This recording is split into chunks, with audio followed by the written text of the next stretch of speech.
The Simpsons is and likely always will be my favourite TV show. From watching it as a kid on BBC Two, on VHS, on Channel 4, and eventually collecting the DVD box sets. There was a time where I spent every night falling asleep to watching The Simpsons, mostly season 5 and 6. Because of this, it will always be a special show to me.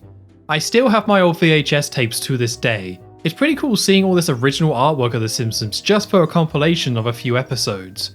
Outside of my love for the show, The Simpsons back in the 90s was massive and was one of the most popular TV shows at the time, averaging nearly 30 million viewers per episode in its first season in the US. With any successful franchise, they always cross over into other forms of entertainment, and that was no different for The Simpsons and video games. With the 90s being the peak of Simpsons popularity and it being cheaper and easier to release games compared to today's AAA market, developers were not shy about putting out a lot of Simpsons games.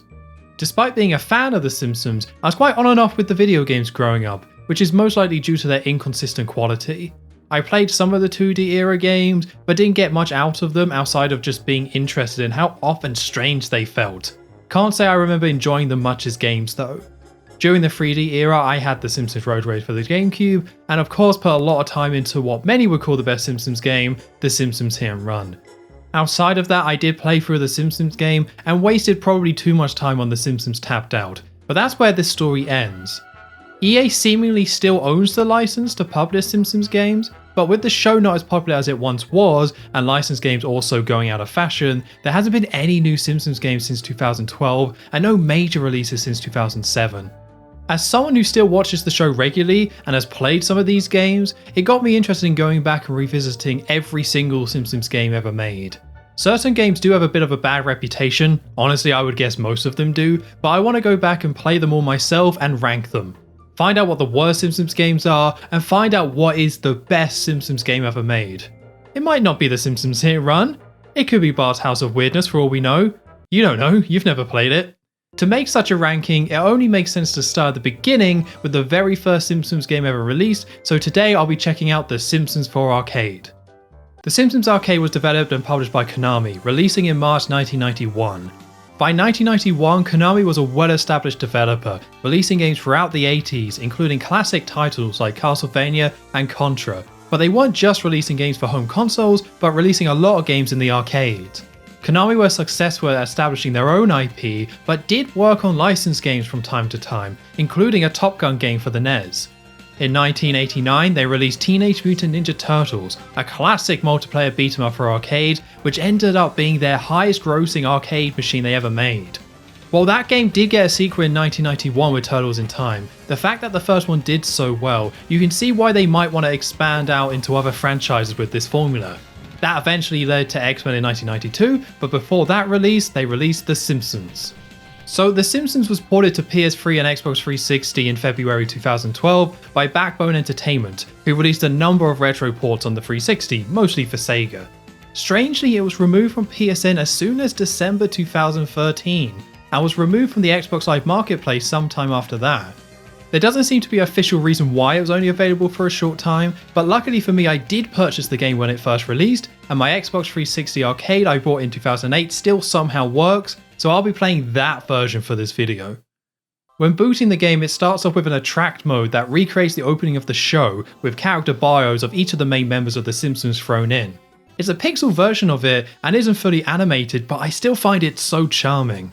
Video games based on licenses always try to recreate things like this, and it's always interesting to see what they can come up with such blatant limitations, especially early games in the 90s.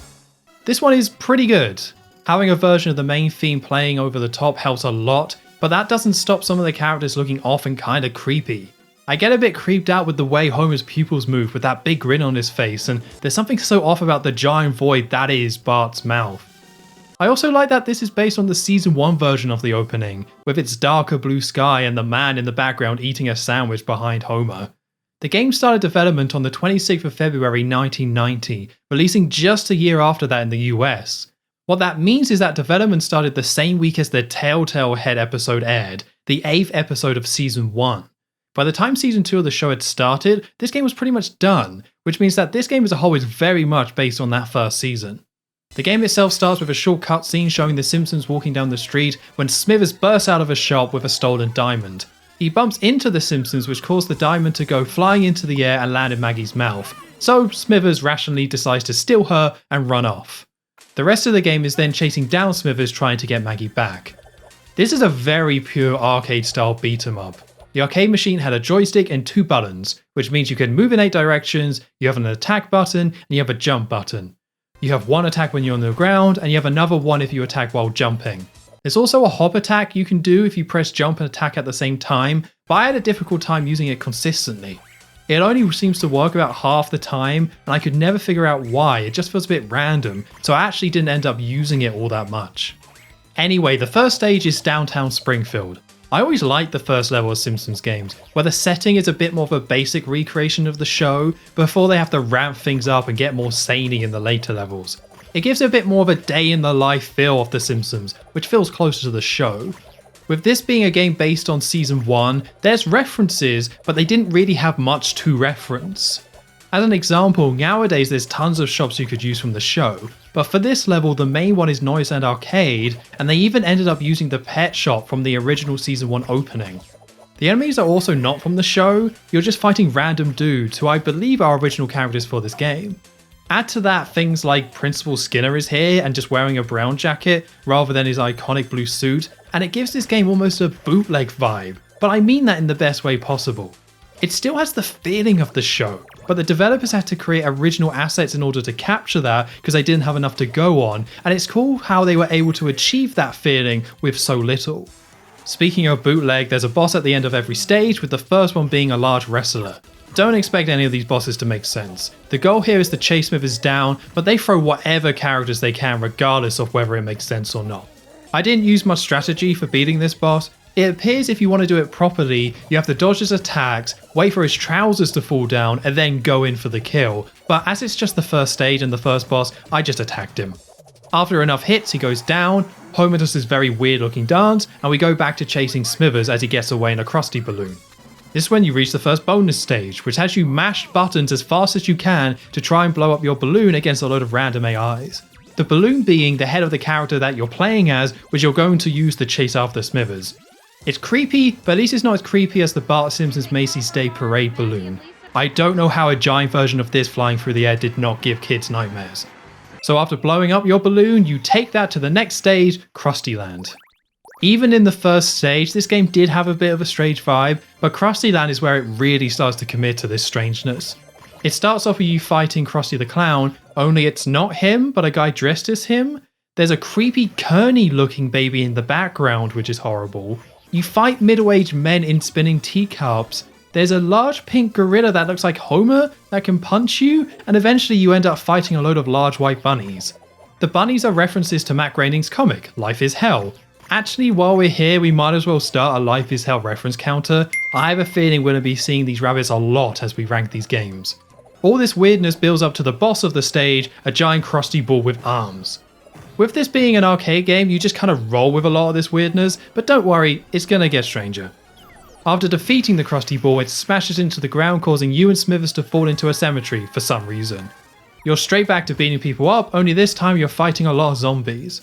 Zombies do have different moves, they try and leap over you, but it doesn't really change the way you fight them. You go up to them and you mash buttons. Each stage does introduce a new enemy type, but really most of the gameplay just comes down to mashing buttons.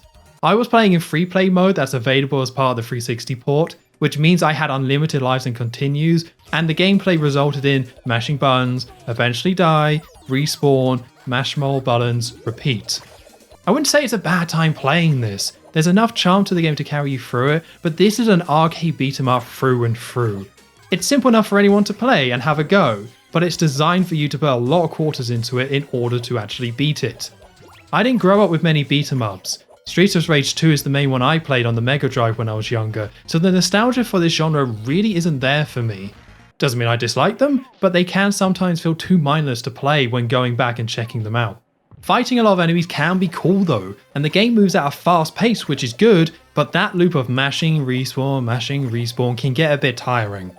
It doesn't help that this game suffers from the same problem as a lot of beat 'em ups, and that's you go and attack an enemy but just miss because you weren't quite on the same plane as them. It's not a deal breaker, but this sort of thing can break the flow of gameplay, and when you're just trying to hit a certain enemy and you're missing when you're a little bit off, it's not great. Anyway, you get to the end of the cemetery only to find Krusty's grave for some reason. Actually, with his pacemaker and lifestyle, maybe it's not that shocking that this happened. A load of ghosts in chains then show up, forcing you to jump into it. This sends you down into a metal elevator shaft, and after reaching the bottom you find the entrance to Moe's, for some reason. The bosses come out of Moe's and you have to fight two goons who look like children wearing their father's suits, while their face still look like they're old men. While trying not to think about that too much, you defeat them both and enter stage 4, Moe's Tavern. Moe's Tavern has seen a pretty nice upgrade. The whole stage takes place in the bar, meaning it's much longer than normal. You get to fight on the bar with Moe behind it, sometimes on the phone, sometimes doing drinks, and you even get to see Barney as well, both of them sporting their season 1 colours, which is really nice. I appreciate the effort here to get characters from the show into these levels. A lot of times they just stand there doing nothing, at best giving you a weapon or maybe a healing item, but it's so nice to see them here. Something that does help up the gameplay are these weapons. Whenever you see one on the ground, you can pick it up and give it a go. Sometimes this might be a one-time item like a rock, but other times it'll be a weapon you can use multiple times like a hammer. These were pretty cool to try out, apart from the slingshot. With the slingshot, it took a load of time just to even line up your shots to make sure you're even on the same plane as enemies, meaning it felt easier just to go up and punch them instead. So you get to the end of Moe's, you find what I assume is an original character, but it looks like a lanky, drugged out version of Kearney? What's up with all these Kearney references? Why was he the main character that they based original characters off? It's so odd. Beating him reveals a secret lift that takes you up into the Springfield's Highlands, where a bear chased Smithers away, causing him to throw Maggie into a river and run off. This whole stage is based off Call of the Simpsons, the episode where Homer buys an RV and they all get lost in the wilderness, which is a terrible episode if you ask me. It's a decent stage. I like the Bigfoots. Big feet? Bigfoots? Big feet? Bigfoots, yeah.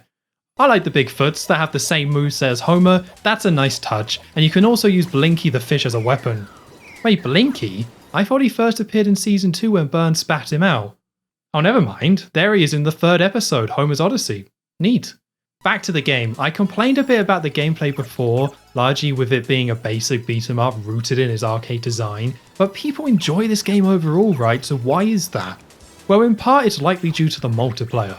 When you start the game, you get to pick between 4 different characters: Homer, Bart, Lisa, and Marge. They all largely control the same, although they do technically have different attacks. Like while Homer may attack with his fists, Marge attacks with a hoover, Bart with a skateboard, and Lisa with a skipping rope. It's pretty fun messing around with the different characters and using their moves, but the best part about this is that you can play 4-player co-op with each person playing as a different member of the Simpsons family. That in itself is a great hook, and it's impressive that the first Simpsons game ever made allows you to properly play as the 4 main characters. The more basic gameplay makes more sense in this situation, when you have 4 players frantically attacking all the different enemies on screen. You also get combo moves, where 2 characters can link up and do an attack across the screen that knocks out multiple enemies, with different moves coming out depending on the 2 characters working together. You activate these by standing next to another player for a second, which means you can activate it accidentally, and there's also no real cooldown on them, so you can just do them over and over and over again if you want. Normally I would complain about this as it seems a bit broken, but it's all part of the chaos that is multiplayer. The cutscenes in the game also change depending on what character you play as. It only shows the character you and your friends are using, which is a really cool detail. Sadly for me, I mostly played this by myself for this video, but I did play this multiplayer when the 360 port first came out, as you could play online, and it was definitely really fun. Multiplayer is the way to play this game, but unfortunately that's easier said than done, considering it's difficult to even find a legal way to play this game nowadays. So you get to the end of Springfield Highlands and fight a bear.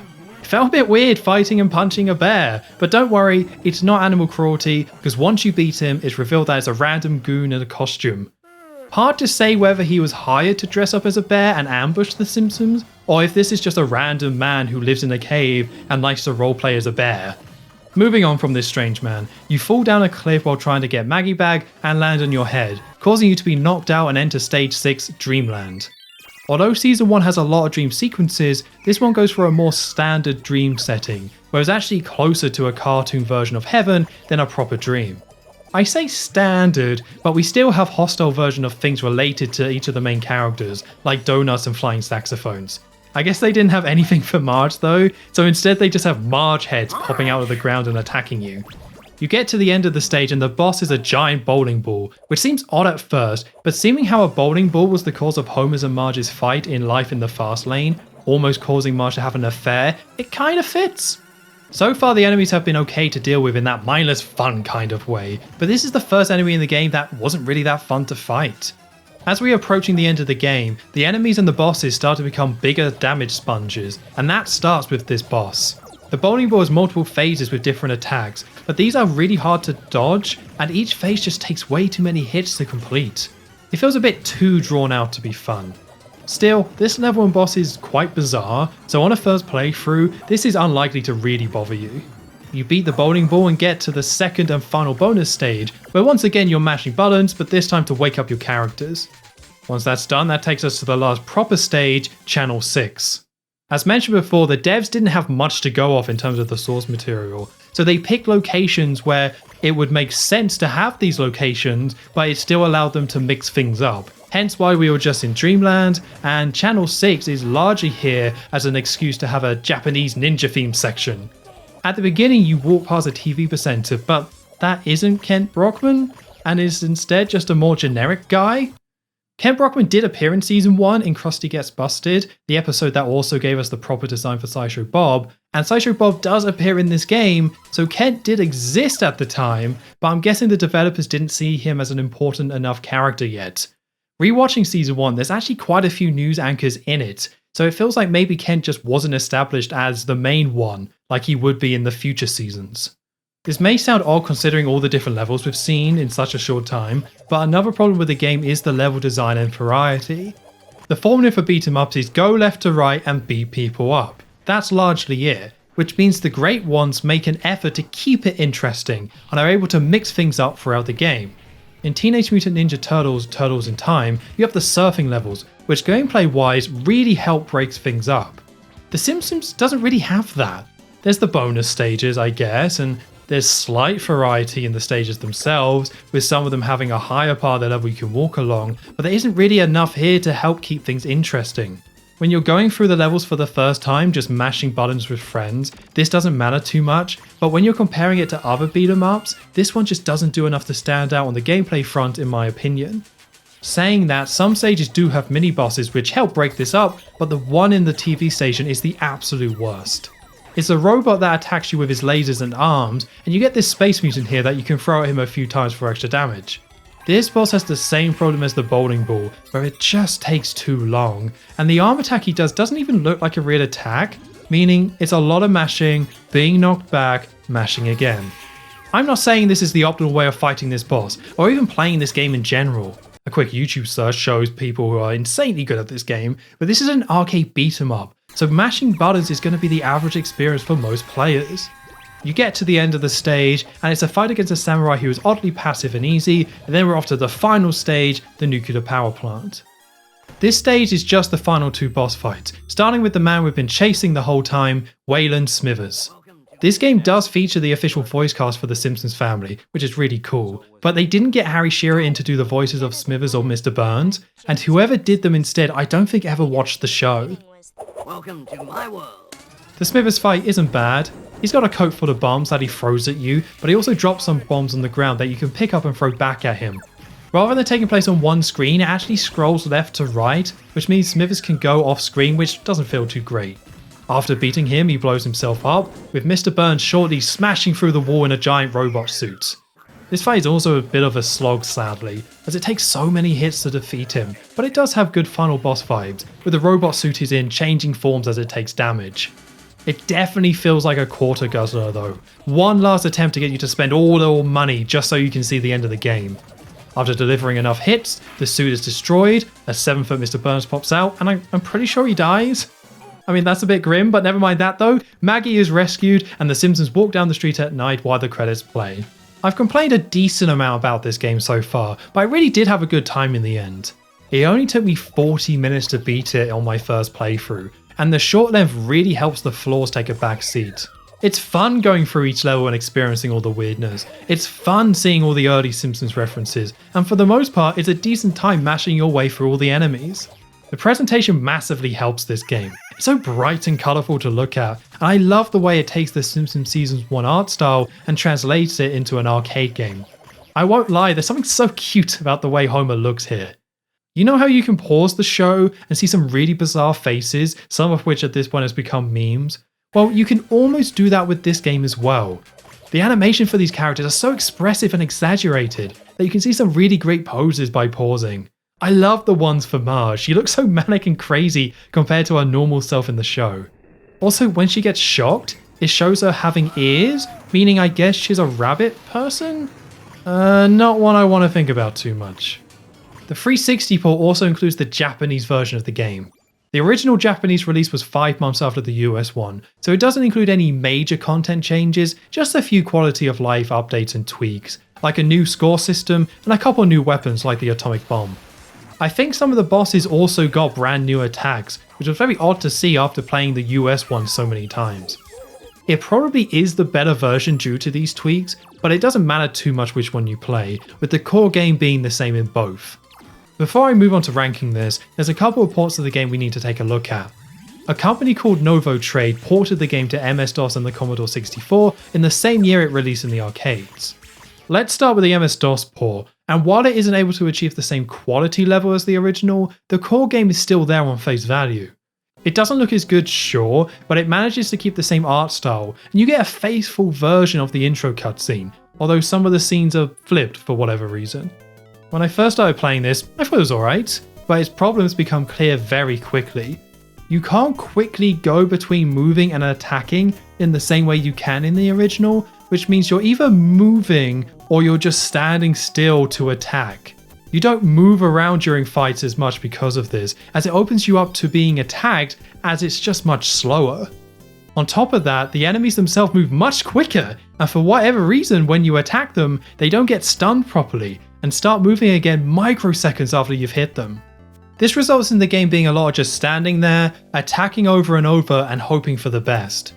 Yes, you can go and chase down enemies, but it's so slow and tedious to do so, and your attacks just don't connect in the way they should.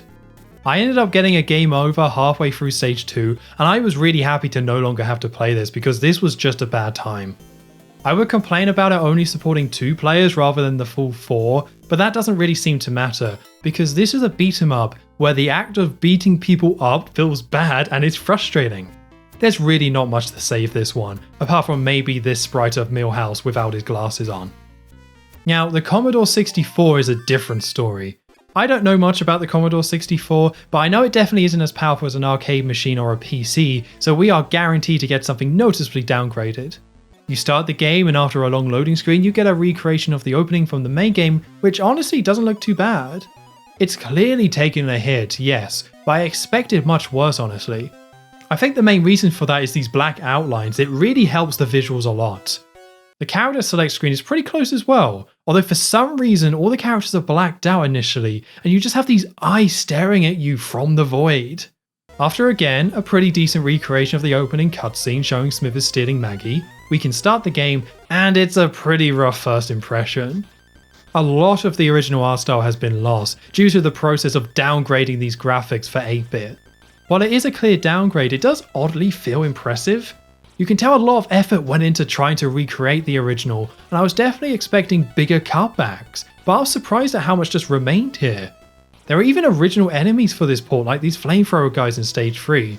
Fighting them really sucks, but still the effort is clearly there.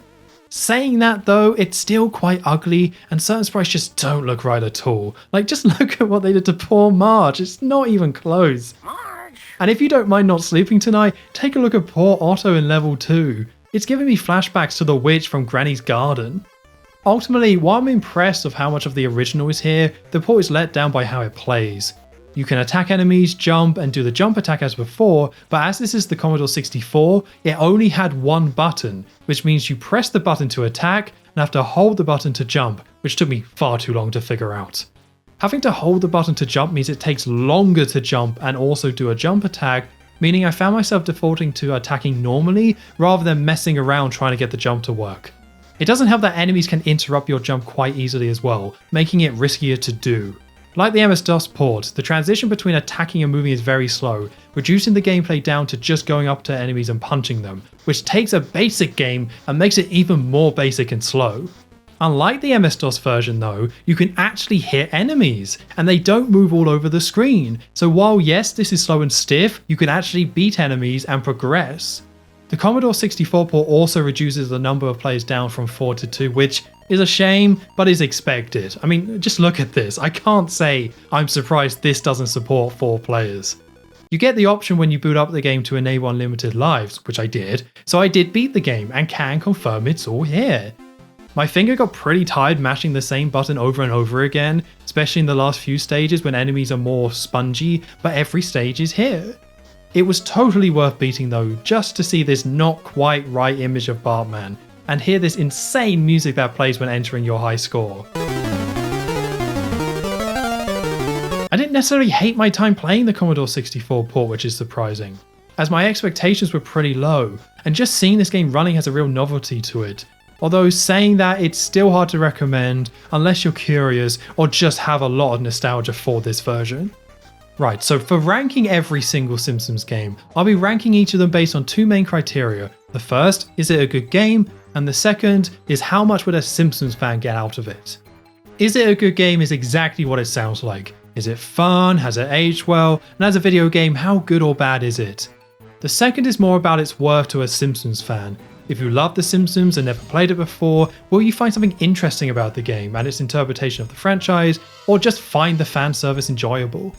This means that this ranking will be more for Simpsons fans like myself, rather than solely about the quality of each game. So, The Simpsons for Arcade. Is it a good game? For the most part, I would say yes. It's very easy to pick up and play, and it's easy to enjoy, especially if you can find other people to play with. The presentation really lifts the game up, and its short length benefits it, allowing you to have fun for an hour or so without it outstaying its welcome. Outside of that, unfortunately, I do think it falls short in a few areas. It has the usual trappings of beat-em-ups of the time, with repetitive gameplay and quite a frustrating core loop. And when compared to the best of the genre, the variety just isn't there. Now that doesn't make it bad, it's still pretty good, but as a game, you're probably better off playing something like Turtles in Time or Streets of Rage. On to the second point, for a Simpsons fan, this is absolutely worth playing. I love the graphics, and it captures the show in a unique way that I don't think you'll find anywhere else. A very video game version of Season 1. It's cool seeing all the Season 1 references. I didn't even mention things like Howard poking his head out of the arcade in level 1, which is a reference I didn't even catch on my first playthrough. Overall, I do think this is a good game, but I think the fact that it's difficult to find and play legally means people think a bit more fondly of it, and it's been given an almost cult status because of its scarcity. Having it available in arcades at launch, only to have it disappear and then come back 20 years later, just for it to disappear in less than 2 years again, is a real shame. If you do want to play it, Arcade 1UP did a re-release back in 2021 for arcade, so if you're lucky enough to live near an arcade which has it, it's definitely worth checking out. As this is the first game we're looking at for this list, it of course goes at number 1. I don't see it staying at that spot, but I think it should stay relatively high on the list. Finally, as the MS-DOS and the Commodore 64 versions were so different compared to the arcade original and 360 port, I'm going to rank those separately. For this list, if a game is different enough either in terms of design or quality, I'm going to separate it out, so this can be a more definitive ranking. Each version of these games is an official Simpsons release, so it feels only fair to rank them separately, for better or for worse. The MS-DOS version is just a bad game. They broke the core gameplay of beating up bad guys with awkward movement and attacking, and the enemies are way too fast, and it makes it all just so horrible to play. For a Simpsons fan, it's still largely the same as the original game, it just looks worse and plays worse, so I don't think there's much here to really check out and enjoy that you wouldn't just get from the arcade original. So, is the Commodore 64 port a good game? Sadly, I have to say no for that as well. It's very sluggish and slow, the loading times are long, and a lot of the charm of the arcade original is lost. It's still oddly impressive as a port for the Commodore 64, and you can work your way through it, but ultimately it's just not all that fun to play nowadays. As a Simpsons fan, I almost would recommend it as well, just to see the weird 8-bit versions of the characters, as some of these are truly special. This means I'm ranking the Commodore 64 version in second under the original, and putting the MS-DOS version in third place. There's simply more value to the Commodore 64 port compared to the MS-DOS one, and really, it's the one I would prefer to play, despite it on paper being technically much worse. So that's the first 3 games put on the list. Thank you very much for watching. If you disagree with any of this, please let me know in the comments, and join me next time where I'll be ranking Bart vs the Space Mutants. That came out on more platforms than I'm willing to list out here. Even before the first full-length episode of The Simpsons aired, Fox was preparing a big marketing push for the show. Merchandise was everywhere. Anything that they could put The Simpsons on, they did. With Bartmania going wild in 1990, the tactic was a huge success, with $2 billion made globally selling merchandise in the first 14 months alone. It shouldn't be too surprising then that while Konami was working on The Simpsons for arcade, a different developer was working on a completely separate Simpsons game, that game being Bart vs the Space Mutants. It was developed by Imagineering, who you may not have heard of, and that's because they were only around from 1986 to 1992. Oh, and also because so many of their games were considered awful. A lot of the games they developed were licensed games, and the reviews aren't pretty. Here's one from Super Gamer Magazine as an example, that gave their Barbie game on the NES a 15%. This game is so bad I'd rather play with the doll. Despite the sexist undertones, 15%? Modern reviews wouldn't dare go that low on a review. Well, okay, it's a Barbie game on the NES, no one expects that to be good. What about Home Alone 2 for the Super Nintendo? I think people like that game, right? What did Super Gamer have to say about that one?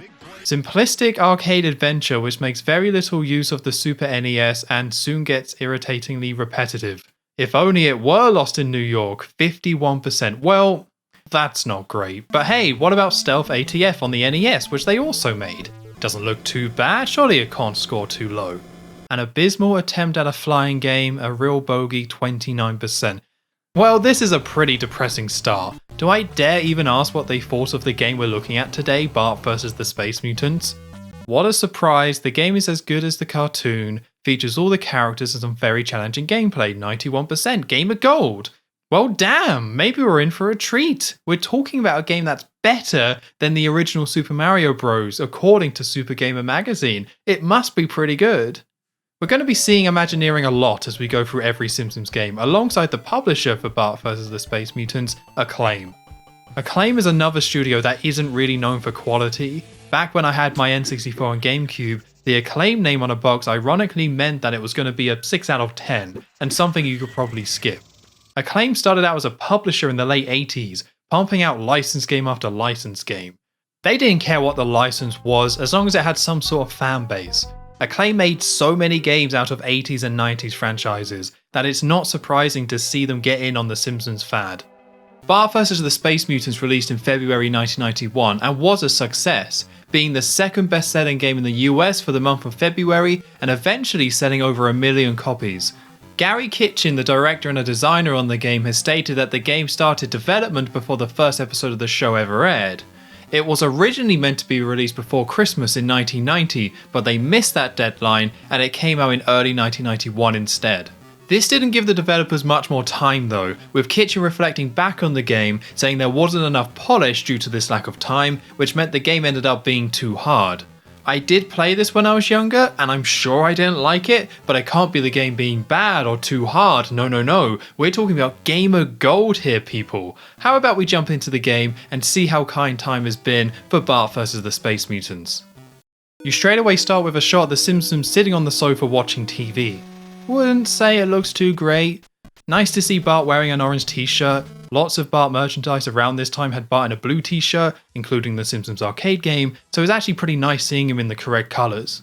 They didn't get everything right though, as Maggie is in all green, and they gave Marge an orange dress. There's a picture on the wall behind them as well, and I'm assuming that's meant to be Grandpa. It looks a lot closer to Sloth from the Goonies. Or a potato. It also just says The Simpsons. It doesn't have the actual name of the game. And apart from the UFO outside the window, this doesn't really represent the game that we're about to play at all. Leaving the game on the title screen will have the credits play on the Simpsons TV. That's pretty creative honestly, but what are those things? I talked about the Simpsons Arcade game being weird and having strange things thrown in there, but at least the game kept within the look of the show. These don't look anything like something that would fit in with The Simpsons at all, and are just pretty horrible to look at. Pressing start takes us into the game, which starts with an opening cutscene where we see the stars in the night sky, and there's dialogue between two aliens who talk about coming down to Springfield to take over people's bodies and enslave the human race. Bart sees all this and looks slightly shocked. Good thing he had the sunglasses on that shows them that they're aliens, and we cut into the UFO where the aliens talk about needing purple objects to field a weapon that they'll use to take over the world. So they're heading to Springfield to steal all the purple objects. You're quickly dumped into the game and told to remove all purple objects you can find. So I want to say the idea of having Bart take on aliens for the sake of a video game plot and setting, so you can have some enemies for Bart to take on, that's fine. Kids taking on something larger than themselves that's a bit supernatural is a very 80s, 90s idea, so I'm on board. What I don't get are these alien designs. If you watched season 1 of The Simpsons, picked up the game because you liked the show, and saw these creatures in the first minute of the game, you would be so confused. There were already Space Mutant designs in season 1, and that would have matched much better for the game. The tone is very bizarre. Having these two aliens chat to each other like this and the graphics here, it just makes no effort to match the show. This could have been a tie-in for any cartoon character. If this was Scooby-Doo versus the Space Mutants, it would have made just as much sense. The whole time an 8-bit version of The Simpsons main theme is playing as well, which creates an even bigger tonal mismatch. How does this song match with these aliens? It doesn't, and this whole opening has such an uncanny feeling because of it. What we have here is a platformer, with this first stage having some puzzle elements as you try and figure out how to get rid of all the purple objects. Now, I have to say straight away, I was originally playing the PAL version of the game on an emulator. As someone who lives in Europe, I wanted to stick to what I would have played as a kid, and it turns out that was a terrible decision. I was playing the emulated PAL version that feels much slower compared to the US emulated one. At first I thought it was the fact that PAL games used to run slower back during this era of console games, but I got myself a proper NES and a physical copy of the game to try the real PAL version, and it felt much closer to the US one, so I think it's just emulation issues. With Bart vs the Space Mutants having quite slow and awkward controls already, playing the PAL emulated version was painful and made things much more difficult. After stage 1 I switched to the US version and stuck to that, but my initial impressions were a bit skewed by this PAL slowness. Anyway, first thing you notice when starting the game is a red alien jumping back and forth. I've played enough video games to know what to do here. You jump on his head and you take him out, so let's give that a go. Oh, I took damage. So it turns out the majority of the enemies in the game are invincible, or at least in stage 1. The very first stage in the game, I will add, so straight away you encounter unkillable enemies. Enemies are used more like obstacles that can move. They don't generally attack you and are just in the way to do damage. With this being the first enemy, it'll be more than likely that it will kill you, as Bart can only take 2 hits and there's no health pickups in the game. Underneath the alien is a purple bin, but we have no way of making that not purple yet, so let's move on. A little further on there's a spray can up high. You can jump on windows to climb up there, but still can't reach it with a jump, so how do you get it? Well, I don't want to moan about the controls so soon, but we need to talk about these controls. The A button jumps, and the B button uses whatever weapon or main item you have equipped. For this level that'll be the red spray can. If you press the A and B button together, you can do a much bigger jump than your normal one. What the game wants you to do, and I have to stress again, at the very beginning of the first stage, is press A and B together or hold B after jumping to do a higher bounce and get the can. Oh, and there's an alien that's very easy to hit when you land if you do successfully get that can. There is momentum in this game, but unlike something like Super Mario Bros. Where you hold B to allow yourself to run and then use momentum to achieve bigger jump, this game goes from walking to then instantly doing a bigger jump based on whether you're pressing B, and it makes things much harder to judge. You go from not really moving to a huge jump and then back again, and that constant switching between those two makes the gameplay feel so stilted. There is a run, but you have to hold the jump button to do it, which means you have to jump in order to run, and then you can't jump out of a run as you have to let go of the run button to stop running to then jump. It's as awkward as it sounds. After getting the can, you then backtrack to the start of the level, dodging the invincible aliens and spray the bin. This game creates such a bad first impression. It's confusing, the controls are weird, and it's not shy about killing you straight away.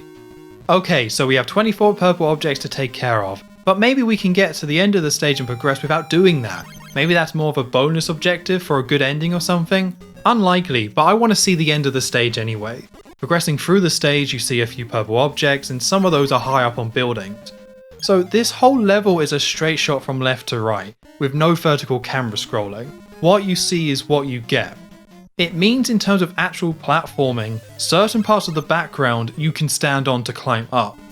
There is nothing that tells you which things you can and can't stand on. There was no attempt here to create a visual language so players can understand what they can and can't use as platforms. This is something other NES games suffer with as well with their more limited graphics, but I don't think I've ever seen it this bad. You have to just try and jump on everything, which isn't that fun, especially when you got times like this where you can't jump on the top of the door, but you can jump on top of the window in the door? That just doesn't make any sense. Some of the purple objects require you to spray while in the air, which raises another problem with the controls. B both sprays the can and uses your high jump. There are times where you'll want a high jump and may spray the can in the air instead, and times you want to spray and it gets cancelled out by the high jump. It's just a clumsy control screen. It's trying to do too much with too little buttons. Okay, so we reach halfway through the level, and next to the statue of Jebediah Springfield is a skateboard, which Bart automatically jumps on, and we get a little skateboarding section. This took me so off guard. Straight away you have to jump over these lines of dogs that appear, followed by aliens. You don't go super fast, but Bart is placed in the middle of the screen, so you get very little time to react to the things coming at you. The last bit has Jimbo Jones chasing you down on his skateboard, and if he touches you, you take damage. You can slow yourself down, but it tries to be somewhat realistic with the movement, so there's wind up and wind down time when moving on the skateboard, making it so awkward to try and avoid Jimbo, as you have to try and slow down and jump over him when he's coming up behind you. I believe you're meant to avoid Jimbo by going up and down instead, as there is an extra plane here for movement, so things can go past you, but it's so hard to judge that in the end I ended up just going as high as I could and jumping over everything that came at me. Finishing the skateboard section takes us to about the last third of the stage. It's more aliens to avoid, although this time they have even stricter windows to get past them, causing me to run out of lives a few times and game over. Again, in the very first stage of the game. There are a few Simpsons locations, like Barney's Boulderama, the Quickie Mart, and at the very beginning of the stage was Moe's. I appreciate them putting these famous shops in the game, but it doesn't help the game actually feel like The Simpsons. The look of the game is so sterile, there's no style to any of this, it's so basic and bland. Look at the box art, look how much more fun it looks with the ideas of aliens causing havoc in Springfield, and now look at this game. NES games of course could only do so much, but this looks more like a Commodore 64 game that was ported to the NES rather than a proper NES game. This wasn't an early NES game either, this is 1991, 6 years into the NES's lifespan, and the Super Nintendo released in the same year in North America. It's not on the same level as games that came before it like Mega Man, Punch-Out, or Super Mario Bros. 3. I know it's probably not fair to compare to those games, but even the colours here are dull. This is based off a cartoon, it should be bright, colourful and fun. This just seems too drab and dull. At the end of the stage there's Springfield Retirement Castle, and going past that there's a barrier that blocks us from going forward. Okay, so we have to get rid of all those purple objects to beat the level. Fair enough, that's what the game told us at the beginning. After some tedious going back and forth throughout the level, I've managed to get it down to 8 left, but I can't find any more. There's the purple windows at the retirement castle that I can't seem to reach, a couple of birds I can't do anything with, and there's the top of a door that says wet paint, but spraying it with my spray can doesn't do anything. Feels like I'm missing something here, so how about we check the manual? As confusing as this game is, back then they did include manuals for you to read, so only fair to see what it says. It's a decent little manual, lots of artwork of the Simpsons family, although it looks like Matt Groening forgot how to draw mouse properly. Weird to see some of these have Bart with his orange shirt and then some in blue. I'm guessing most of these pictures were not made specifically for the manual. There's a tip section in the back, here we go. Okay, so in Springfield, try to discover what ledges Bart can stand on. Oh, so that was an intentional design choice. Imagine putting that in the manual for Super Mario Bros. Or a good platforming game. It's an insane thing to say. It's listing 5 stages to beat. That's pretty terrifying to think there's 4 more stages after this one, but let's suppress that thought for now. And hey, here we go. Other useful items. It says here that you can spend coins on items and you can buy items by going into shops. And if we go back into the game, yeah, you can enter some shops. You can't enter all shops, and once again, nothing to visually tell you which ones, but there's a few shops here and we can buy some items. This is where the more puzzle elements of the game come in. Figuring out how to get rid of the purple objects is intended to be a puzzle.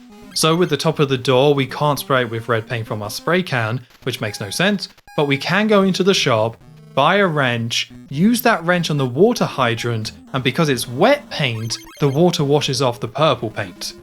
I actually like this concept and idea for a game. Exploring a level, picking up different items, and using them in different ways to interact with things.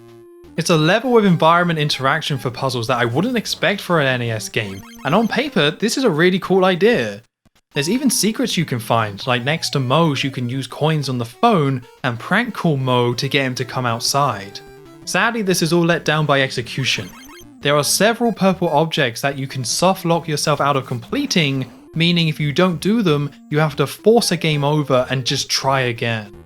Like you need rockets and cherries to get rid of purple objects, but you only get so many, and if you miss with them and run out of money to buy more, there's nothing you can do and the stage becomes unbeatable. It shouldn't need to be said, but any game where you can softlock a level is poorly designed and poorly thought out. You might not even know you've softlocked yourself when you're first playing it. The logic of some of these puzzles also makes no sense.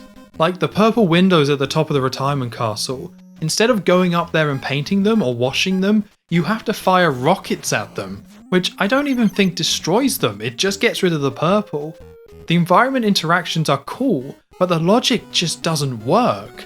You only have limited items, you get way too many items to use, and you have to awkwardly switch between them all whenever you want to use one.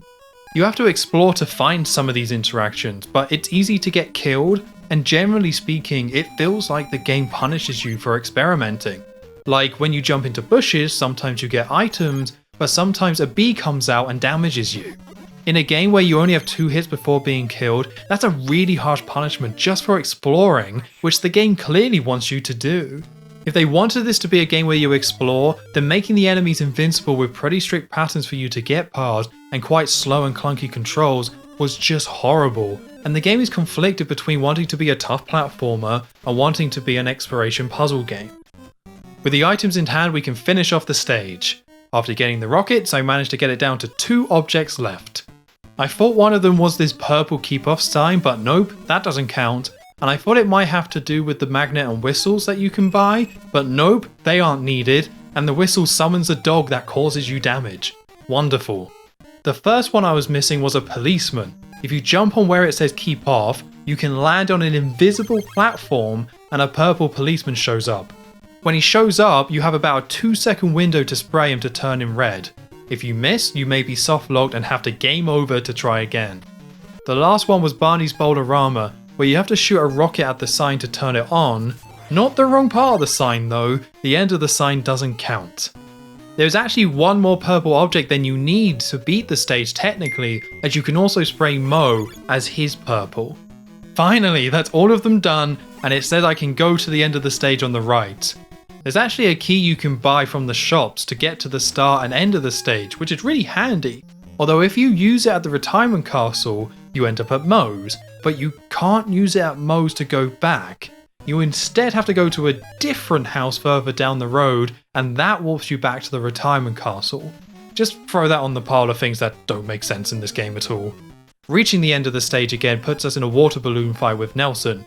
I died quickly on my first attempt, which was pretty depressing, but it's not too hard once you get the timing down, as you can just jump over all his water balloons.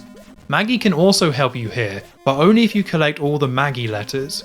You would have noticed that I've been using the X-ray goggles a lot, and that's because the random people that walk past you can either be normal humans or an alien.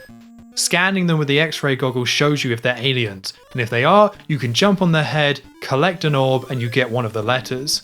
They don't interact with you, they just fly across the screen at certain points in the stage, but if you jump on them and they're real, you do take damage. It's another idea that I wouldn't say is awful, But with how clunky this game is, I can't say it does anything but add frustration when you're just trying to beat a stage by avoiding the enemies and trying to work out what you need to do. It took me 1 hour and 40 minutes to beat this stage. Stage 1, the first one of the entire game. Some of this is because I was initially playing the PAL emulated version, but it takes so much time to figure out the stage and put that all together, that the game is begging you to stop playing it before you make any real progress. Stage 2 is the shopping mall, where the purple object thing is completely scrapped, and now we're collecting hats. Weird, but let's not question it too much. The game says knock off hats from people's heads, so here we go, here's someone with a hat. Let's jump on him, and I took damage. A little further on there's plastic bags to avoid. I wasn't able to and lost my last life, so it's game over, which means I'm going back to the title screen and starting all the way back in stage 1. This is just inexcusable. It takes so much time and effort to figure out one stage, and there's no save system or any type of password feature. Again, this released in 1991. A game like this should have a way to continue your progress. The fact that you always start from stage 1 is really awful, but I will say, replaying stage 1 again, because I spent so much time in it, I was able to beat it in 8 minutes without losing a single life. That's actually pretty cool that I was able to improve at the game, but it still doesn't excuse no passwords, and I don't see myself beating this without running out of lives, which means it's time to cheat. For the rest of the game I played it on the American version with infinite lives. Didn't cheat in any other way, just to say, and I wanted to experience the game as intended, but to see the rest of the game, I don't want to drive myself insane. Stage 2 strips away the puzzle concept entirely, instead focusing on being a pure platformer. No items, no shops, no environment interacts. It's nice for the second stage to already mix things up, but having to rely on the controls for the platforming here is rough. You have to collect hats with lots of them placed around the stage, and you can knock off people's hats by jumping underneath them and then picking it up after it falls down. It means you can't softlock this stage, unlike in stage 1, which I guess is something?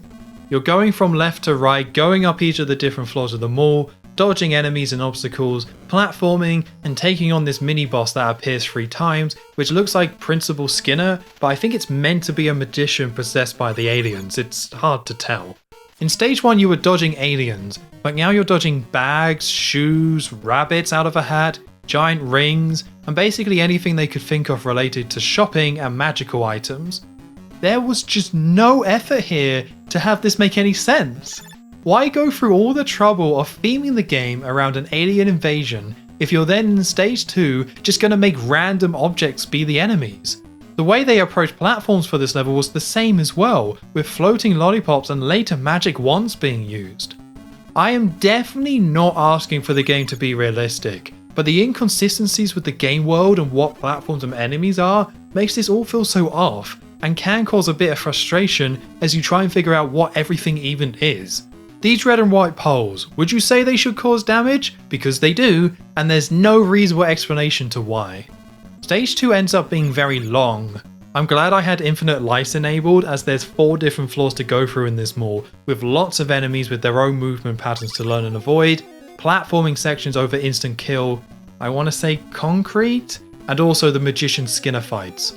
The developers did know this was tough, as after each platforming section they give you a Krusty panel, which are the extra lives in this game.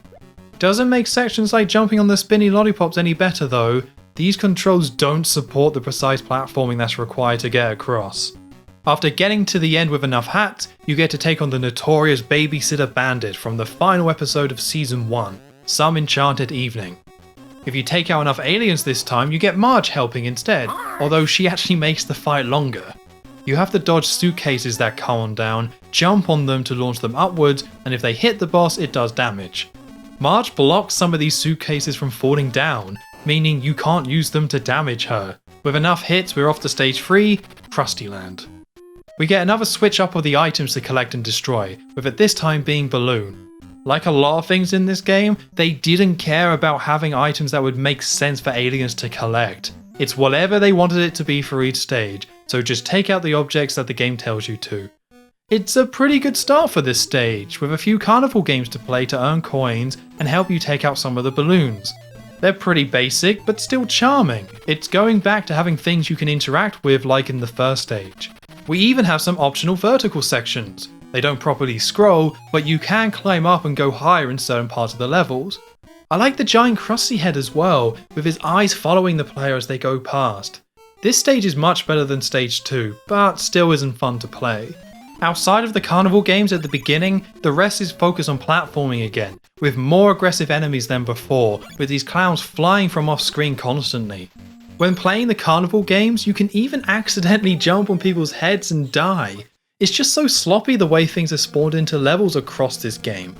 Halfway through the level you get to enter Krusty's funhouse, which has this door puzzle where I think you have to try and make all the doors disappear by flipping them, but you don't get much time to do it and you can't retry it if you fail. This is followed up by a platforming bit where there are pipes shooting up air which you can float on, and you have to wait for the air to shoot out the right pipe to float across. I don't understand why they thought this type of platforming challenge made sense for this game. You're wrestling with the controls and physics here to get this work, and once again it feels awful. Alright, we're finally at the end of the stage, and this time it's a boss fight against Sideshow Bob. Took me a little bit to figure out what to do, but you have to wait for him to land and then jump on his feet to do damage. So far the bosses have been a highlight. They're a bit on the easy side, but after some of these stages, it's really nice having something a little bit easier at the end. Each one of these boss fights has been a direct reference from season 1 of the show, from throwing water balloons at Nelson, dealing with the suitcases from the Babysitter Bandit, and stomping on Sideshow Bob's feet. It's these sort of details that help tie it more to The Simpsons, and almost makes me overlook what they did to poor Lisa. Are these dots meant to be her eyes, or an eye in her mouth? Either way, good lord, she's a monster. One last stomp on Bob's feet, and it's off to stage 4, the Natural Museum. Each stage up to this point has had its problems, with stage 1 with its obtuse design and unclear platforms, to the overly long stage 2 with awkward platforming, and stage 3 having annoying and aggressive enemies. Stage 4 combines all these elements, and it's a miserable time. For this stage we're taking out exit signs, which is pretty easy to do. You only have to take out 6 using a dart gun, but there's a lot more than 6 to take out, and you get plenty of dart gun ammo. The gimmick of this level is that it's a museum, so you're going through different exhibits from different periods of time, and just look at this jungle one at the start. For the NES, this background is really detailed and, dare I say, looks good. The problem is that it's almost too detailed. It doesn't match the rest of the game at all, and reinforces the fact that this game doesn't have a proper art style. It just does whatever it wants, and it feels generic overall because of that. This level is full of vindictive enemy placement, putting them right where they're at their most annoying. We finally have platforms that are marked a different colour to show you can stand on them, with the yellow on the branches of this tree, although they're still difficult to see, and after that you're jumping on tiny crocodile platforms which, if you slip, it's an instant kill. There's a mini boss at the end of this exhibit with a plant creature that's easy to deal with by jumping on its head, and then it's back to the museum. I was exhausted just from this jungle section. The controls and movement don't allow for this type of gameplay and level design. It's so easy to get hit, so easy to make a small mistake and get punished for it. It took me so many attempts to clear this due to these tiny platforms and horrible enemy placement, but sadly, this is the easiest part of the level. After that we're back in the museum, and I need to mention these laser grids. You have to time your jumps to avoid them, but they're at an angle, presumably to make them look more 3D and dynamic, but it makes it really hard to judge where they are, so I ended up high jumping them and hoping for the best. The next exhibit starts with these stone panels that took me so many attempts just to figure out what was happening. The first one goes red, so I assumed you have to jump to the next one, and that would also glow red to show you landed on the correct panel. That's completely wrong. You have to wait, and eventually another panel glows red and you can jump onto that one. It's a tedious idea for a platforming section. I lost so many lives just trying to figure this out, because it's an instant kill if you mess up, and even when I did do it, it was boring. After that, there's a very similar section with blocks coming out of the wall. It's actually quite easy, but it's got the same problem as the lasers. They try to make it look 3D, and it makes it unclear where the platform starts and where it ends. After an annoying part where you have to collect objects by jumping into Egyptian statues while avoiding infinitely falling spiders, we have another short museum section before reaching the final exhibit, which is dinosaur themed, which oddly also feels like it's space themed at the same time. This exhibit drove me mad. We have random falling rocks from the top of the screen to avoid, And once again, they make no effort to show you what you can and can't stand on. You have to jump on these dinosaur skeletons to get across this tar pit. A fun idea, but some parts of the skeletons you can jump on and some you just can't. The enemy placement is particularly harsh as well, with raptors flying down at just the wrong time every time to mess up your jumps, and they have giant hitboxes that are much bigger than the sprites. Finally, you get across the tar pit, get hit straight away by a projectile out of nowhere, nice beginner's trap guys, and you have to take on a dinosaur. This might be the worst boss I've ever played in a video game. Like, where do I start? So first of all, the projectiles are really awkward to avoid with these controls. Second, you have to jump on his head to defeat him, but it's impossible to tell where you can jump on without just trying it and risking falling into an instant death pit. I had no idea you could even climb up on my first few attempts. There's nothing that indicates there are platforms you can stand on. Lastly, the hitboxes. There's a very specific point on the dinosaur's head that you have to jump on to damage it, but after that, it causes you to bounce up and you have to land on a different specific point on the dinosaur's head to not fall. If you miss either of these jumps, you fall into the pit and die. You have to do this 3 times while also landing back on an unmarked platform between each hit. It's just hoping and praying each time, and if you die, it's back to halfway through the tar pit section again. This took me so many attempts that I ended up getting really good at the tar pit. I used the technique of just going as fast as I could, and that worked out. This boss is everything that is wrong with this game gameplay wise. Horrible controls, unclear platforms, overly punishing health system, and so frustrating to play. On one attempt I even beat the boss, only to fall into the pit and die, which meant I had to do it all over again. Luckily, after the dinosaur mini-boss, the stage is nearly done, with a showdown against Dr. Marvin Monroe. He shoots electric balls along the floor, which are easy to dodge, and after a few jumps to the head, he goes down, and we can take on the final stage, the nuclear power plant. After the pain that was stage 4, this one ended up being my favourite level in the game. What we have here is a maze. You have to find 16 power rods and drop them off in the basement. You can only carry 4 rods at a time, but you can give some to Marge and she'll help drop those off. There's no hidden platforms, no instant kill pits, it's about exploring and learning the layout of the level. The enemies are back to only being aliens, so nothing flying from off screen or spawning at the exact wrong time, and you can even kill the aliens this time. By finding and using the donut item, you can summon Homer that kills all enemies on screen. This is so much better, and feels like what the game was supposed to play like, although this stage is still not as fun as it should be, as it's let down by a couple of issues. Throughout the level you'll find Lisa, who gives you combinations for locked doors on each floor. I ended up not finding Lisa every time and just guessing the combination for most of these, but the problem is that you have to enter the code every time you want to go through the door. With this being a maze where you're going back and forth a lot, this gets old quick. And while this being a maze is cool, it's perhaps a little bit too confusing.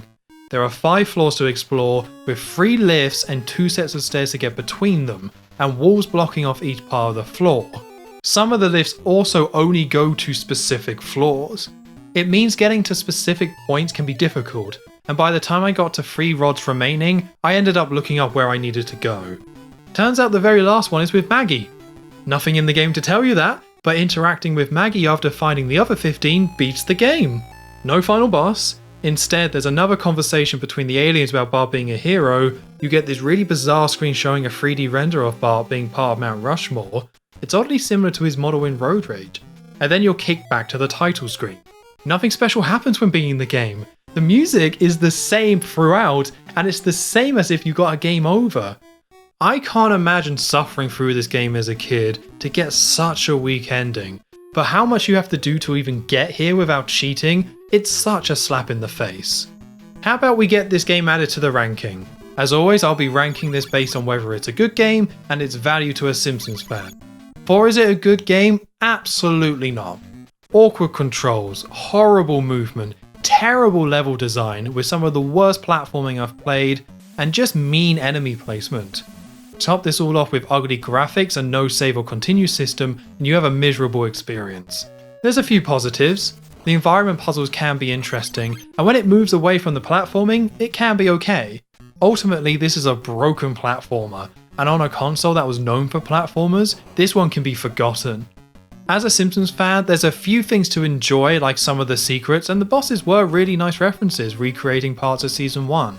The graphics let it down though. Each level has their own references to the show, sure, but with the poor art style, the references feel weak. This game could have been any franchise if you swap out a few signs, which means outside of maybe spending 10 minutes of stage 1, Simpsons fans can largely skip it. I'm putting it underneath the Simpsons Arcade for Commodore 64. While I needed unlimited lives to beat that game as well, at least I had a decent time when I did that, and unlike Bart vs. the Space Mutants, there was more charm to that game. I wish I could say I was done, but remember how the Simpsons game had that one advert claiming it was coming out on everything because it was releasing on so many consoles? Well, Bart vs. the Space Mutants came to more platforms than the Simpsons game did, with there being 10 different versions available. The first wave of ports were for the Amiga, Amstrad CPC, Atari ST, and MS-DOS, all developed by Ocean Software. Starting with the Amiga version, and there's a brand new animated intro just for this and the MS-DOS versions. It shows Bart hanging out at home and seeing the aliens arrive. It's clearly not official art, with Bart not looking right at all. Like, why did they give him such a big nose? But this intro is great. It's so unexpected to have this here, and for 1991, having unique Simpsons animation just for the game, that's pretty incredible. Getting into the game itself, it's a good first impression, with the graphics having a brand new coat of paint. It's much more detailed while still being cartoony and colourful. We get blue shirt Bart as well, even though his shirt is orange on the title screen and in the animated intro. Well, alright then. The biggest change after the graphics were the controls. They only had one button to use, which means jumping is now done by pressing up and items are used by pressing down. This actually works better than expected. Because the original controls so poorly in the first place, it doesn't feel any worse than the NES original. I actually like pressing down to use items, it's much quicker to do it that way. It took a bit to get used to, but playing the first stage, I felt like this was the better version. I was hoping for a few more quality of life improvements. There are tweaks, like when you're using the key at the retirement castle, it sends you to the correct building now. Unfortunately, once you hit stage 2 and have to dodge the more aggressive enemies and the platforming gets harder, the problems reveal themselves. Everything moves a bit faster, which means you have less time to react and it makes things hard to dodge. Bart is also a bit faster and it makes him a bit more slippery, meaning it's much easier to slip off a platform. I struggled to get past the first section of the shopping mall as I kept falling off the platforms, and later when the red and white poles showed up, they were much harder to get past. If we're talking about just the first stage, the Amiga version is better, but I can't recommend this version if you're looking to beat it because it's too quick and slippery. The Amstrad CPC, Atari ST and MS-DOS versions are pretty much the same as the Amiga one. I wasn't able to play all of these. I did play some of the MS-DOS version, and I watched some footage of the rest, and I couldn't spot any major differences. They have the same graphics, same controls, same physics. For putting these ports on the list, I'm gonna have to put them underneath the NES one.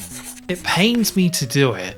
With the animated intro, the better graphics and some control improvements, it should be better, but I can't forgive the slippery platforming. It makes a frustrating game even more frustrating to complete. Let's jump over to the Commodore 64, where we're guaranteed for something different. I'm going to start with praise, because I think this looks better than the NES version, which I complained about saying that looked like a Commodore 64 game. The aliens look pretty terrible and there's a loss of detail in certain areas, sure, but there are better outlines and what things are more clear. The sprite for Bart is much better, and there's better high-level definition across the board. With this being on the Commodore 64, we have another one-button control scheme, with up on the joystick being jump. It has the same control scheme as the Amiga version, and sadly has the same control issues as well. I got to stage 2, and once again struggled to make these jumps, due to how easily Bart slipped off the platforms. I believe the problem might be that because up is jump, and holding jump also causes you to run, when you're landing on a platform, you're actually landing in a running state, which causes you to slip off. Either way, it fails that test, and is as bad as the Amiga version because of it. I struggled much more with stage 1 as well. I've played this stage so many times at this point, and I can beat it on NES pretty easily, but I kept softlocking the level due to running out of items like the spray can or coins. As I was curious, I used a level skip cheat to get to the power plant stage, one that I quite liked.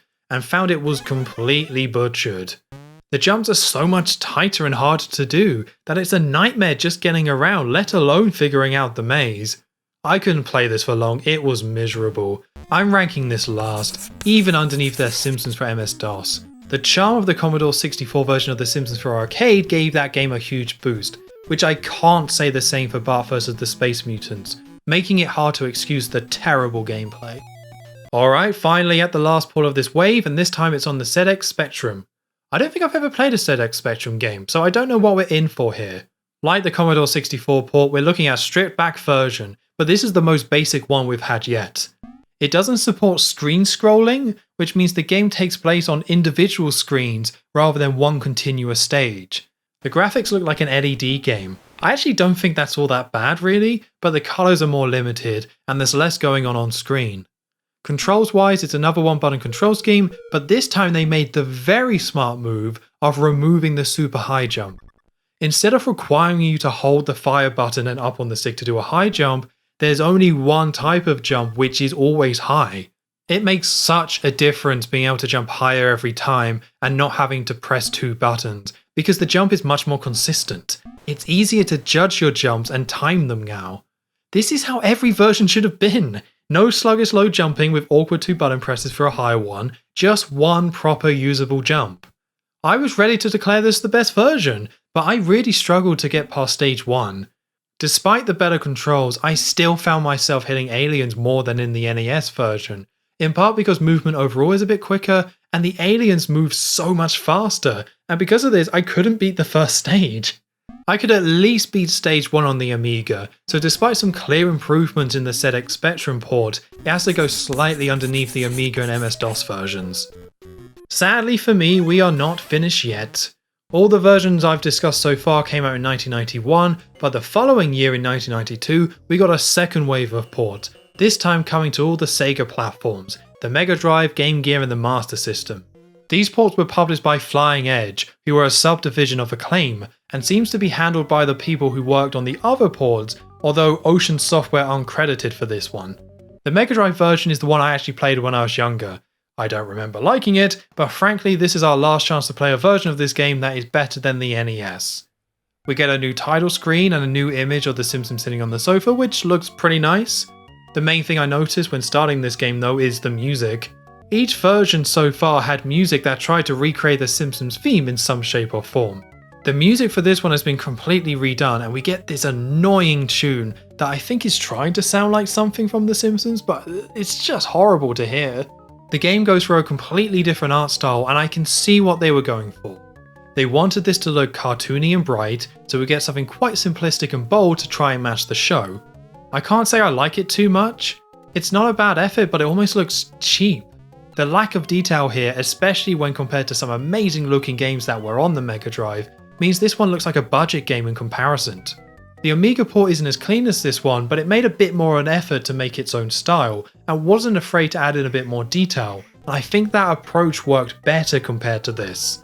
Controls wise it's similar to the NES version. Main difference is that you have to pause to scroll through your items to select them, which honestly is a decent way of doing it. That's probably all the nice things I'm going to say about this version, because this whole game feels broken, and it's a similar issue to what the ZX Spectrum version had. Enemies and the game as a whole moves too fast. It's so hard not to take hits when everything moves much faster than it should.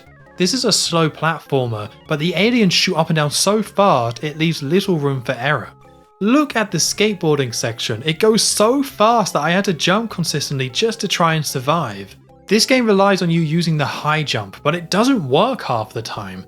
Trying to get through the stage 2 platforming sections felt impossible, as it was a 50-50 chance to see if you would get a high jump or a normal jump, and the normal jump meant you wouldn't make it and you would die. It doesn't have the same slippery issues, but the platforming suffers greatly due to this, and avoiding enemies is harder as they move so fast and you don't know what jump you're going to do when you jump. In the NES version, you could press the B button halfway through a jump to make it a high jump and give yourself a little bit more control. It didn't feel great, but you could do that if it was needed and was helpful for avoiding enemies. Because the Mega Drive version is so much quicker, that's no longer an option. You either do a normal jump or a high jump, When you jump, you fall too quickly to make any sort of proper mid-jump adjustments. I'm ranking it below the ZX Spectrum version, but above the Simpsons for Arcade for MS-DOS. The only reason it goes higher than the Commodore 64 port is because I was able to beat the first stage, and it does have those extra buttons, making it a little bit better. Not by much though, it's still pretty bad. Next up is the Master System port, which rather than taking the 8-bit NES original and porting that, they took the Mega Drive version, scaled it down to 8-bit, and made it run on the Master System. It doesn't look too bad for a Master System conversion, and it largely is the same game, apart from a few key differences. There are a lot less buttons on the Master System controller compared to the Mega Drive one, and even less than the NES one, so like some of the other ports we've seen, they had to change the controls. Instead of using the same scheme as the one-button versions, which actually worked pretty okay, they tried a different approach which is much worse. Pressing down goes through your items, and you have to press down and the spray can button to use one. The high jump works the same way as the Mega Drive version as well, which means you have to press 2 buttons to do it, meaning you have to press 2 buttons at the same time a lot, and hope they work. The run also doesn't seem to work properly. Holding jump only allows you to run on higher platforms, and you can't run on the ground, which I think is just a bug. The enemies are too fast yet again, and you're still pretty slow playing as Bart, so it was so easy to take damage. I was miserable playing this game. It's the least amount of progress I made in any version I'm covering for this video, as I could barely get through stage 1 without getting a game over. It's so easy to get hit and die and has all the same problems as the Mega Drive port, but with even worse controls. Really bad stuff here. It crashed while playing the first stage, which I took as a sign to stop playing this terrible game. The Game Gear version is a downgraded port of the Master System version, so it has all the same control problems but this time with screen crunch. Screen crunch is an easy thing to complain about with these old handheld ports, but it doesn't matter too much for a game like this. It's the same level of awful as the Master System one. I managed to get a little further in stage 1 on the Game Gear, but that's not saying much. They're going dead last on the list, underneath the Commodore 64 ports. The Mega Drive version had a lot of problems, but both of these make it even worse. These versions don't even make me angry. It's just really hard playing either of these, to the point where I can't even get slightly sucked into them. They're bad, and that's that. After all I've just gone through, it feels strange to rank the NES version as the best one. When I first played it on NES, I didn't have a good time with it, and some of these ports have clear improvements. I decided to go back to the NES original and play it a bit more on actual hardware, and I managed to get all the way up to stage 4 before I get a game over. I wouldn't say I had an amazing time playing it, but it's clearly the most playable version, and in my opinion the one that's most realistic to beat without cheating. The controls are bad, but the level design does fit within the awful controls, and each port I've played upsets that balance between control and level design, and each time it results in a more difficult and worse experience. This was really tough playing all these versions of Bart vs. the Space Mutants. I can't really recommend any of them to Simpsons fans. You get a few references that are alright in there, and with this being the first Simpsons game on consoles, there's some value to that, but that's about it. Doesn't help that none of them are particularly good games either. How about we try and end on a slightly lighter note, because there was an 11 version made of Bart vs. the Space Mutants, that being an LED game. It is an official port as it was made by Acclaim, as you can see by the giant logo on the back. Let's put some batteries in and see what we have. It takes place on one screen where you're in the nuclear power plant and trying to get power rods over to Homer, inspired by stage 5 of the main game. You have to avoid the aliens, jump and get the rods, and then make your way across the screen. I didn't beat the first level of this. It's really hard to know what's going on, and dodging the aliens feels like luck. It was pretty confusing, which wasn't helped by the music, as it's playing this tinny version of the Simpsons theme at you really loudly. The game also stops every time you get hit, and every 3 hits is the game over, so you don't really get a good feeling of what's going on. Maybe a kid with too much time on their hands could figure this out, but a simple little time waster would have been so nice instead of what we got. I won't rank it or put it on the list, as that opens up a whole world of LED Simpsons games, which, if I want to put those on, I'll cover those in a separate episode. And that's finally it for Bart vs. the Space Mutants. Thank you very much for watching. Feel free to leave me a comment if you agree or disagree with what I've said in the video, and join me next time where I'll be ranking Bart Simpson's Escape from Camp Deadly. If it's as bad as Bart vs. the Space Mutants was, I don't know how I'm going to get through all these games. Starting with Bart vs. the Space Mutants, Acclaim was all in on churning out Simpsons games as fast as they could. Bart vs. the Space Mutants was a success, and after its initial release in April 1991, they were straight to work porting it to anything and everything.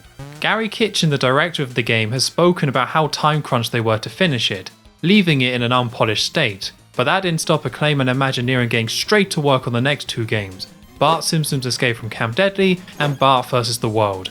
We'll be looking at Bart vs. the World in the next video, as Escape from Camp Deadly came out first in November 1991, only 7 months after Bart vs. the Space Mutants. I'm surprised that they didn't take Bart vs. the Space Mutants and port that to the Game Boy alongside everything else. I actually kind of appreciate them making something original just for the handheld. The Game Gear was also a handheld, and that did get Bart vs. the Space Mutants, and if I had to throw out a guess to why, I think it's because the first level heavily revolves around finding purple objects, and the Game Gear was in colour where the original Game Boy was not, so you wouldn't be able to tell what the purple objects were. The Game Boy was a huge success at the time as well, so I can see why they would want to make something original for it, make a game to try and appeal to that huge audience that it had. This is the first Simpsons game on the list that I've never played. Honestly, before starting to research these games for this series, I had no idea it even existed.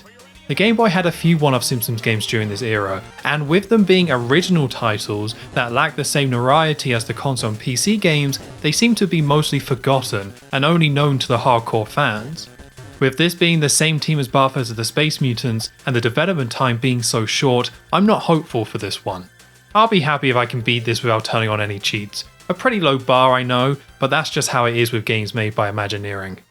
It's a pretty underwhelming title screen. Of course, this is the Game Boy, but there's no music or animation. Instead, we have some awkward images of Bart and Lisa, with them both kind of smiling, and Lisa staring off into space. Pushing Start takes us to the opening cutscene, explaining the story where Bart and Lisa have been sent to Camp Deadly for the summer, which is ran by Iron Fist Burns. This isn't Mr. Burns, this is a new character who is his nephew. It's a bit weird that it's his nephew and not his son, but I guess the idea of Mr. Burns having a son would have been a bit too far-fetched. Oh wait.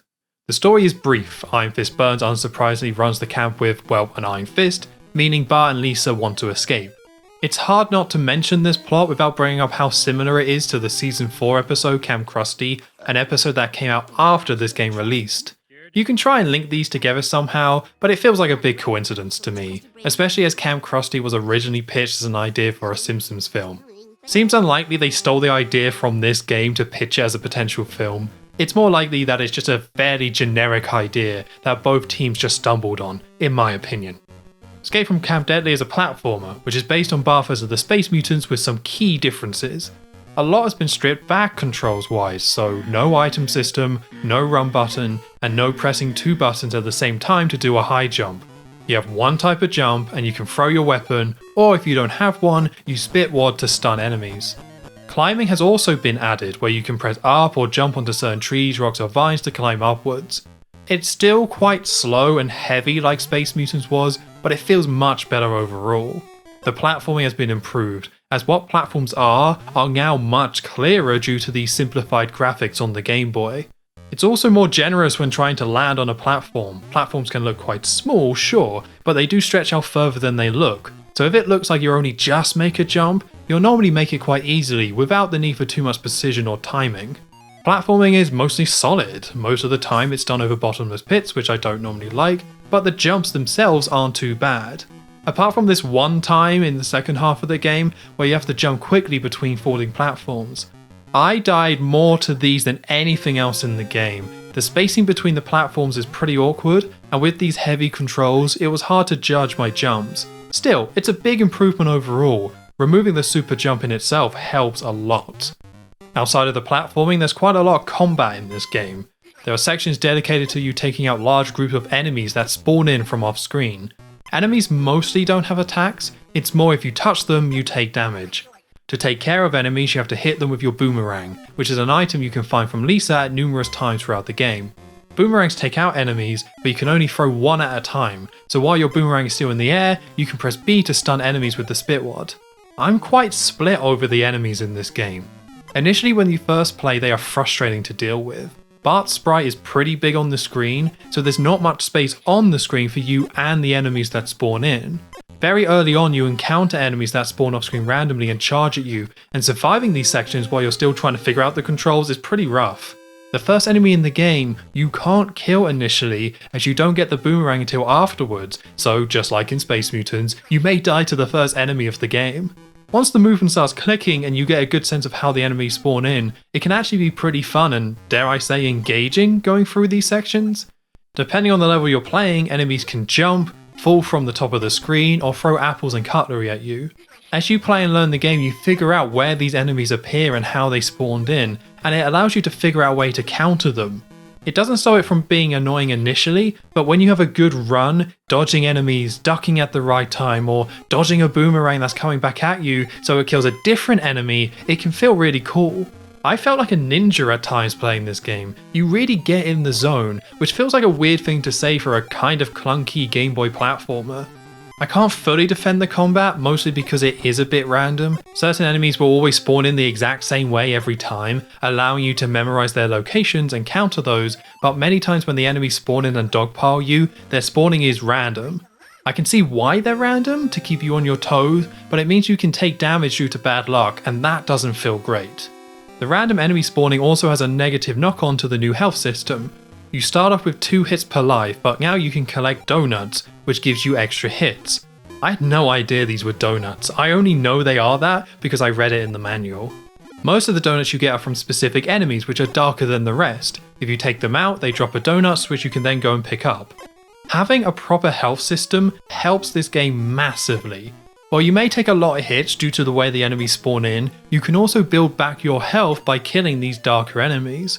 You can still quite easily die, but once you get used to all of this, and you're dodging enemies more while still getting health pickups, you can finish combat sections with more health than what you started with, and that's satisfying. Saying that, if you die due to an instant death pit, you lose all the donuts that you built up and you're back to 2 hits. It doesn't help that at the very beginning of the game, there are these bees that move in patterns that feel a bit random, and touching them is an instant kill. It's completely unnecessary to have instant kill enemies so early on, but this is Imagineering, old habits die hard. They couldn't help themselves but have something that's overly harsh at the beginning of this game. The random enemy spawning also applies to the enemies that have health pickups, so you can go a whole section and not see one, or get lucky and see 3 at once. It would have been nice if this was a bit more consistent. Overall though, the health system is another big improvement. A system where you can increase your max health might have felt a little bit better, but still, a step in the right direction. There are separate levels in the game, but they all blend into each other to give a better sense of Bart travelling through the camp to escape. Each level starts with a billboard which explains the camp activity that you'll be taking part in for that level. The first one is flag capture, where you have to go through the woods and pick up any flags you come across to progress forward. I quite like this level. The main problem is that I don't think it's a great introduction to get people into the game. As I mentioned, there's instant kill bees and the enemy spawning. As you go through the level, you come across a river and you can't jump across. Instead, you have to climb up the tree to go into a secret tree house, and inside is a mini boss called Blindside Bill. There's a few of these bully bosses where you have to defeat them with a boomerang in a specific way. Hitting them directly doesn't do anything, so you have to hit them in just the right way to take them out. Their name gives you a clue to how to do this, so with Blindside Bill you have to try and hit him from behind to take him out. These fights are pretty annoying to begin with.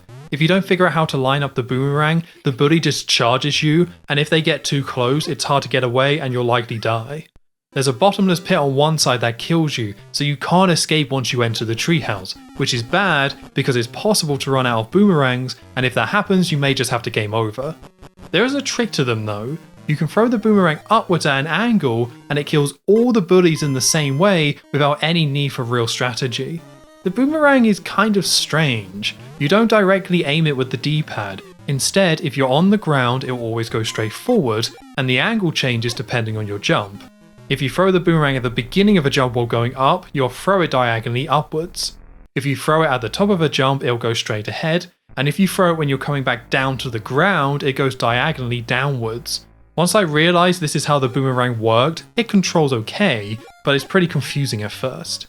It's something else that can make this game off-putting at the beginning. Dealing with these bullies, the heavy controls, the instant kill bees, and the enemy spawning do mean there's a barrier for entry here. If you play this for about 5 minutes and then drop it, it may leave a bad taste in your mouth. Defeating Blindside Bill gives you a beekeeper costume from Lisa, which you can use to run past bees without being harmed. I managed to find 3 costumes across the game, and I really like this idea, but there's not much to them. Each costume stops you from taking damage in different ways, but you can't use your boomerang while wearing them, which makes them a bit limited. They're only available for a short time for a specific section, and taking damage while wearing one can make you lose it straight away. They do their job well enough though, which is adding some variety to the levels. After the beekeeper costume, the other 2 are completely optional, so finding them, defeating the bullies, and getting the costume feels rewarding in itself. So after the woods you head into the mess tent, which is a pure combat section, where you have to pick up food and throw at enemies to get past. There's a limited number of food to pick up, and if you throw in front of a canceller, you have to eat all the food you're holding, taking away all your ammo.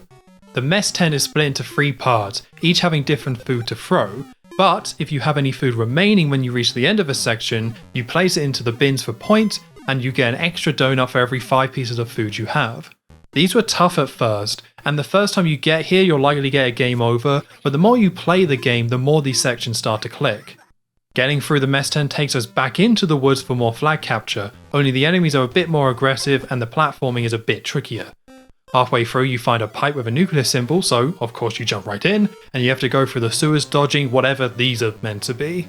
The first time I reached the nuclear pipe was a really cool moment. This game is tough. I died many times before reaching this point while I was learning the controls and the level design, and if you run out of lives and get a game over, you're back at the title screen and starting all over again. Not something I would normally like, but this game does find that balance between being punishing but also being rewarding once you figure something out and make progress. Each time I played this game I got a little bit further, got a little bit better, or maybe I would find a secret that would be helpful for every subsequent playthrough. It meant that reaching such a different and unexpected setting, like a nuclear waste pipe, was such a great little moment, such a great way to reinforce progress. I might be overselling this, but if you take the time to get over the initial hump, this game does tap into that old school difficulty where it can suck you in and even be fun. It's also cool figuring things out, like this weird guy hanging upside down in the woods. You can take him out with a boomerang because if you touch him it does damage, or you can jump around him on the trees and free him. Later in a boss fight with Nelson, he reappears and he can help you out so you can hit Nelson without any risk of being hit. A bit like the dog in Resident Evil 4, only 13 years earlier and on the Game Boy. It's nothing amazing, and these type of ideas were kind of in Bart vs. the Space Mutants, but their simplicity and the more to the point nature of this game makes them more effective in being rewarding. This game definitely frustrated me, don't get me wrong, but I liked making progress on each run. That felt good to do. Speaking of frustrating me, you go in and out of pipes as you walk through the woods, and one of these pipes is filled with infinitely spawning spiders that fall from the ceiling and crawl along the ground. I got a game over here when I first reached this pipe as I couldn't figure out how to get past them.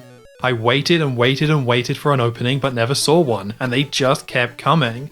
Like a lot of this game, there's a trick here, and that's that the spiders will never go to the right, so if you go past the spiders it won't come at you. A bit annoying, but after some careful jumping and boomerangs, you escape the sewers and are introduced to a new enemies, mosquitoes. They don't spawn randomly in, which is a plus, and you get a chance to take them out with the boomerang from a distance. It's a little slow doing this. Aiming the boomerang can be tricky as you have to time it with your jumps, so I don't love these enemies, but it's a fine change of pace. Eventually you get to the end of the woods and reach Nelson. The person who we saved earlier is called Mad Mort, and fighting Nelson without him can be tough. He runs along the top of the branch dropping apples, and you can't throw the boomerang upwards without jumping, but as your jump is higher than the branch he stands on, it's easy to jump into Nelson while doing this and take damage. Using Mad Mort basically allows you to skip through this fight though, so it's not an issue. Beating Nelson takes us back to the mess tent for round 2 of the food fighting. Hard to defend the game repeating content like this. We've gone from the woods to the mess tent to the woods to then the mess tent again, but once you get through this second round, it takes us to the second cutscene of the game. This is another cool moment! The story here isn't anything all that worthwhile, and there's not even really any jokes, but this feels like such a moment in this game. Finally making it through the woods, finally making it through the dinner halls, and getting a cutscene of all things. In the cutscene, Bart and Lisa decide that Camp Deadly is awful and they want to escape, so they're going to climb Mount Deadly, which is an area that's off limits to them. This cutscene also marks about the halfway point of the game. Reaching here consistently means you're getting pretty good at the game. Mount Deadly itself is split into climbing rocks on the outside and going through dark caves. Not a fan of either of these sections. Climbing the rocks doesn't feel great, it's easy to slip off and get killed, and there are people throwing rocks at you, and the window to dodge these rocks is tiny, it's so hard to do. Inside the caves you have these bats, which are largely okay, but again, it's such a small window to dodge some of these, as Bart is so big on screen, so it makes it quite easy to take damage. Things start to get a bit weird in these caves, with these skulls falling from the ceiling and actual skeletons coming to life and attacking you. It's pretty surreal going from food fights to fighting off actual skeletons. Let's not think on what this means for what's really going on with Iron Fist Burns and Camp Deadly. I'm sure kids aren't climbing up this mountain, dying, and then coming to life due to all the nuclear waste. No, I'm sure that's not it. Mount Deadly can be quite tough, but coming out the other side takes us back to the woods, only this time it's at night and we have completely different music. This is pretty much the final level, but this music is more odd and disjointed. With the skeletons from before and now this music and setting, the game has quite an intense vibe to it. It can feel tense, but that's also because you've come so far to get to this point and you don't want to mess it up and get a game over and start all over again. The final woods level is a bit of a gauntlet. It combines a lot of what we saw before in the woods, platforming over water, enemies flying at you, and the mosquitoes. There's a couple of new things to help it feel a bit different. There's these large campfires to avoid, which is quite easy to do, and there are some sleeping bears. There are sticks everywhere on the ground near the bears, and I assume if you stand on the sticks you wake up the bears and die, but I never did that luckily. At the end of the woods is another nuclear pipe, and jumping in takes us to another sewer section, which is the hardest one yet, combining the nuclear things that fall down to avoid and the spiders. I got a game over my first time here, which is pretty rough to handle as this is the final level of the game. It's not too bad once you get the timing down. Towards the end of the pipe there are these little panels above you which you can turn off using the boomerang, and as you do this you see Lisa in a ball and chain. That's pretty grim, but hitting every single panel turns out the light, which causes Lisa to disappear, and it allows you to jump over Iron Fist Burns and escape. After turning off an electrical generator, you get this nice little moment of standing on the cliff with Lisa, overlooking the camp as all the lights go off, as you've now shut down the power. It's nice that you actually control Bart here. You can stare at this dark camp all you like, or you can jump up and down in victory. Once you're bored with that, going right beats the game, with one last screen showing Bart and Lisa reunited with the rest of the Simpsons family. It's not a great ending, and there's no unlockables sadly, but I wasn't expecting too much with this being a Game Boy game. Beating the game was kind of its own reward. It took me 11 attempts to get to the end, which might not sound like that many, but that was over 3 hours of playing the game, and honestly, finally having that run where I beat it and saw the ending felt good. Having another version of 8-Bit Marge is just the cherry on top. So that was Bart Simpson's Escape from Camp Deadly. I wasn't expecting much with this being from the same team as Bart vs. the Space Mutants and it being on the Game Boy, but I found myself enjoying this one. When it comes to ranking it and saying whether it's a good game, I would say it's not a great game, but it is pretty good. It's basic, there's not a lot here to really compliment as it doesn't have a lot going on. It's a platformer which feels quite heavy and doesn't really separate it out from other games in the genre. It can be frustrating as well. The enemy spawning being random can put you in unfair situations, and there's numerous things that instantly kill you, and figuring things out isn't always that fun. However, I did really get sucked into it, and I wanted to keep playing. I wanted to overcome its more frustrating parts to beat it. There's decent variety here with the level design, as there's a good balance between combat platforming and finding secrets. It helps that this game isn't long. My successful run beating this game was just over half an hour, a great length for a Game Boy game like this. You can pick it up, see how far you get, and either try again or put it down for later. The more simple nature of the challenge it presents makes it more engaging, and while it lacks anything that makes it too unique or special, it's a solid little game. For is this something for Simpsons fans to enjoy? I don't think there's much here. Iron Fist Burns is a strange concept in itself, so that's kind of worth checking out, but the levels and enemies are all largely generic, so if you're a Simpsons fan, you're not missing out on much by skipping this one. I can see why it's forgotten. It doesn't have much to stand out as it's not amazing, but it's not awful either. It's mostly solid with a bit of frustration thrown in. Still, I did enjoy this game, which means I'm putting it at number 2 in the rankings. I like this game, but the Simpsons Arcade is still a bit more fun with better graphics and presentation, although I do think this game is better than The Simpsons for the Commodore 64. I was really charmed by that game at the time, but if I have to be honest with myself, the gameplay was weak, so I would prefer to play this game instead. And that's Bart Simpson's Escape from Camp Deadly added to the list. Thank you very much for watching. If you agree or disagree with me, please let me know in the comments, and I'll see you next time for Bart vs. the World. I hope it's much more like Camp Deadly and much less like Space Mutants, but I'm not confident that's going to be the case. This is going to sound a bit strange, but looking back on Bart vs. the Space Mutants, I've started seeing it a bit more fondly. When I ranked it, I spent so much time talking about its many flaws, which I still stand by, but having to play that game for as long as I did, I can't say I completely hated it. It certainly helped that the Game Boy follow-up, Bart Simpson's Escape from Camp Deadly, turned out to actually be a decent little game. Still nothing to write home about, but I'm in an oddly positive place when it comes to the Simpsons games and Imagineering.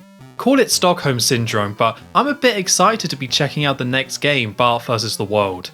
It's another game from Imagineering, and believe it or not, we're still not out of 1991 yet.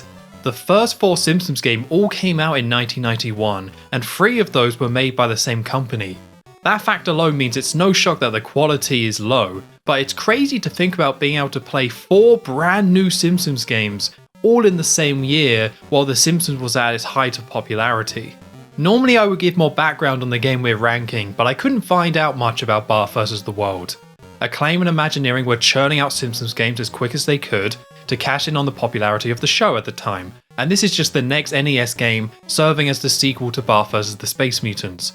I do have a vague memory of this game as I actually did own it as a kid on the NES. I remember something like Bart riding on his skateboard along the top of a castle wall, I want to say, and I'm pretty sure I also didn't like the game. Before doing this series, I had no idea I played this game before, and this memory only unlocked thanks to doing these videos.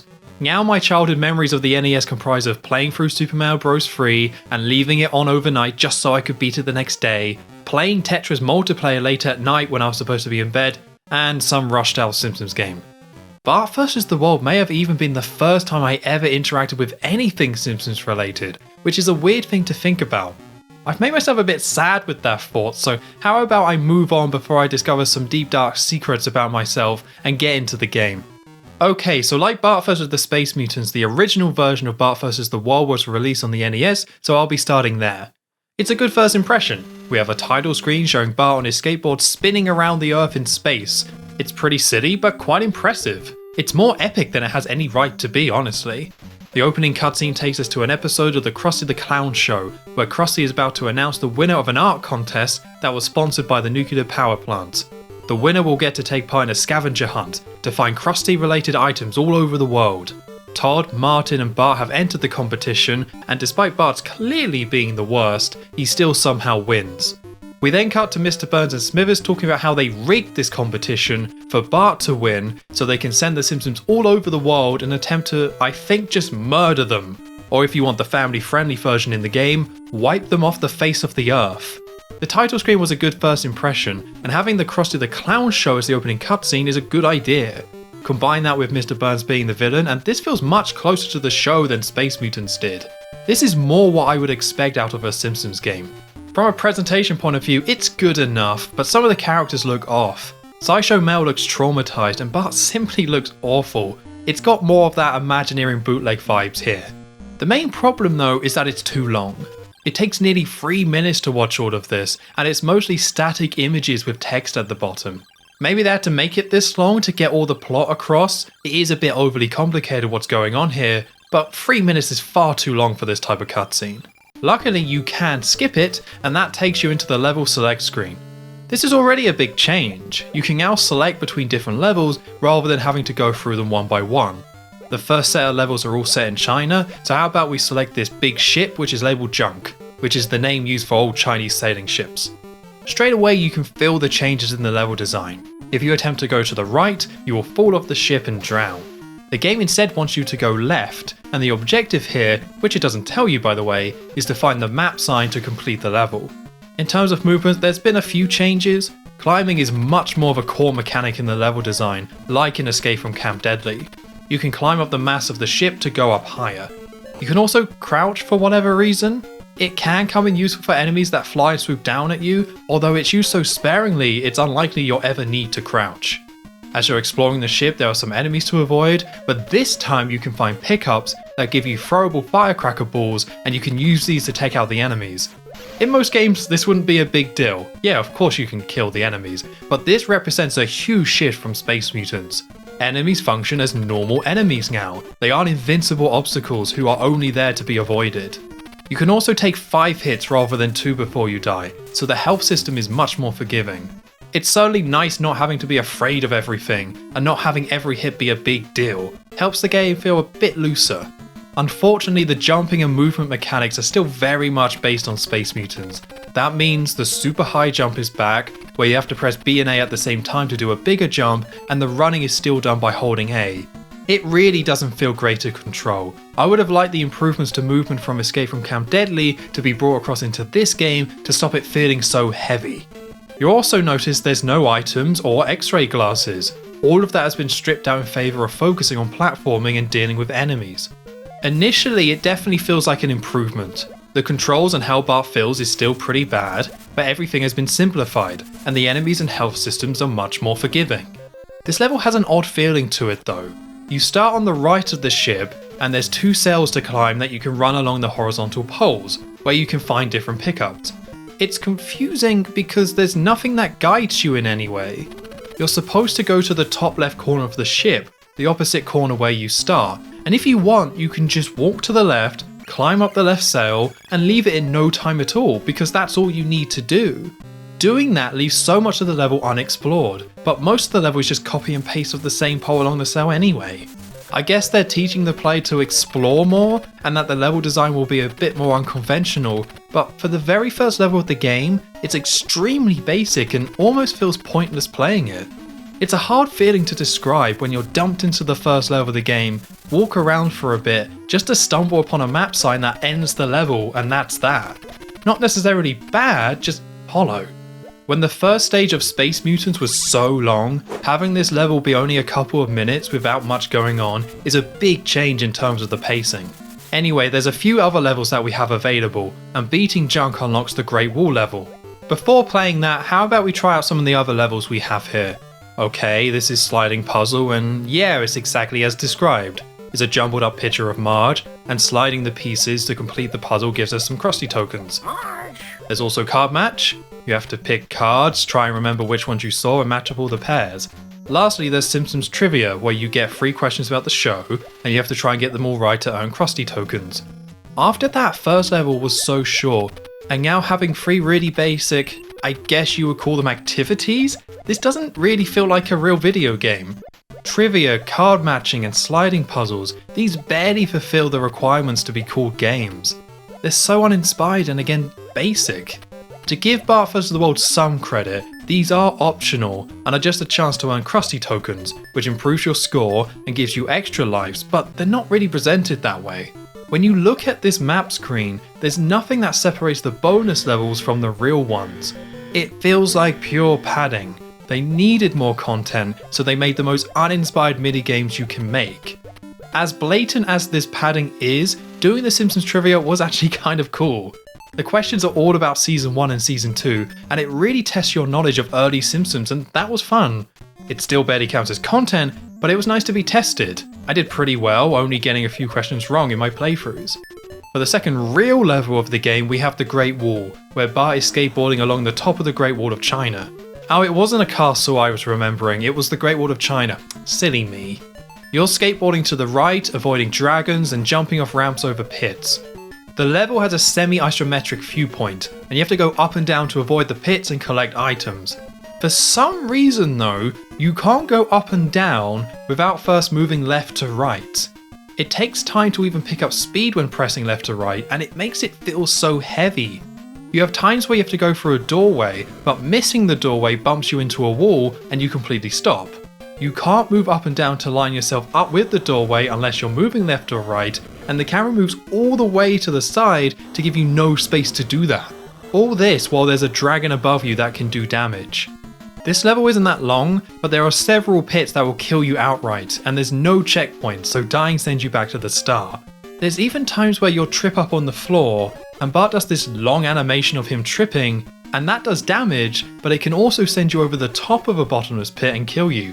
I've played this game enough times that I can beat this no problem, but first time picking up the game, you'll likely get your first game over here. You have to get used to the bad movement, to how the ramps work, to the isometric viewpoint that makes it hard to know where Bart is, and the awkward momentum. It's so easy to die, so sluggish moving Bart, and for what was a cool idea, it's not fun at all. Beating the Great Wall unlocks the exit sign for China, and selecting it takes us to the first boss, Fu Manchu Burns. The concept of the game is that Mr. Burns is sending Bart to different parts of the world and having his relatives, who are all alternative versions of Mr. Burns, try and take him out. This means we have a Chinese version of Mr. Burns here. How about we say that nowadays this is pretty insensitive and this idea hasn't aged too well and just leave it at that. You fight Fu Manchu Burns along the Great Wall, picking up firecracker balls and throwing them at him. He throws balls at you and can deflect your firecrackers back at you as well using his fan. I think there is a trick to this, but I never really figured out what that was. It's an easy boss. If you keep throwing firecracker balls at him, enough of them will do damage, and it only takes a few hits to take him out. Beating Fu Manchu Burns takes us straight to the next set of levels set in the North Pole. Once again, we have bonus levels to play to earn more Krusty tokens. They do mix these up a bit for each world. Instead of trivia and card matching, we have this igloo game where you have to pick the correct igloo after they've been shuffled around, and a slot machine. They're different types of games, but not much better. There are activities that still barely qualify as something to do, stripped down versions of Mario Party minigames. The first actual level is the Ice Cave, where we have some horizontal platforming, avoiding icicles and jumping over pits, and then some vertical platforming going up these vertical shafts, and then ending off with some more horizontal platforming, jumping on these small platforms over an instant kill river and bouncing off some bubbles. The first platforming level, Junk, established that the level design would be very different, and the Ice Cave continues this trend. They were very proud that they now support proper vertical scrolling, and the levels focus much more on going up and down as a result. Unfortunately, they didn't really have any good ideas for how to use vertical spaces to create interesting challenges. The vertical shafts are just two sets of platforms on either side that you jump between. There's so many to jump on, and there's little variation. It's like something from the original Metroid, although without the sense of exploration and atmosphere that game had, it's a really boring platforming challenge.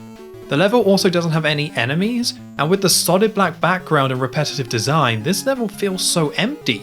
It honestly doesn't feel finished. Like this is an early prototype where they built a rough framework for a level, but didn't have time to add any substance or nuance to it. If you didn't get a game over when skateboarding, you certainly will here on your first playthrough. It starts with icicles which fall at an insane rate, constantly raining down, making them so hard to avoid. I ultimately stopped trying to avoid them, and just sprinted through this bit, allowing myself to take some damage just to get through it. Also, in typical Imagineering fashion, getting hit by an icicle is likely the first thing that will happen to you when you start playing the level. While that is bad, it's the end section of the Ice Cave that killed me so many times. You have to jump on tiny platforms, which are slippery as you're in an ice cave, and falling off is an instant death. Remember how Escape from Camp Deadly had generous platform collision to allow you to make jumps comfortably? Well, that philosophy has been completely ditched, and the platform collision is a mess. The collision doesn't always line up properly with how a platform looks, and it's very easy to fall through a platform rather than landing on it. With the bad collision, slippery physics and heavy controls, I found it was almost better to just go as fast as you could rather than trying to take your time. What does cause you to stop, however, are the bubbles. You have to wait until the bubbles build up on top of the water, and when there's a big bubble, you can use that to bounce to the next platform. You get so little time to jump on the big bubble, and missing it is an instant kill. You can burn through lives on this section as it's completely unforgiving. I mentioned before that the health system was more forgiving with the extra hits you get, but that doesn't matter when platforming in most of the levels take place over instant kill pits. I don't think Bart vs. the World is more forgiving, because the game is littered with level design like this. Parts of the levels that will kill you outright, making the extra health a nice gesture, but the level design team clearly had no interest in making the game easier overall. Getting through the Ice Cave unlocks the second level in the North Pole, the Frozen River.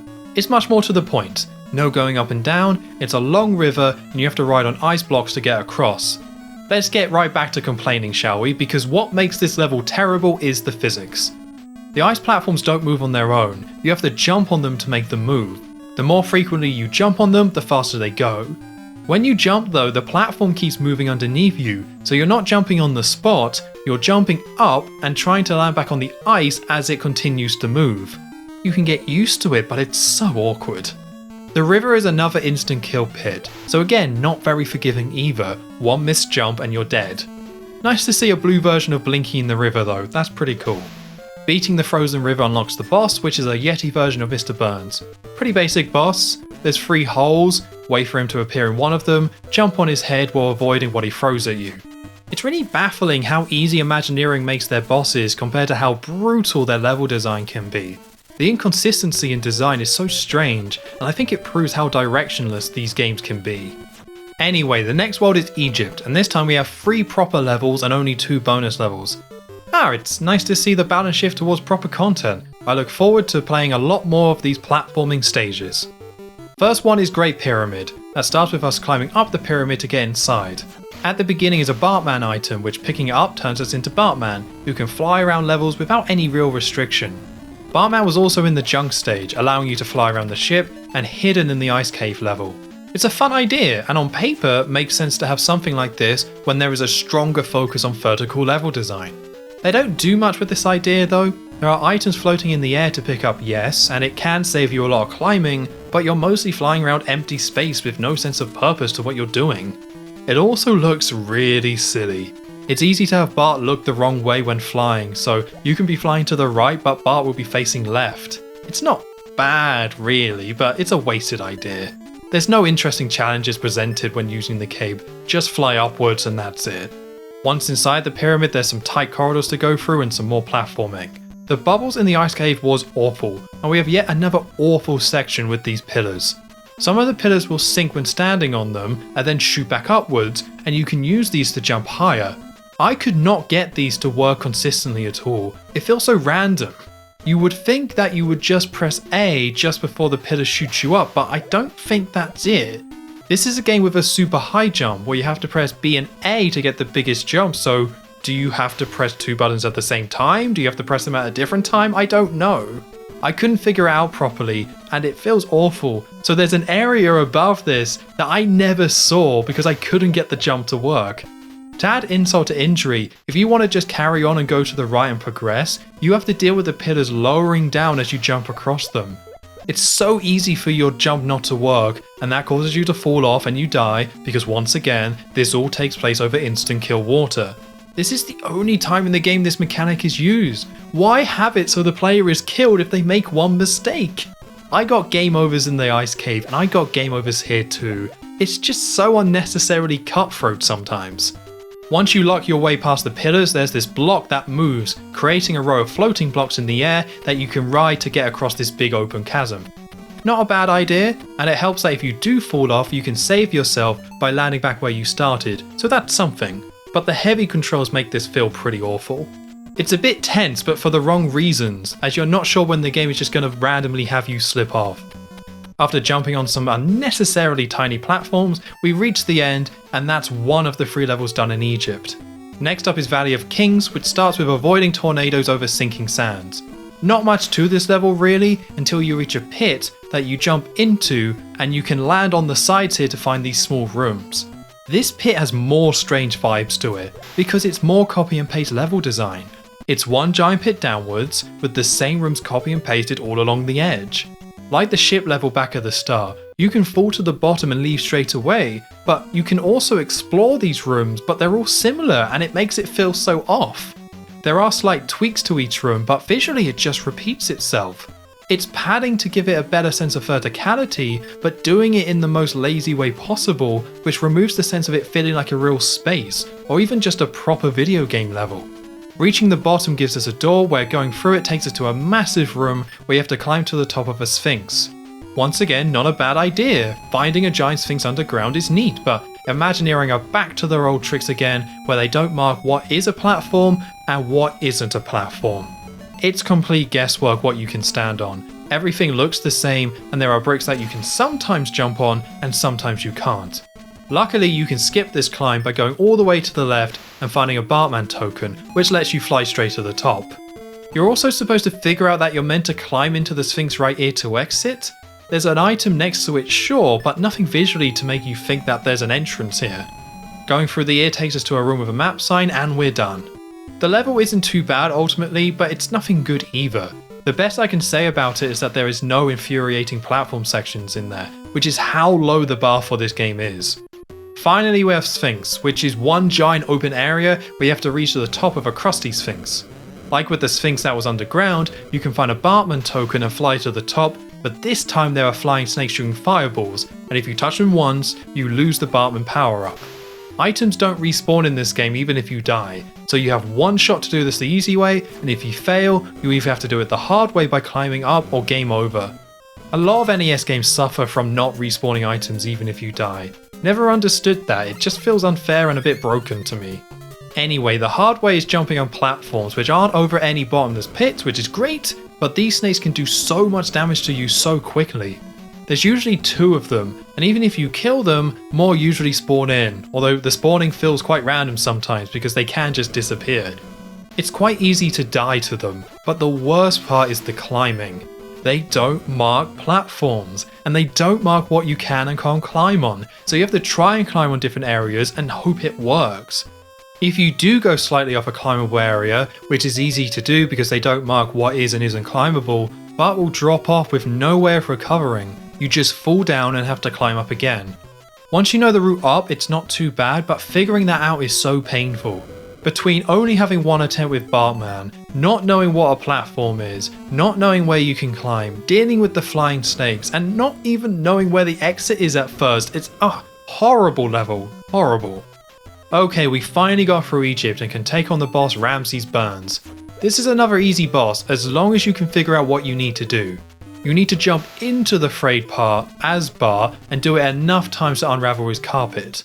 On my first attempt, I accidentally beat this boss when trying to hit him with the firecracker balls, which meant the second times I fought him, I didn't really know what I was doing and he ended up killing me. It is ultimately quite easy, so with Ramses Burns dealt with, it's finally time for the final world, Hollywood. The setting here is whatever they felt like, using themes that you would normally see in films. So the first platforming level is Hollywood Stage 1, which is a giant pirate ship. This game as a whole is all about putting Bart in a variety of themes and locations like in Egypt, so Hollywood is just an excuse to throw a couple of extra ones in there. With the pirate ship, we're straight back to another horrible level. You start at the bottom and you have to work your way up to the top of the ship.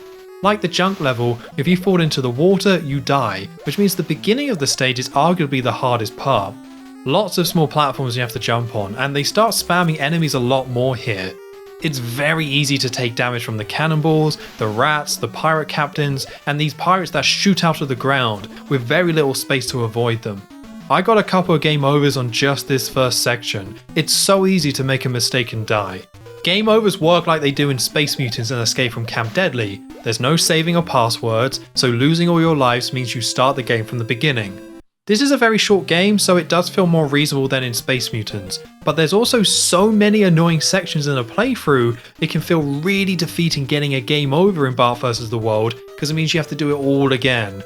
The terrible skateboarding, the frustrating bubble jumps, the wonky pillars, the unclear climbing, you have to do it all again if you get that game over.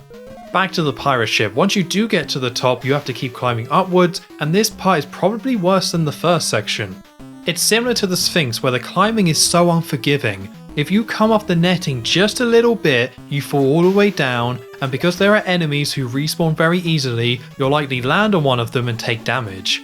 There is a part where you have to climb upwards, and cannonballs are being fired at you, but you can't climb up all the way without taking damage because there is a pirate blocking you, and you have to try and avoid the cannonballs and wait for the pirates to move, while also hoping you don't get disconnected from the net and fall down and have to start again. It doesn't help that the climbing also feels unresponsive.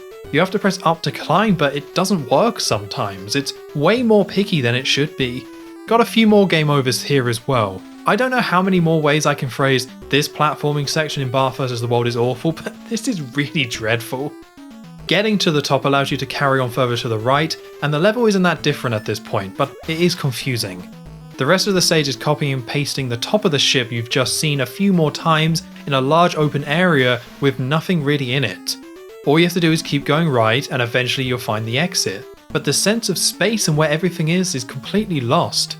It's more padding, it's more copy and paste, it's more not trying to create interesting level design with a sense of purpose and point to it, more hacked together awfulness. Alright, that's stage 1 done, and we have 2 new bonus games to try out. The first one is a coffin minigame where you have to guess the correct order of the coffins. It's random, I believe, and if you get it wrong you can just try again until you get it right. The other one is Moe's, where Moe is now a cowboy and running a saloon, and you have to avoid the drinks he slides at you and grab the Krusty tokens. After each round as well, he goes ha ha ha. This is the kind of thing I like! Strange interpretation of classic characters. There's no reason why Moe would be working in Hollywood in a western themed bar, but it's fun to see. After that, it's off to Hollywood Soundstage 2, which is a horror spooky themed level. I haven't talked about the graphics much as they're largely as bland as Space Mutants, but I think this level looks pretty good. Most of the game is too basic and dated visually, but like Space Mutants, it can have its moments.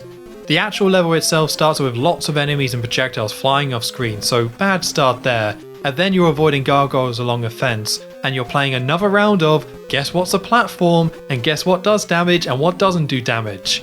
The fence part is easy once you know what is what. Would have been nice if Imaginary put some effort into marking what things are, but at the end we have a graveyard, and you can fall into the grave to go underground. If you jump over the first grave though and stay in the graveyard, these ghosts that look like Smithers start trying to attack you. Yes, more weirdness please, I just want to feel something at this point.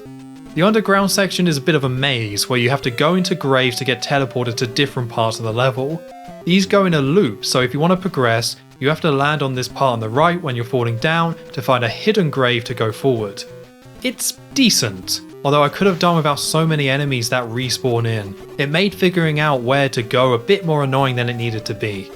Escaping the loop takes us to the final part of the level where you're jumping on these blocks with RIP on them and stone platforms along a giant grey stone wall. Now, let's start with the positives. It's not isometric and the platforming collision feels much more consistent here than it does in the rest of the game. I will give them credit for making a functional platforming section. Sadly, this section is way too long. It's more copy and paste level design, taking the same few platforms and making you jump across them over and over and over and over again. All you do is go all the way to the right, climb up a bit, go all the way to the left, climb up a bit again, go all the way to the right, climb up again, just to go all the way to the left to finish the level.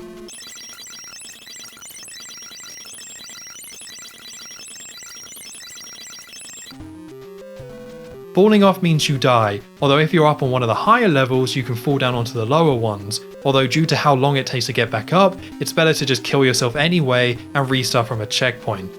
This section alone took me nearly 10 minutes to complete on my first try. The game itself is not even an hour long, so this makes up a huge chunk of a playthrough. It's not too hard, but it does become frustrating because it's just that long. Finally, after beating Soundstage 2, it's time for the final boss against Mr. Burns' Hollywood relative, Eric Von Burns. It's the hardest boss in the game, but still pretty simple. You have to throw firecracker balls at him while avoiding the megaphones he throws. It takes a lot of hit, but it's fine once you get a sense of his patterns, so he goes down and it's back to the Krusty the Clown show for the final cutscene. Krusty congratulates Bart, but says it's too bad you didn't find all the unique Krusty items, and it means you don't get the special surprise? So this is the bad ending of the game. There's actually 2 different endings based on whether you found all the unique Krusty items or not.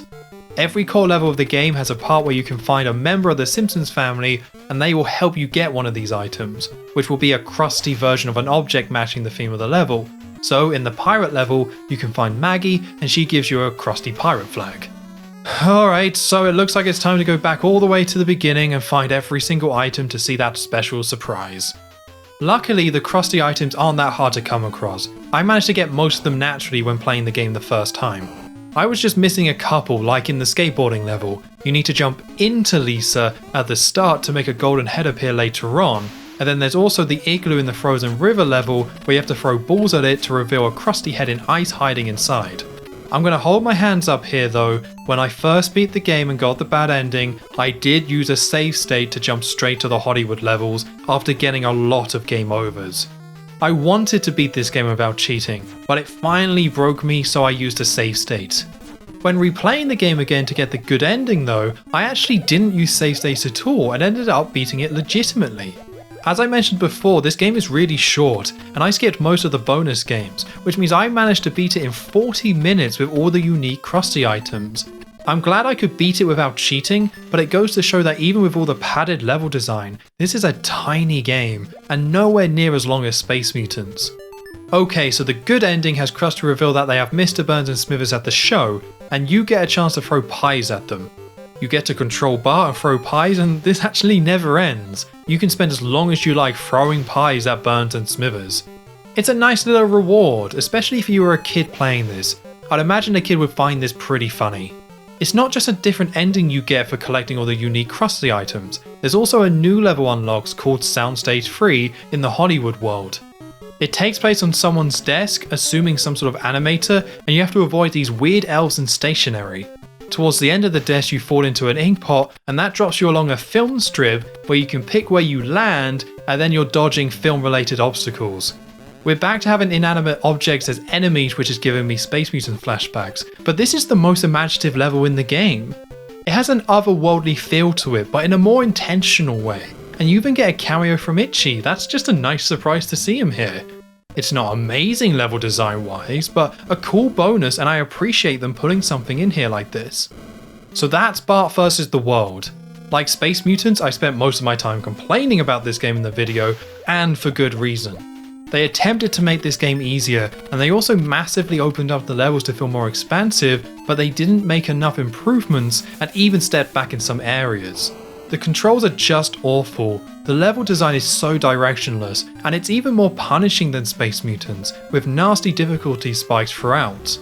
The copy and paste approach used throughout rips the game of some of its soul, and even though they're using cheap padding techniques, it's still extremely short. It feels a bit more like a Simpsons game, which is good, but it's putting Bart in the most generic themes and locations you can think of.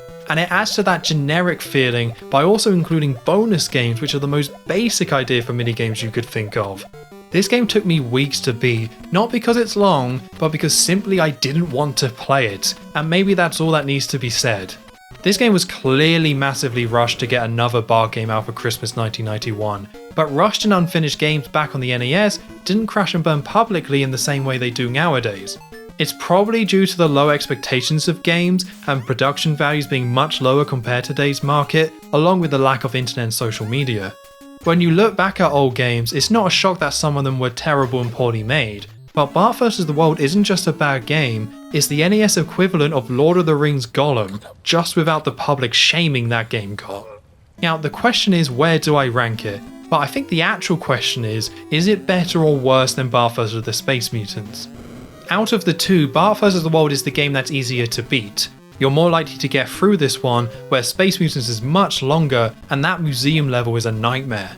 Outside of that, there's a lot less of worth in Bart vs. the World.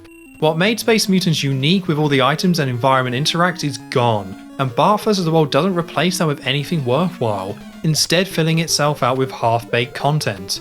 I do think the level design is worse in Bart vs. the World as well, there's just a lot less of it which helps takes the edge off. To me though, I give the edge to Space Mutants, because there's things I can point at and say, yeah, that's alright. Bart vs. the World has the same lows as Space Mutants, but no real highs. Well, highs might be too strong of a word, but there's nothing to praise or find interesting. It's just a product they put on shelves so someone can buy something with Bart's face on it. I'm putting Bart vs. the World for the NES underneath the Amiga and MS-DOS ports of Space Mutants, but above the ZX Spectrum port. The fact that the first stage of Space Mutants on ZX Spectrum is so difficult to beat means I would take Bart vs. the World over it. For the Amiga and MS-DOS port of Space Mutants, it does have better graphics than that opening cutscene, so I think it has a little bit more value than Bart vs. the World for NES. Just like Space Mutants, Bart vs. the World got its own ports, but nowhere near as many. When Bart vs. the World came out, Space Mutants was still being ported to other platforms, so the teams had to finish porting Space Mutants first before they could come back to Bart vs. the World. We got 4 ports of Bart vs. the World all coming out in 1993, the same year that Star Fox and Sonic CD came out. It's worth noting this just to highlight how late these games were being released. We'll start with the Amiga port, and these graphics look oddly familiar. Instead of using the art style used for the Space Mutants Amiga port, we have the more colourful cartoony style used in the Space Mutants ports on the Sega systems. That's because all the ports of Bart vs. the World were handled by Arc Developments, the team that handled the Mega Drive, Master System and Game Gear versions of Bart vs. the Space Mutants. It's the same basic game, but it's been completely recreated in what I would assume is a different engine, so everything feels a little bit different. There's the graphics of course, but the controls have also changed. It's back to our one-button control scheme, so jumping has been switched to pressing up on the joystick instead of being on a button. Not a great change, but you get used to it after a bit. The super high jump is still here, but this time they have improved the base jump, so it's less heavy, making it both quicker and a bit more floaty. Bart moves a bit quicker as well, so this plays better overall. Still a bit stiff and awkward, but it has a bit more of a loose feeling to it, and it makes moving around less of a chore. The other major changes outside of graphics and control is content. Most of the content is still present, but the Simpsons Trivia bonus games have been completely removed, and we have full levels missing as well. The pyramid level has been cut, the Soundstage 3 bonus level has been cut, and the long platforming section at the end of Soundstage 2 has also been completely removed. It's a shame that the trivia and Soundstage 3 are gone, but I hated the pyramid level, and the platforming of Soundstage 2 was really tedious, so these cuts do help the game overall be a smoother ride. It's weird to be complimenting a game that was already under an hour for cutting content, but it does feel like a net positive. The music has been completely redone and I kind of love it. Imagineering have been terrible with soundtracks so far, and while the soundtrack here doesn't really fit the game too well, it does sound closer to something from an educational game, it can be catchy. How disconnected the music is from the levels themselves can almost be charming, and charming is the word I would use for this port. Graphically, I think the art style works much better for Bart vs. the World than it did for Space Mutants because this game isn't trying to recreate Springfield, it's cartoony versions of common themes and locations. The looser controls also make this game more accessible. Saying that, it's still got the same level design issues as the NES version, and the physics can be a bit weird. In the Frozen River level, when you jump on the ice blocks, the blocks go in the way that you're facing when you land, so if you're facing the wrong way, which is easy to do, you shoot off in the wrong direction. For every odd change that doesn't make sense, we also have good changes, like the bubbles in the ice cave now last much longer, so you can wait until they appear and then jump, and that feels so much better.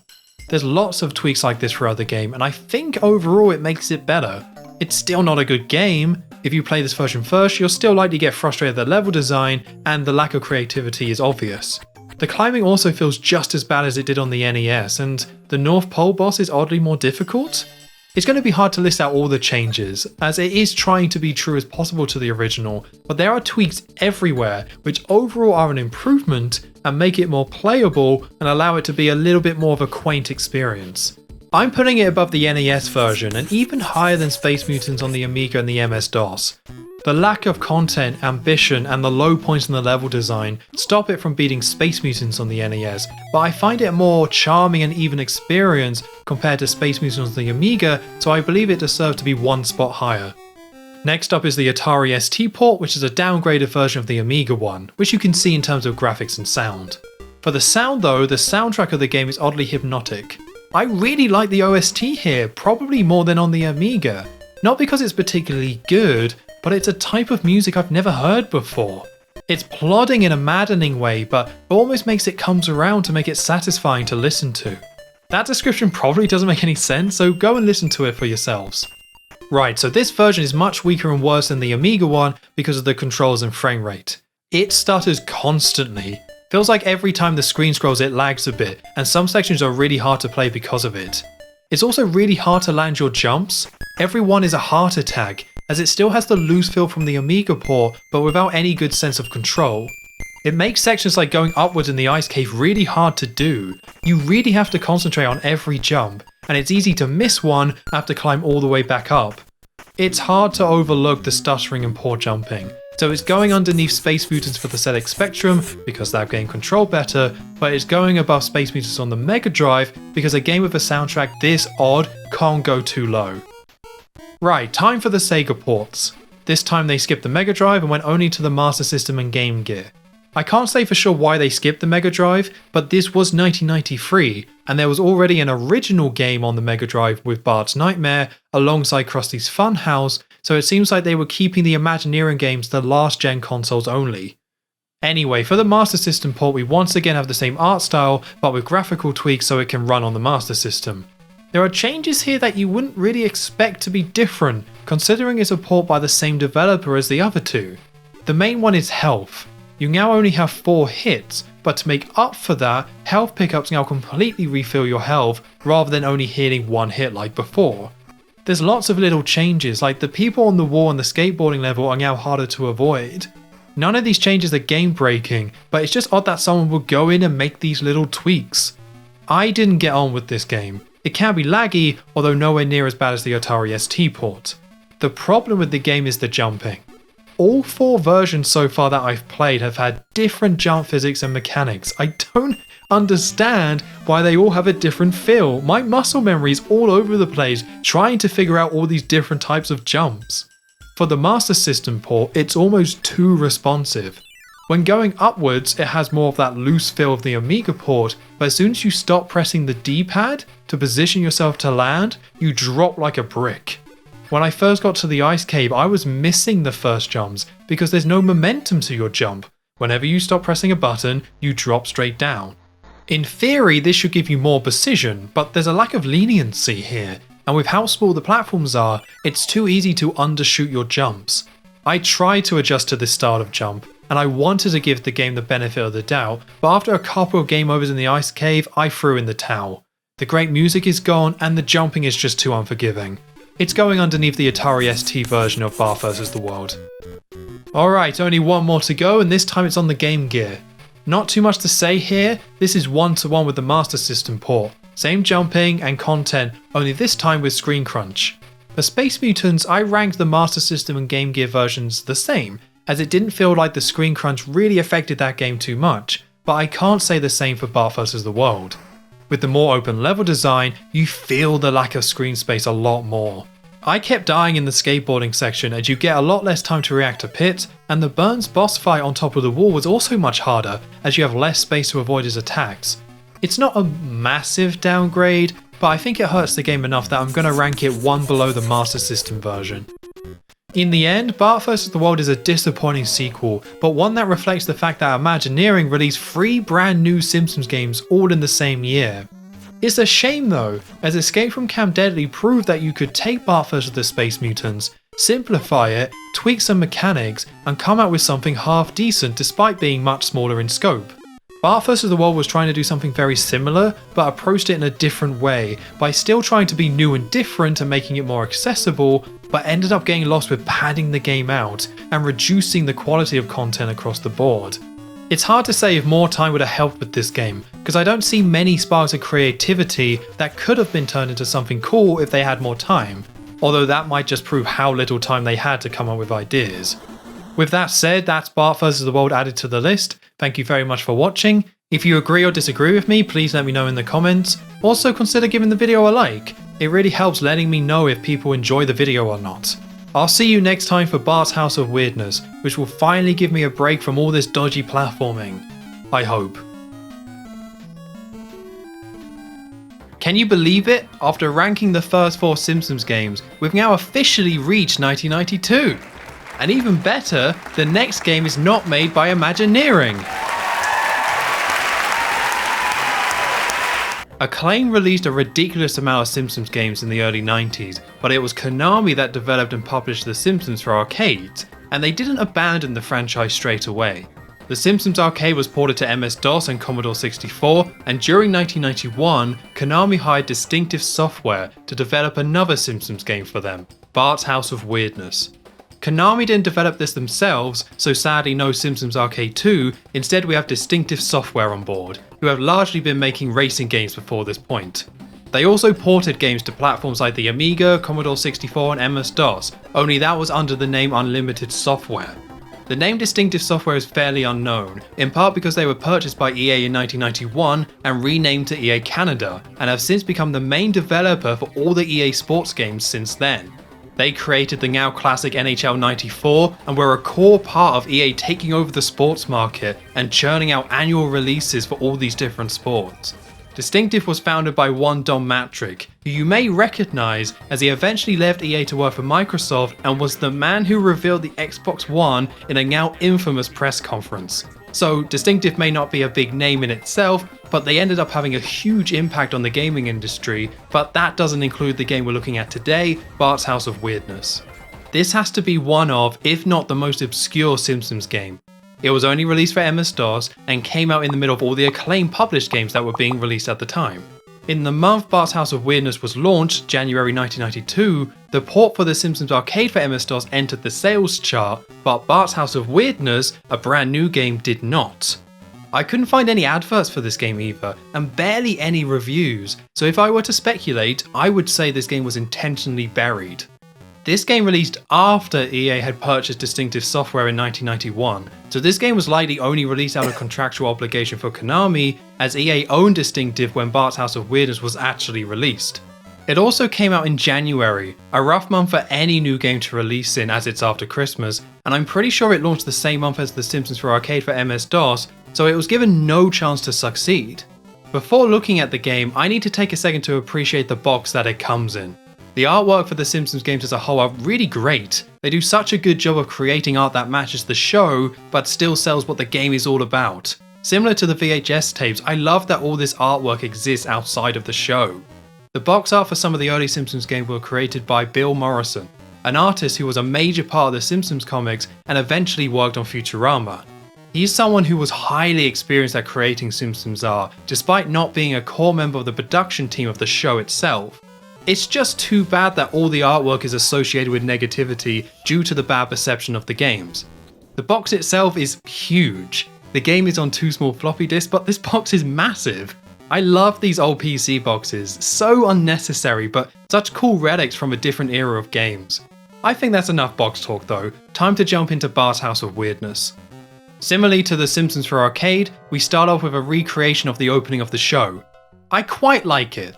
It looks good, but sadly it's a much shortened version of the opening, only showing Bart leaving school and the couch gag, which is the same couch gag that was first used in the season 2 episode Simpson and Delilah. There's then a very brief cutscene showing Bart being sent to his room with these oddly terrifying shadows of Homer and Marge. The game starts with Bart in his room, which you can walk around and interact with a few things. You get to use the Krusty doll and the headphones, although it's really picky about where you need to stand to be able to use them. There's also this Sideshow Bob egg thing that you can knock over, but if you do that too much, it can knock you back and kill you. It's only a joke though, you don't actually lose a life, it just annoys Bart. Stranger than that though, if you knock it back enough times without dying, a photo of Marge shaving her armpits appears on screen. Now, if you know your Simpsons, you'll recognise the photo as the one Bart takes in the season 1 episode, Homer's Night Out. Even if you get the reference, it's a very strange pick for an Easter egg, and if you don't recognise it at all, this is incredibly weird and confusing. The plot of the game is that Bart has been sent to his room, so comes up with some fun things to do, either inside the Simpsons house, out in Springfield, or with his imagination in his closet. Bart's room in the Simpsons house is essentially a hub world, where you can go and find each of the levels. I was naturally drawn to the window first, and climbing out of it allows us to play 2 different levels, the Quest of Maggie's Ball, and I Want to Go to the Movies. Let's try the Quest of Maggie's Ball first, and oh, this is another side-scrolling platformer? I was genuinely disappointed when I realised that. I thought this was a point and click or some type of adventure game.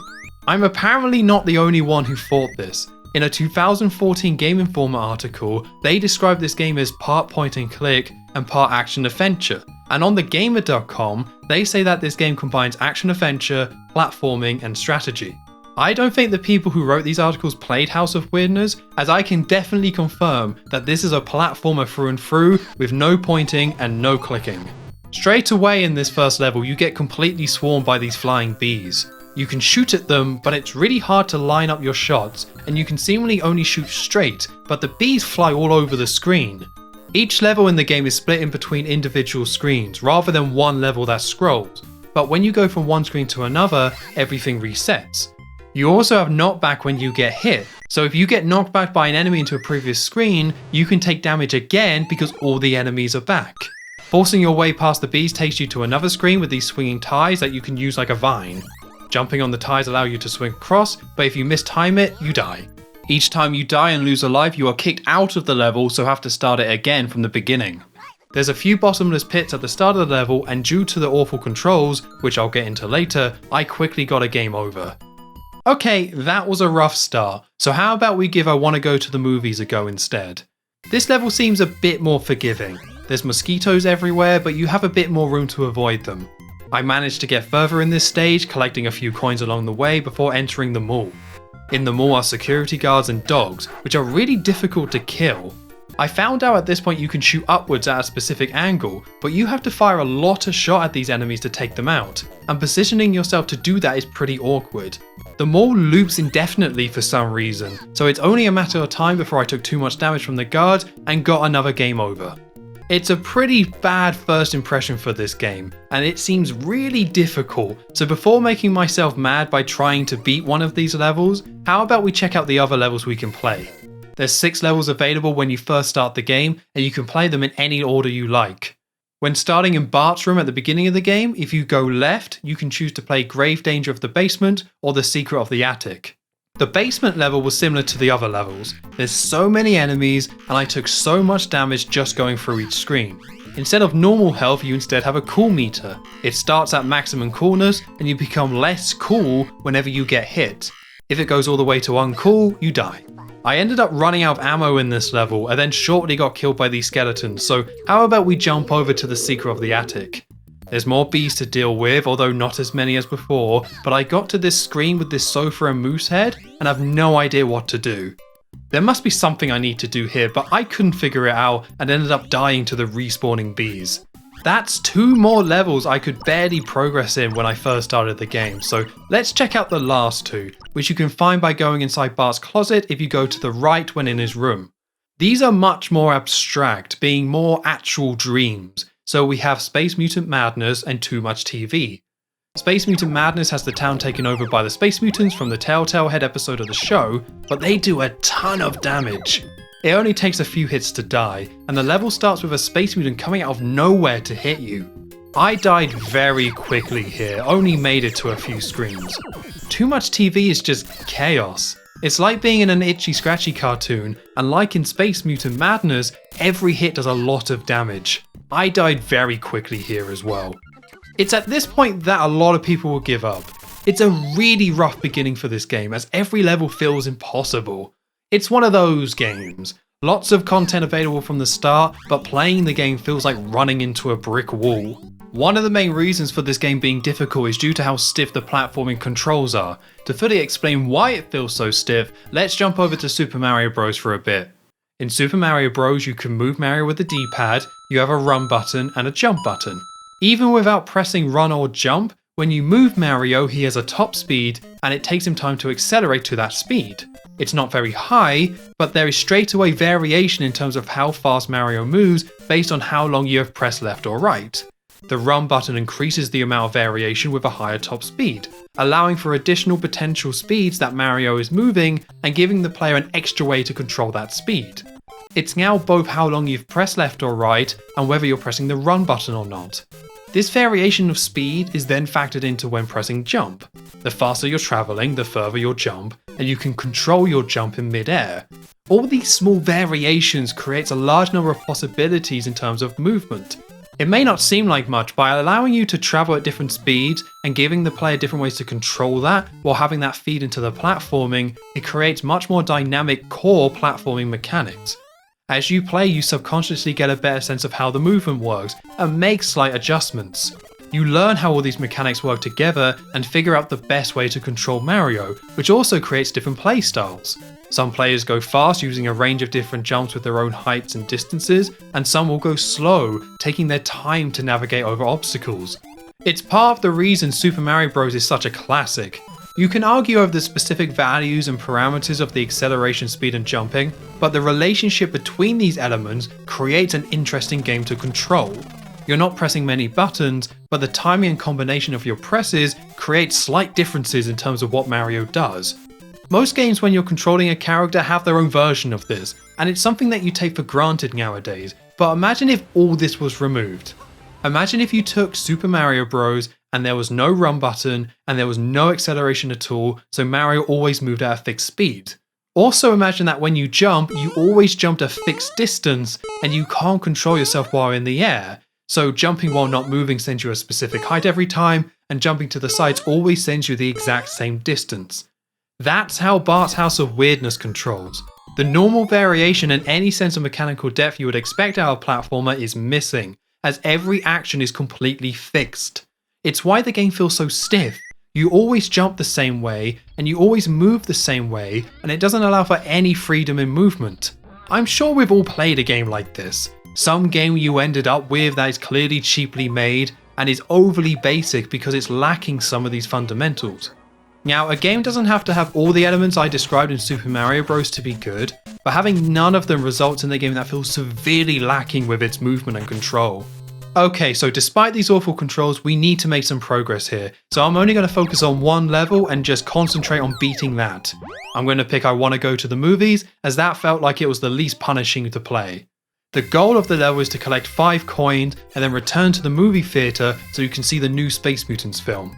By going through the level normally, going from right to left, you can find 3 coins.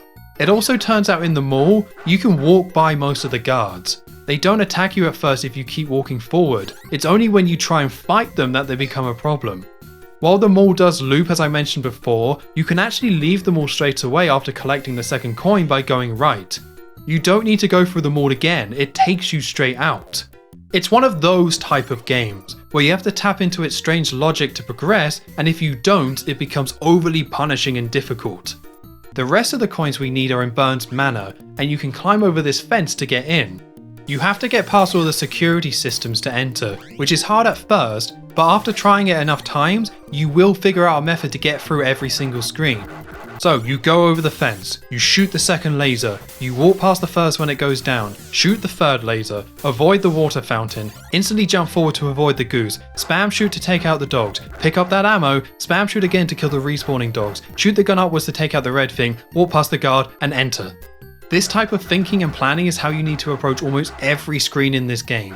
It really requires you to come up with specific strategies to beat levels. It can be satisfying doing this, but you need a lot of patience.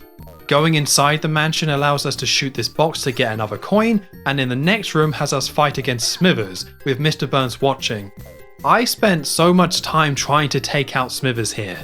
It's random whether he'll be able to attack you or not, and you take so much damage when he does. I eventually figured out that you don't need to fight Smithers at all. The coin you need is in the piggy bank, and jumping into that gives you a coin, and after collecting it, you can just jump out the window. I did eventually make myself beat Smithers to see if you would get anything special for doing so, but sadly not much happens. He runs off, and a guard comes in to replace him. After a few more screens outside the manor, shooting dogs and avoiding birds, we hop over a hedge, make it back to the movie theatre, and that's finally one level down. You get a very short scene in the theatre, and then you're back in the HUD area. I wouldn't say I had a great time playing I Want to Go to the Movies, but beating it did feel surprisingly good. To go from, what the hell is this game, and how am I ever going to beat it, to actually beating a level, and yeah, it got me a bit excited. It's probably for the wrong reasons, but it felt like a real step forward. It helps that this game has a save and load feature. You don't have to beat it all in one go, so after beating this level, I was actually able to save and keep that progress. Makes me think about how much better Space Mutants or Bart vs. the World would have been if there was any way to continue or save your progress. The second level we gotta beat outside of the Simpsons house is the quest for Maggie's ball. I complained about the bees, but once you play it a few times, they're easy enough to deal with. Like with the guards, it's usually easier to run past them than try and kill them all. There's a squirrel throwing nuts that you can't jump past, and it turns out to take him out you need to fire your gun downwards to shoot him. The perspective can be a bit confusing sometimes. You can fire anywhere, but this game doesn't follow normal video game logic like platforms blocking your shots. After climbing across the roof, you jump into Bart's treehouse and can fall through the tree itself. It gets a bit creepy here. These mushroom platforms wither away and die, and there's a spider that comes from nowhere to shoot webs at you. Going to the bottom of the tree links us to an underground sewer with waste barrels floating up and down. You have to jump across these barrels, and falling off one of them restarts you to the beginning of the section. When you restart, you only take a small amount of damage, so you get plenty of attempts to do this, which is good because getting across the barrels is painful. You have to do blind leaps of faith between screens, so you jump from one screen into another and have to hope that there's a barrel there to land on. The stiff fixed jumping makes this so much harder. Every time you jump, you're committing to jumping a fixed distance. If you could alter your jump mid-air, you could adjust for the barrels below you, but no, instead it's about lining yourself up perfectly before you make the jump and then committing, which is awkward. On top of all of this, the barrel patterns are random. They all go up and down, with the yellow ones going off the bottom of the screen, so if you're standing on the yellow one when they go all the way down, you fall off. You can't learn the movement pattern of the barrels because they all go out of sync with each other and sometimes completely change speeds. It's a complete mess. Lots of hoping and praying when jumping, especially when going between the two screens. With a bit of luck, we get across the barrels and find Maggie's missing ball, which was the objective for this level. Beating these two levels gives us Bart's red cap, and a rare look at Bart in a green t-shirt. The red cap is one of the 3 cool items we need to collect to beat the game, and you get them by beating levels, so we're a third of the way there.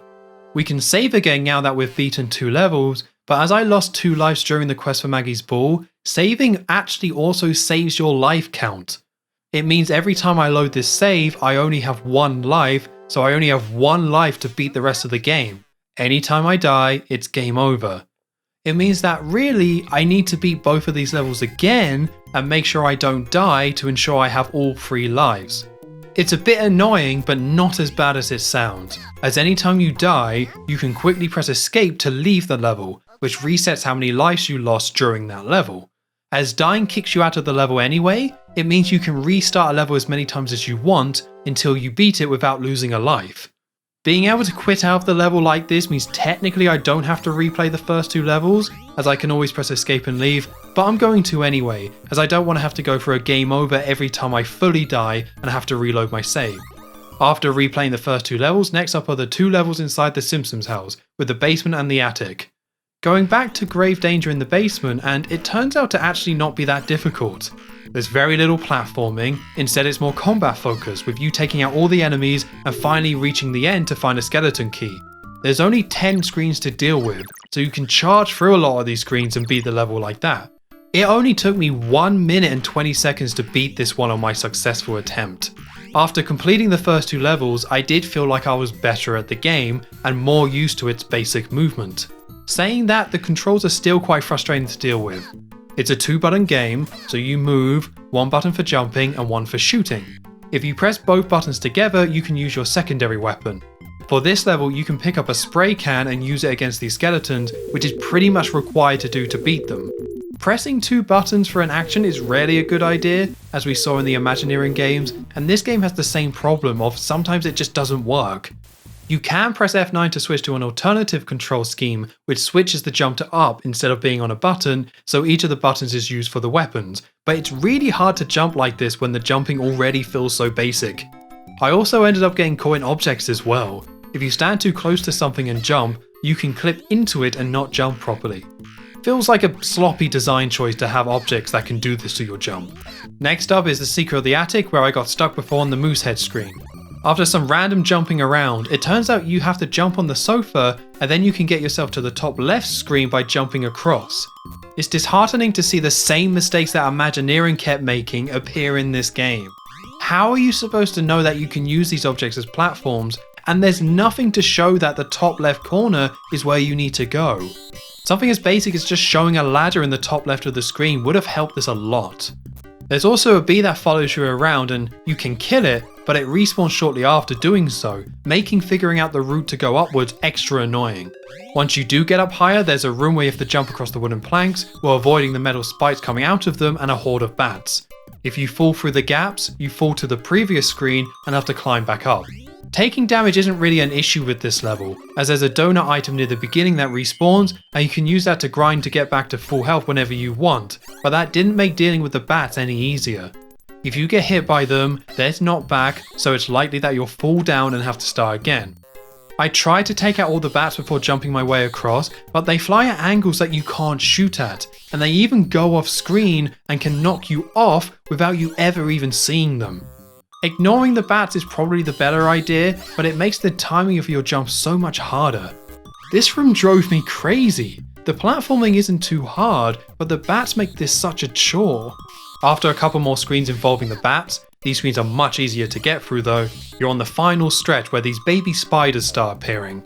At the end of this, there's a giant spider which you have to take out to beat the level. Now, you better hope you have enough ammo for this, because if you don't, you're soft locked in this section and have to start the level from the beginning. You can gather as many spray cans as you like, which is really good for taking out the baby spiders, but that big spider moves depending on where you're standing. It means it's impossible to hit with the spray can weapon, and you have to use a projectile. The only one you get here is the Burt balls. Gross, I know, but I had the slingshot, so I wasn't able to pick up the Burt balls ammo. It doesn't give you anything else, so I ended up running out of ammo and I was stuck. You can grind as much health and spray can as you want in this section, but it doesn't matter because you can't use those to kill the giant spider.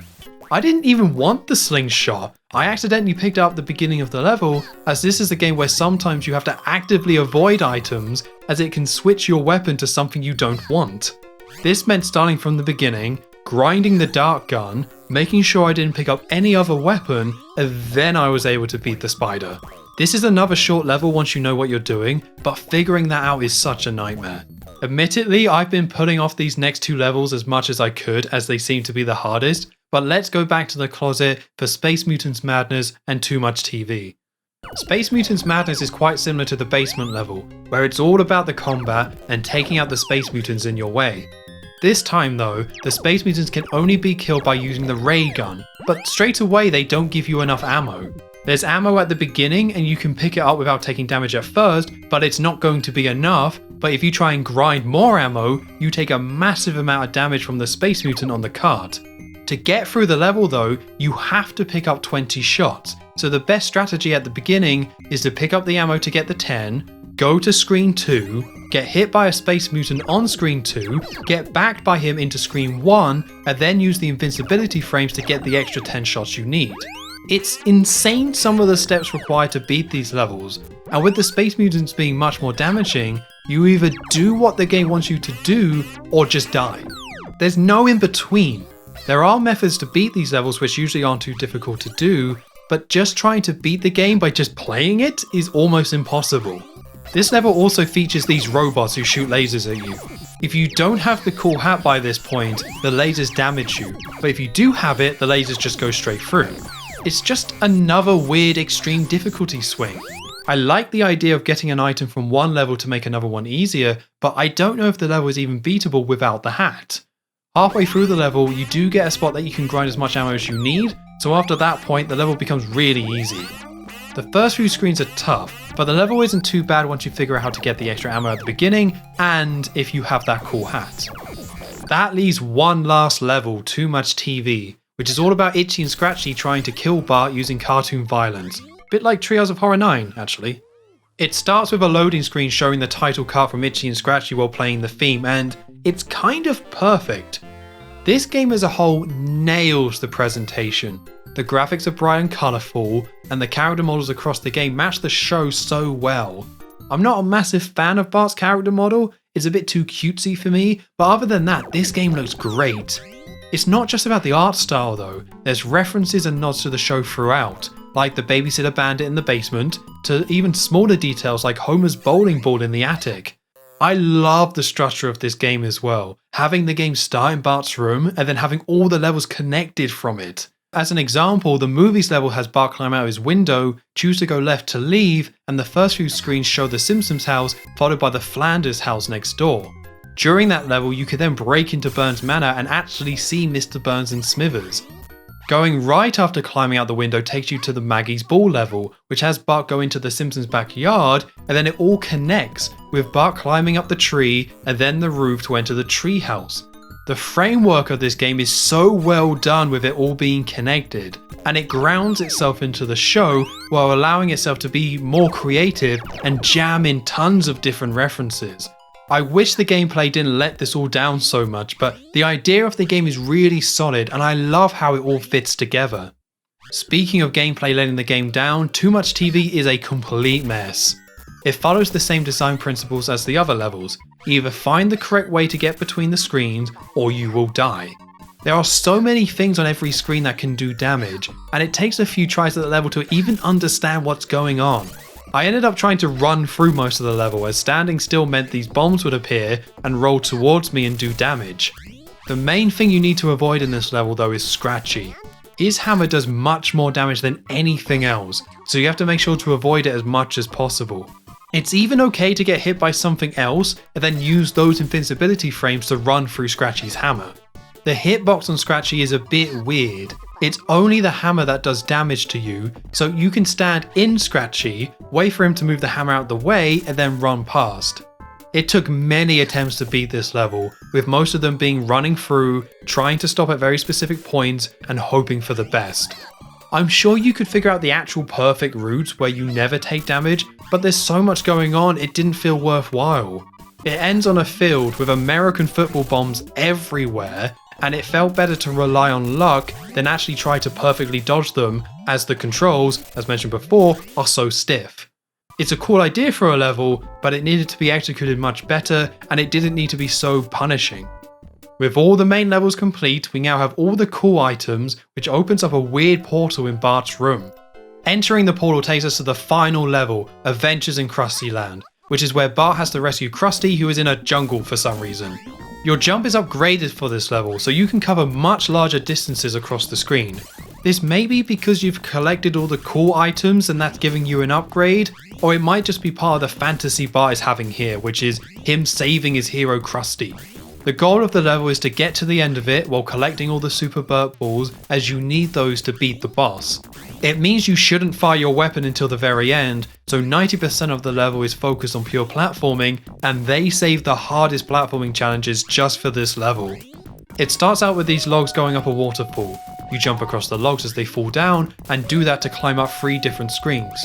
The first one isn't too bad, as you can jump upwards in the middle, but once you get to the second one, you have to jump side to side to try to climb upwards. Even as you enter the second screen, if you don't immediately jump to the left, you will drop back down to the first screen and try again. You have to be so precise with the timing of your jumps to climb up this waterfall, but with enough practice, you will get to the third screen, only to fall straight back down. This final log section, I can't believe a human designed this to be fun. The logs very quickly come down, so you constantly have to jump just to stay on the screen. The only way I could do this is by mashing the jump button. Timing the jumps properly is so hard to do, as every action in this game is segmented. It means that you're either jumping or moving. There's no overlap, which means timing your jump is much harder, as if you haven't perfectly landed from a jump yet, you can't perform another jump or even queue up your next jump, so you press the jump button and nothing happens.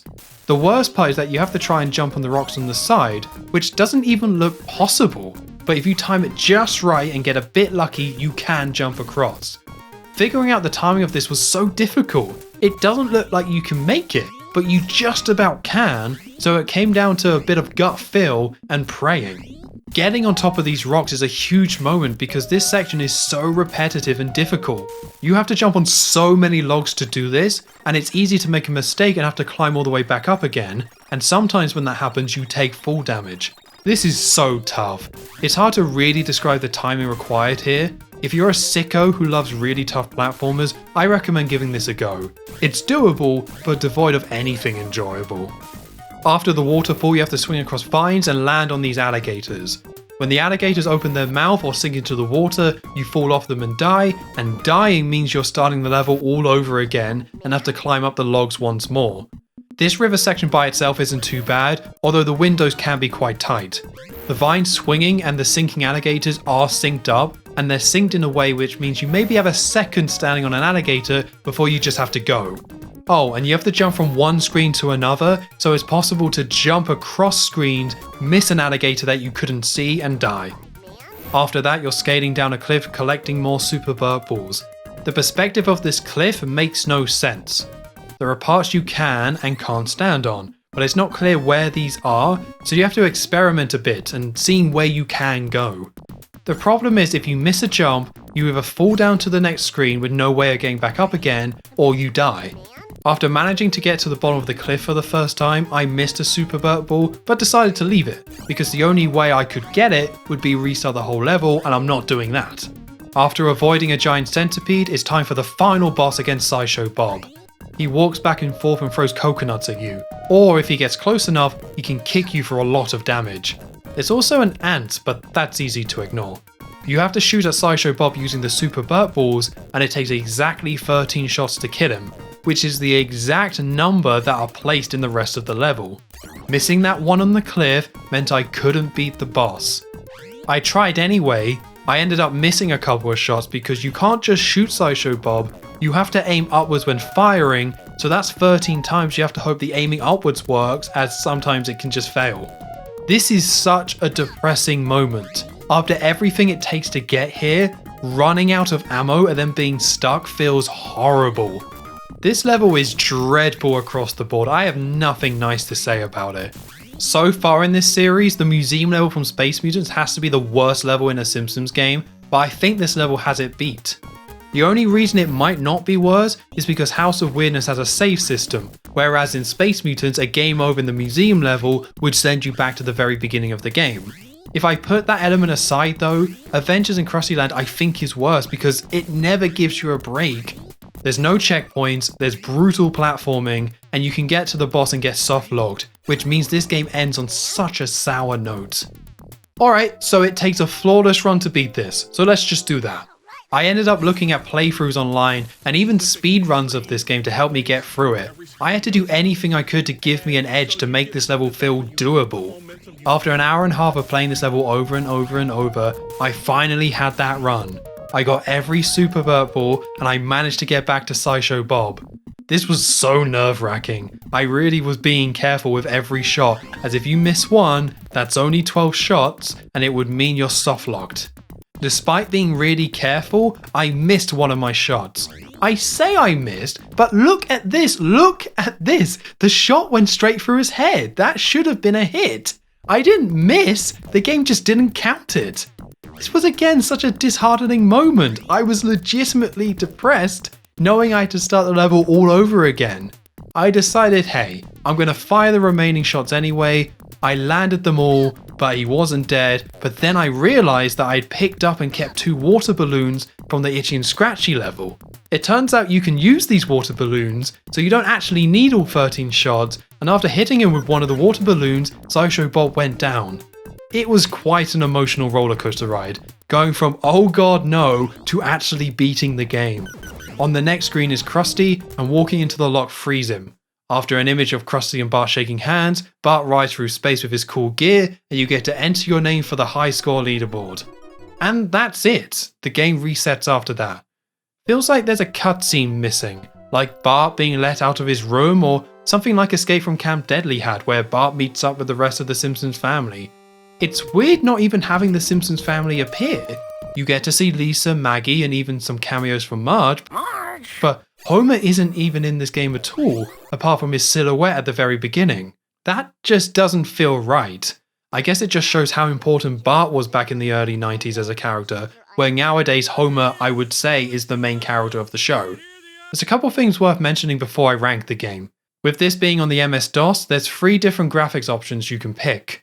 All the footage you've been seeing so far are the best graphics available, but there's a downgraded version which looks a bit different. The third graphics option I couldn't get working, sadly. This is still technically playable, but it looks completely broken. Believe it or not, there is also a hard mode you can select from the pause menu. You can turn this on at any point, but from what I can tell, the levels stay exactly the same. I thought maybe Bart would take more damage from enemies, but that stays the same, and enemies don't have more health either. The only difference I noticed in hard mode was that your invincibility frames are massively reduced. You only get maybe a second if that after getting hit, before you're able to then get hit again, which makes the Itchy and Scratchy level much harder. There's no alternative ending from beating it in hard mode, so there's no real reason to do so unless you just want to be miserable. Lastly, there's a VCR mode, which allows you to re-watch yourself playing the game. So you can play a level, press tab, and then rewind and fast forward through a playback of your gameplay. Pretty innovative, really, although your use of this feature depends on how much you enjoy the game in the first place. So that's Bart's House of Weirdness. As always, I'll be ranking the game based on whether it's a good game and its worth to Simpsons fans. Let's start with its worth for Simpsons fans first, because in terms of what a Simpsons game should be with its setting and look, House of Weirdness is almost perfect. It's not one-to-one with the show visually, of course, but really captures it in its own way, and all the little details are really great to see. I love the connected world in this game, from exploring Bart's imagination in an itchy-scratchy cartoon, to keeping things more mundane and grounded by having Bart explore Springfield and the Simpsons' home. I wish Homer was in the game, sure, but each level still has its own references and feels like a video game version of the Simpsons world. All of this is let down by the fact that this is definitely not a good game.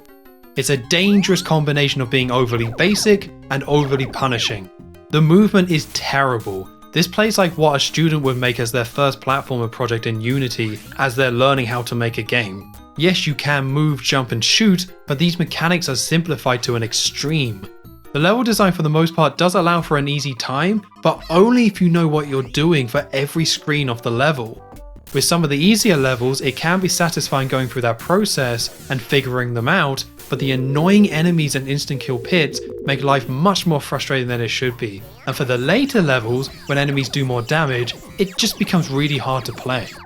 Just a bit more forgiveness and freedom would have gone a long way here, but this is another old game where it's really hard, probably because it's also really short. Bart's House of Weirdness is shorter than Escape from Camp Deadly once you know what you're doing, but it's so much more difficult to enjoy. The Too Much TV and Adventures in Krusty Land levels completely sink this game for me. The gameplay makes it worse than the NES versions of both Bart vs. the Space Mutants and Bart vs. the World. For ranking Bart's House of Weirdness, I'm going to put it at number 9, below Bart vs. the Space Mutants for the ZX Spectrum, but above Bart vs. the World for the Atari ST. The Bart vs. the World ports have their own gameplay problems, but they lack the amazing graphics and level concepts that Bart's House of Weirdness has, so I think it deserves to go above them. I can't put it any higher than this though, due to its gameplay and difficulty. If the game just controlled a bit better and was just a bit easier, it would have shot up the list, and had the potential to go all the way to the top, but sadly that's not the game we got. As someone who never experienced this game before, I thought it looked interesting, and I would love to be saying that this was something really cool and that it's worth playing, but I can't. It has a lot of potential, and if this did turn out to be a simple adventure game, I would have loved it. The developers didn't have much experience in making platforming games, but platform games were the biggest genre at the time, so they forced it to be a platforming game, and we got something pretty amateur, and all the potential is wasted. It's only worth playing if you want to play every Simpsons game, like me, rather than it actually being fun. And that's Bart's House of Weirdness put on the list. Thank you very much for watching. Feel free to leave a comment or give the video a like, and I will see you next time for Krusty's Funhouse. I know I said this last time, but the dodgy platforming has to stop at some point in these Simpsons games. Right? Right? 1992 started on a bit of a low note with Bart's House of Weirdness, but this was only the beginning of one of the busiest years for Simpsons video games. We started off with Konami releasing Bart's House of Weirdness, and in the same month they released the MS-DOS port of the Simpsons Arcade game. Acclaim was still porting Bart vs. the Space Mutants during 1992, so we got the Sega ports for that game as well, but Acclaim would release original games alongside it. In total, there were 5 brand new Simpsons games all released in 1992, a feat that has never been matched since. Bart vs. the Space Mutants was a big hit, so with the show still popular, the Acclaim machine was full steam ahead to make Simpsons video games. In 1991, Imagineering were the sole developer of original Simpsons games for Acclaim, but this changed in 1992, with Imagineering now joined by Audiogenic and Sculpted Software. Audiogenic was the first to release their Simpsons game, with Krusty's Funhouse releasing in June 1992. Acclaim clearly wanted to get as many Simpsons games released as possible, but Imagineering were already stretched so thin. Imagineering didn't just release 3 new Simpsons games in 1991, they released 6 other games as well. Of course, they were already working on 2 new Simpsons games for 1992, but it was going to take some time to finish them. While they were being made, what's an easy and cheap way to get new Simpsons games on the shelves? Well, Acclaim's answer was to take an existing game and repurpose it to make it Simpsons themed. This isn't something that happens nowadays, but it wasn't uncommon back in the early 90s. This was normally done when games came over from Japan to the West, or for certain licensed games. For the case of Krusty's Funhouse, Acclaim repurposed the game Rat Trap. Rat Trap was a puzzle game on the Amiga, seemingly released in 1991. I initially struggled to confirm if this actually did release or not, because there's so little information about Rat Trap out there. This article in Retro Gamer magazine about the making of Krusty's Funhouse says it did release, but I couldn't find any proof of that happening. Trying to find an answer to this question led me to reaching out to one Gary Scheinwald. He's a video game producer who worked on a large number of Simpsons games in the 90s, including Krusty's Funhouse. He was kind enough to speak to me and give me some insight into all of this. Rat Trap was created by Fox Williams, a two-person developer team made up of Patrick Fox and Scott Williams. They were working at British developer Audiogenic on a football game and created Rat Trap on the side. After showing Rat Trap to the rest of Audiogenic, they loved it and it became a full project. They then took Rat Trap to the Consumer Electronics Show, an event that acted as a pre-E3 style industry show to pitch it to publishers. They pitched it to Acclaim, who did want to publish it, but said that it would need to be a licensed game, so they suggested to turn it into a Simpsons themed game. Acclaim wanted to make the game all about Bart, which makes sense considering all the Simpsons games they were making at the time were about Bart, and Rat Trap already starred a young boy who you could swap out for Bart. It was Fox and the Simpsons team that wanted it to star Krusty, as they were making a push towards characters outside of the main family around this time. Gary wasn't able to say this for sure, but he speculated that Krusty being chosen for the lead in this game may be related to the live action spin-off show that was being developed by Matt Groening. This show never came to light, but it's no secret that Matt Groening loves Krusty as a character, so this game could be all part of a big push for this new spin-off series or for just Krusty the Clown as a brand. I can't say this is 100% true. Krusty is one of the original characters from the Tracy Ullman show, so he may have been picked just because he's one of the more important side characters, but there's enough breadcrumbs here to say it's possible that this is all tied to this spin-off show. Moving on to Krusty's Funhouse itself, and this is one of the rare 2D Simpsons games that received decent to pretty good reviews at the time and has maintained that okay reputation. Some of the previous Simpsons games actually did review quite well upon release, but it didn't take too long for people to see them more negatively. Krusty's Funhouse was considered a fun puzzle game at the time, and I believe it still is. I didn't read any reviews when I was younger, but I did play it as a kid on the Mega Drive and I remember liking it. After playing Bart's House of Weirdness, I'm more than willing to get lost in some nostalgia for this one. I'm going to be playing the SNES version first, as according to Gary, it was the lead version of the game. It's actually called Krusty's Super Funhouse on the SNES, but let's worry about all the different versions and names later and start playing some Krusty's Funhouse. The game starts on a bit of a flat title screen. It's a fun logo with cartoon rats invading it, but there's only a plain white background behind it. Pressing start doesn't begin the game, but instead brings up a password selection. There's already a password here, hi kids, and confirming that takes us into the opening cutscene. Very brief cutscene here. Krusty walks out on stage for his show, but there are rats everywhere.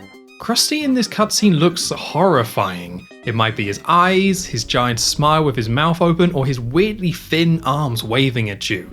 The strange vibes continue into gameplay where you take control of Krusty. Krusty stares at you the entire time when you're playing this game. Sometimes his eyes might change depending on certain actions, but when he's walking, he stares right at the player.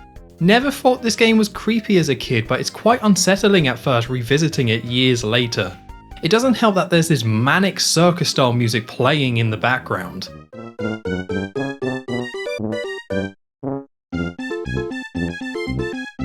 Anyway, Krusty's Funhouse is a puzzle platformer. You can walk, jump, pick up and drop blocks, and throw items to take out enemies.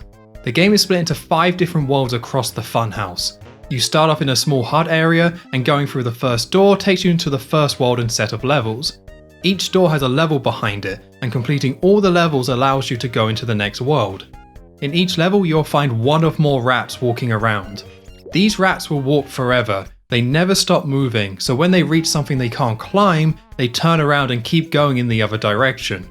The goal of all the main levels is to lead these rats to a machine to have them killed. In World 1, this machine is run by Bart, who crushes them with a giant red fist in a very cartoony way. You can't directly interact with the rats, instead you have to use different types of blocks to create paths for them. The levels in the first world are designed to show you how to do this. So in level 1, there's a 2-block high wall that the rats can't go over. You have to find a block, pick it up to put it in your inventory, and then drop it to form a mini staircase up to Bart. Once you kill all the rats, you go back to the door where you entered and you're allowed to leave, locking the door behind you to show you've completed it. You're in full control of Krusty, and there are some platforming and enemies to deal with, so this is still a platformer, but the core of the gameplay is figuring out the puzzles of how can you get the rats to where you want them to go. This is a really charming idea, and the game does a great job of having different mechanics to flesh out this core concept. So in the first world you have these blocks you can move, and you can also stand on the edge of a platform and put them down to put them slightly to the side. There are brown blocks that you can stand on that will fade away, allowing you to create different ways for the rats to drop down, and there are these pipes that you can send the rats into to send them to different parts of the level. There's lots of little ideas to help each puzzle in a level be fun and engaging, and stop things from becoming too repetitive. There's a level in the first world where you have to race the rats to the end of it, so you can pick up a block and cover a hole so the rats go to Bart. Wait, does that mean that if you don't make it in time the rats drop down and the level becomes unbeatable? I hope that doesn't become a fundamental flaw of the game that makes later worlds a nightmare to complete and drives me insane. On the platforming side of things, it plays well. Krusty has a nice big jump, you can really launch into the air. It's loose, but in the right ways, as you still have a lot of control of your jump, allowing you to precisely land where you want to. It's a game where moving and jumping around feels good. The worst thing I can say about the movement is Krusty's walk animation. Something about his strut that doesn't feel quite right. It overall controls well, and we have a solid fun idea for a puzzle game, but there are a few problems with the gameplay I noticed early on. The enemies. They can shoot projectiles as soon as they can see you, so it's hard to avoid their shots. They're just too aggressive. You get a lot of health, but it's too easy to take hits. You don't really get a chance to avoid them unless you know they're already there, and even then it can feel unfair. Also, these enemies' designs are insane. The models for Krusty and the rats are pretty good. They fit the Simpsons well while still having their own style. The enemies though, they look like they're from a different game. They have a cartoony look, but not like they're from the Simpsons, and they look so crude. Another issue I found early on with the gameplay is waiting. As you don't control the rats directly, you have to wait for them sometimes as they walk through the level, and the time you spend doing nothing as you wait for the rats, it starts to add up. It's not so bad in World 1, but it does become a recurring theme across the game. In each world there's a door with a gold lock on it, which can only be opened by beating the other levels first. You can play the levels out of order in this game. It's not a massive advantage to doing this unless you're stuck on one level and want to give yourself a break from it by giving a different level a go. The door with a gold lock is a level that doesn't have any rats in it. Instead you have to find a purple block, give it a kick, and then head back to the door. The level for this in World 1 isn't great, as it focuses more on taking out enemies, which due to their aggressive nature is just a bit annoying to do. And with that level beaten, we're already off to World 2. There are only 8 levels in the first world, which are all quite short. It is mostly a tutorial to ease you into the game. World 2 ups the level count to 10, and the levels become bigger and more complicated. Take the first level of World 2, you start off and you find multiple blocks at the top of the entrance for the levels. The rats start off trapped, but you can use the blocks to build a staircase so they can get into the pipe. This allows them to continue onward, but there's a passage that you're too big to go through, so you have to go back and use the same blocks to build a way over the top. You then need to get a third block to the end so the rats can climb up and into the machine. There are extra areas to find as well in this level, with an underground passage by falling down these disappearing blocks, and an upper section with some hidden items to find. The second level in World 2 features these blocks that you can't pick up, but you can kick. The rat killing machine, which is controlled by Homer for World 2, is at the beginning and you have to go and find the rats. You kick down blocks near the rats so they can escape, find a Super Ball weapon, and then use that to knock down a load of breakable blocks so the rats can then walk to Homer. There's also an entire upper section you can find by climbing up through these pipes, which then loops round to give you more items and a bonus room. The levels getting more complex is both a blessing and a curse. It's good because the puzzles become more interesting to solve. You know that you need to lead rats to a machine for every level, but when you first enter a level, you don't know how you're going to do that. Each level starts by exploring, getting a good sense of the space, finding where the rats are, finding where the machine is, and starting to put things together in your head. A lot of the time the rats in the level start stuck at one spot, which gives you time to properly look around and figure things out. There's always a limited number of blocks in the level. They always give you enough to kill the rats, but you won't know how to use them straight away. Learning the level, mapping out a route for the rats, and finding ways to use the blocks you've been given gives you that satisfying aha moment. Something any good puzzle game should do. The gameplay isn't really all that dynamic really, but it does what it sets out to do, and solving these puzzles can be really enjoyable. The flip side to all this is how tedious and frustrating the levels can be. I mentioned before about the waiting time, and that only gets worse as the levels become bigger. That's not too bad though in the grand scheme of things, but certain levels do like to waste your time in other ways. There's lots of levels that force you to go through a long loop multiple times as you're trying to figure out what to do. There's a level in World 2 that starts out with some simple platforming, with a path that loops back to the beginning. You go and grab a block, use it to go higher and progress. The level then opens up to this large area where there's a single rat to kill.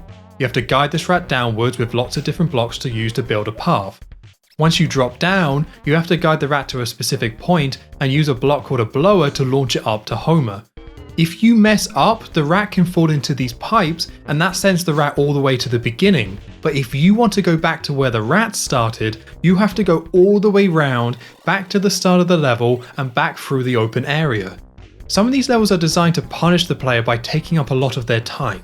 It's not enough that you haven't created the right path for the rat, it's also going to reset the rat to the beginning and you have to loop round and create these paths all over again.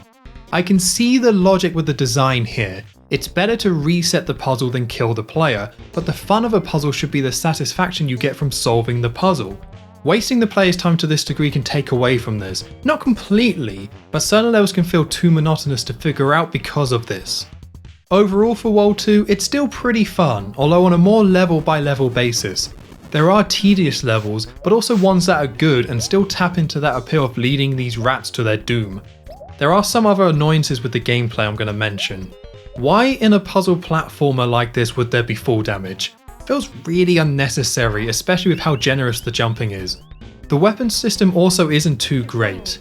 You get 2 weapons, the pies and the super balls. You only get 10 pies or 5 super balls per pickup, and if you run out, that's it.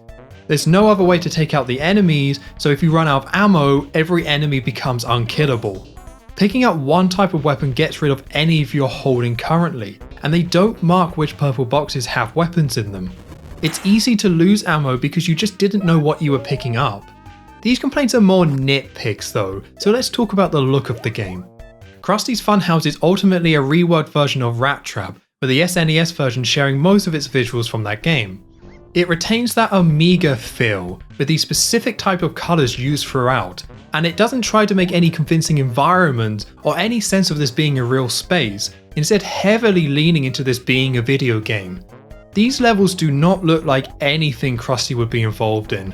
The art style is appealing enough that it's not a big problem, but this is not what comes to mind when you use the term Krusty's Funhouse. What makes this game The Simpsons is that you're controlling Krusty, different Simpsons characters operate the rat killing machines, and these posters on the walls. Each of the posters is Simpsons themed. Some are quotes and references, and some are unique lines using the Simpsons characters. The cynical adult that I now sadly am want to call these out for how half-hearted these feel. Instead of changing the level themes to match the show, they just put posters on the wall and the levels don't feel like The Simpsons at all. As a kid though, these posters were a bit surreal. There's this one of Scratchy, but there's a smaller red cat next to him, and who is this cat? His son? As a kid I didn't know if this was made up, or if there was an episode I hadn't seen where Scratchy had a kid. There's the Give a Hoot read a book sign at the start of level 1, and that got burned into my brain. It's a reference to the show, yes, but it's such an obscure one from season 1 that it really stood out to me when I was younger. I knew it was real, but I could never place the episode. I guess what I'm saying is that the posters are a bit lazy, but they do add to the odd atmosphere this game has. They give it a bit more of a personality, although maybe in a way that wasn't intended. World 2 ends with another level with no rats, where you run through, avoid or kill the enemies, kick the block and leave. It's longer than the one at the end of World 1, but nothing too hard. That takes us into World 3. This time we have Sideshow Mel blowing up rats to kill them for us. World 2 was very industrial themed with a lot of blues in there, but the colour palette changes up for World 3 with more oranges and purples. Each world also has their own music, and the World 3 one is a crazy listen.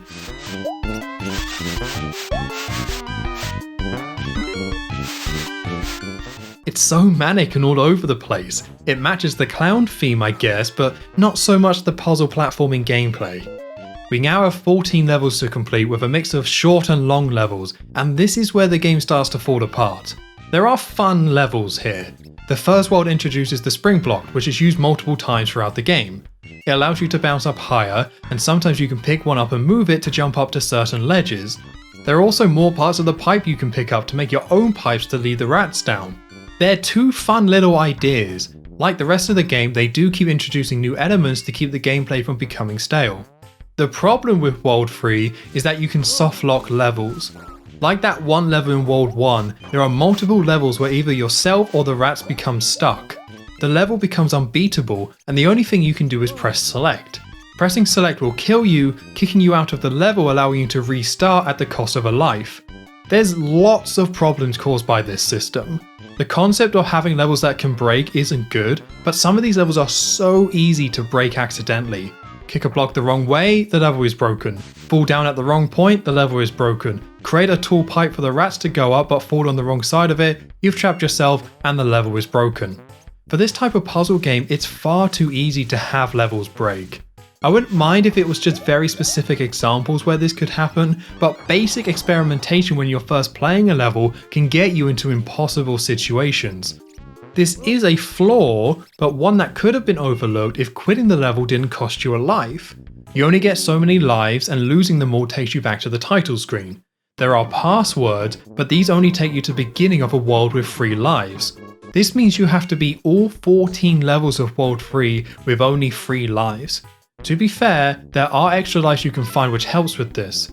It doesn't stop a game over being really bad in this game though. This is a puzzle game with some of the puzzles being a bit tedious. So, if you get a game over say on level 12, you have to redo levels 1 to 11 all over again to finish the world. This pressure not to get a game over permeates over the game. The individual levels that are enjoyable are still enjoyable, but even if you like a level, you're more than likely going to be replaying it later once you play one of the levels that can break so easily. If you could leave a level without losing a life, the problem would be mostly fixed. It would allow you to focus on the puzzles and allow you to enjoy that process of making mistakes before finding the correct solution. Even with the current system of making you lose a life, making the world shorter would have helped as well, as it would have been less content you would have to replay if you got a game over. This is a prime example of a game not aging well. Back in the early 90s, yeah, of course games have lives and game overs. That's what video games are, right? But now, a puzzle game like this would never have such a system. It's a system that's there not to enhance the experience, but because that's just what video games did back in the 90s. Does that mean the game is now horrible? No, I wouldn't say that, but that's in part because you can fix this problem. There's a password you can enter for unlimited lives which stops you from ever getting a game over. Also, on an emulator, you can just use save states and reload whenever you get stuck. It doesn't excuse the breakable levels, and it's still a critical flaw of the game, but there are workarounds that allows you to enjoy the more balanced puzzles and levels. World 3 is still beatable without doing anything like this, but it's a much worse and more tedious experience if you don't. Next up is World 4 with Corporal Punishment taking out the rats. You know, that one character who sometimes appears in the background. He kills the rats by swallowing them whole, which feels like the most unsettling rat trap yet. In World 4, a new type of block is introduced, the jars, where the rats can get stuck inside, which you can then pick up and move them. They're still introducing new mechanics this late into the game, which is great! I complained a lot about World 3, but World 4 is much worse. Before I start explaining why, how about I speak about something else I like about the game? Most of the levels only have one solution, which is especially true early on when the puzzles are more simple. There's quite a few levels though where there's actually more than one way you can solve it. When the levels get bigger and you get more blocks to use, you can find different solutions. Take this one level in World 4, where you have the rats shooting all around the stage due to the blowers being placed all over the walls. You get 2 blocks, you can place them wherever you want to disrupt the flow of the rats and get them to corporal punishment. I did this by blocking the path above, and then when the rats stopped, I moved the block to force them to drop down and go to the right. A much better way of doing this is to send the rats the other way around the blowers, and then use a block to stop the rats from the other side so they automatically go right. My original way of doing it was slow and wasn't all that great, but the fact that it worked really adds something to the puzzle solving. You're not always being forced down one path and one solution, so there can be an extra layer of creativity. Now back to World 4 itself, and we have another world with 14 levels to beat. Each level in World 4 has one or more of the following problems. It's way too easy to break, meaning you can get soft locked. The levels are way too big, or the enemies are annoying. The only enemy in World 4 are these birds, which poop at you as they go past. I know, charming. They take 3 pies to kill, but like the rest of the game you get limited ammo, resulting in times where the birds can't be killed. Solving puzzles with invincible enemies isn't fun. For the breakable level aspect, I'm pretty sure every level in World 4 can be soft locked. Some easier than others, but it happens so many times, either due to landing in a pit or having the rats go the wrong way, or maybe you just run out of ammo that's required to beat the level. One of the worst examples of this is the start of 4-8. If you don't immediately run to the left and pick up the blower block, the rats are shot into the pipe above and become stuck. Within 2 seconds, the level becomes unbeatable. If you go up to investigate yourself, you also become stuck. World 4 is when the level design becomes really bad. There are still cool ideas for puzzles, it doesn't necessarily become a terrible game, but the flaws become more of a problem. I can't go through all the problems with the level design as it will take too long, but I want to highlight 2 levels in particular that gave me the most trouble. Level 410 has a group of rats at the beginning and a group of jars that you can store the rats in to pick up. What you have to do is pick up the jars one by one, put the rats in them, and then carry them across a large pit by bouncing off springs. On paper, not too bad, but there's a few things that make this so infuriating. The first is the gap between the springs. You have a lot of air control in the game, which is good, but there's only just enough room to make it across each gap if you land on the very right of the spring. It's easy to fall down, and when you do, there's several birds that move really quickly that can do damage. Getting across these springs once is fine, but you need to do this 7 times in one run in order to get everything across to the other side. You have to carry each of the rats in a jar, a blower, and then a normal block in order to get all the rats to the rat killing machine.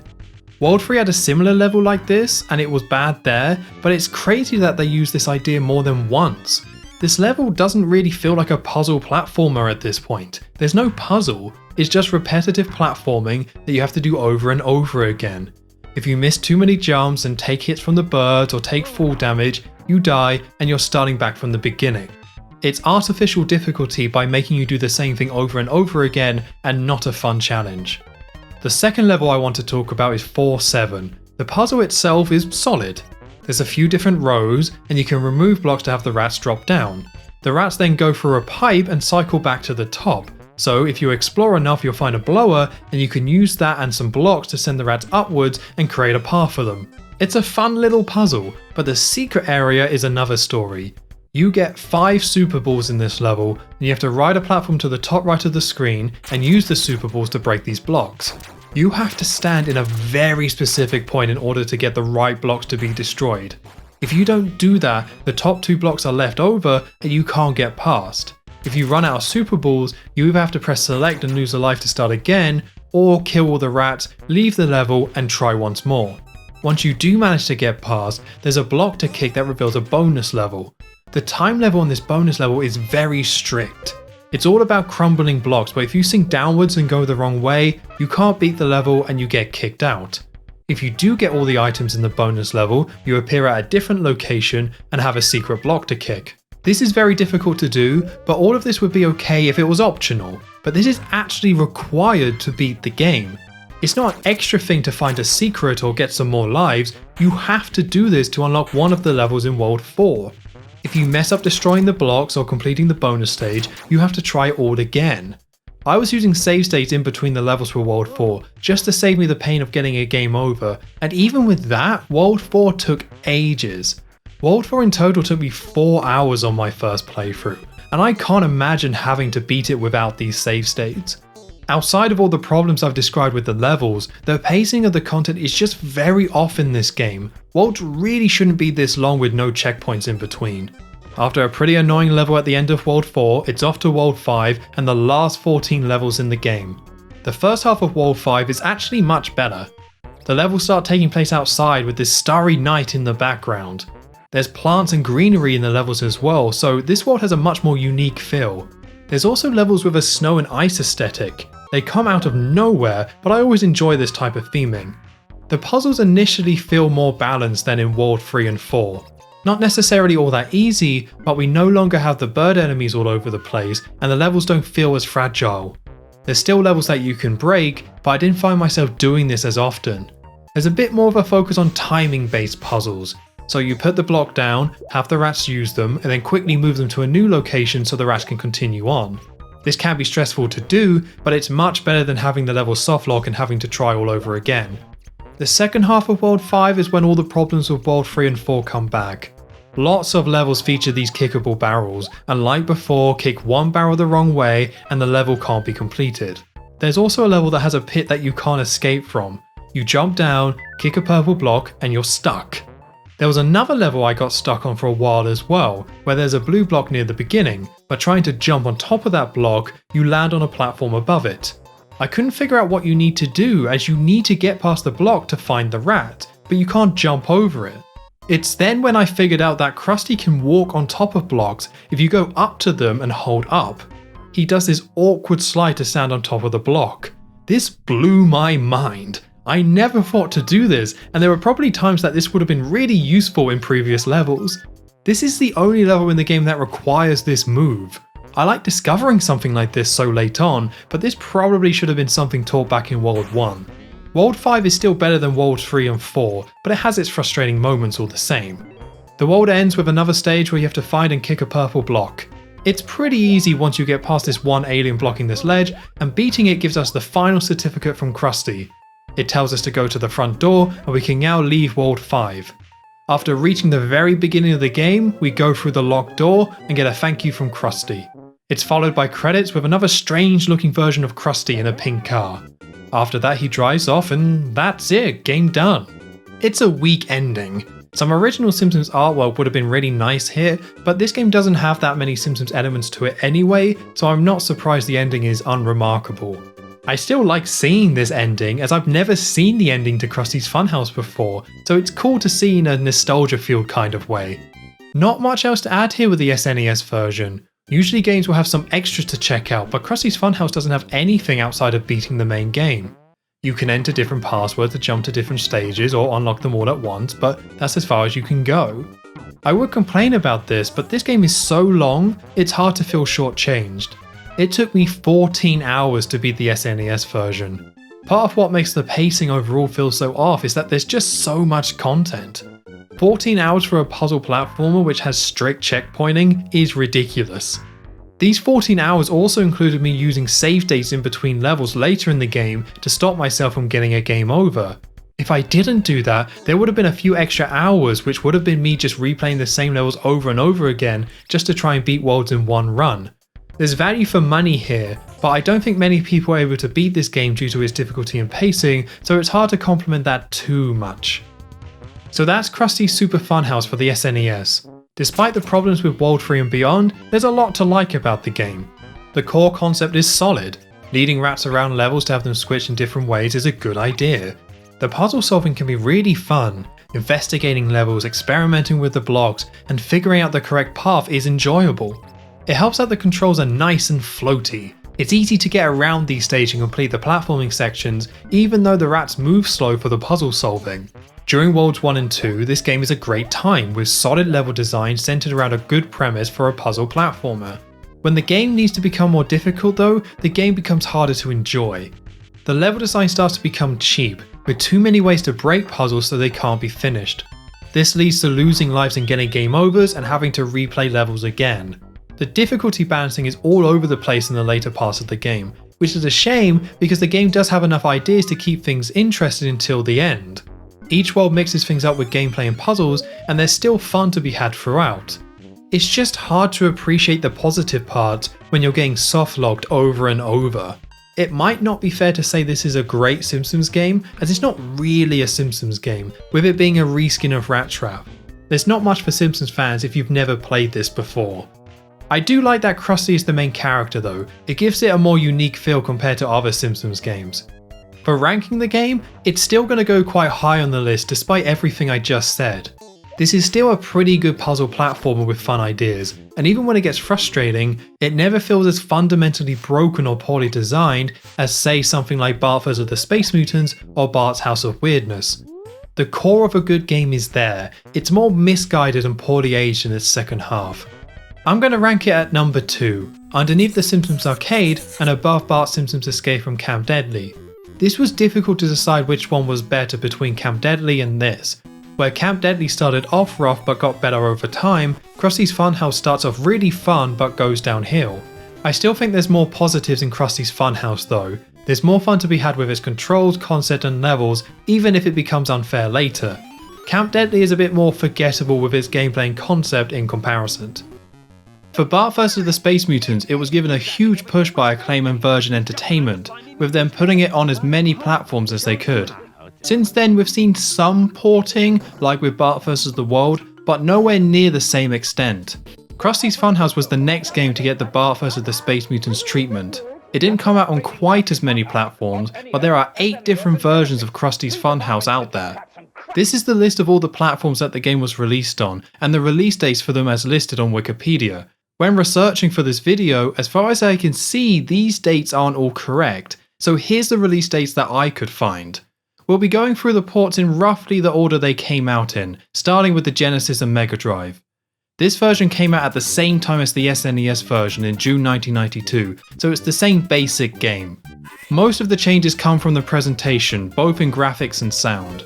The first thing I noticed was how different Krusty's sprite was. In the Mega Drive version, it's like his jaw has been broken. The general art style remains roughly the same, there's just times when certain parts of the levels will be different colours. Also, the HUD of the game is moved to the top of the screen and now takes up more space.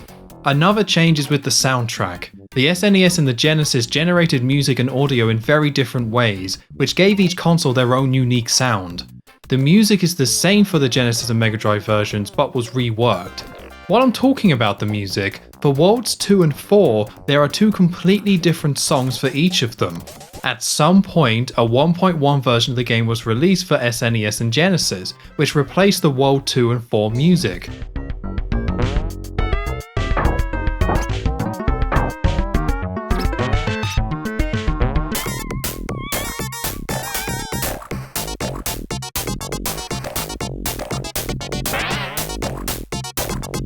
Quite a few of the sound effects themselves have been changed as well, like kicking the secret blocks.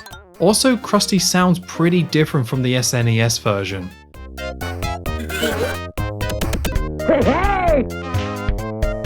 It's quite surprising just how many changes they did make to the graphics and sounds, considering these versions released at the same time. Outside of presentation, the levels are all the same, with no changes in terms of content. The movement is slightly different though. The bigger jumps take a bit longer to do, so you're floating in the air for more time.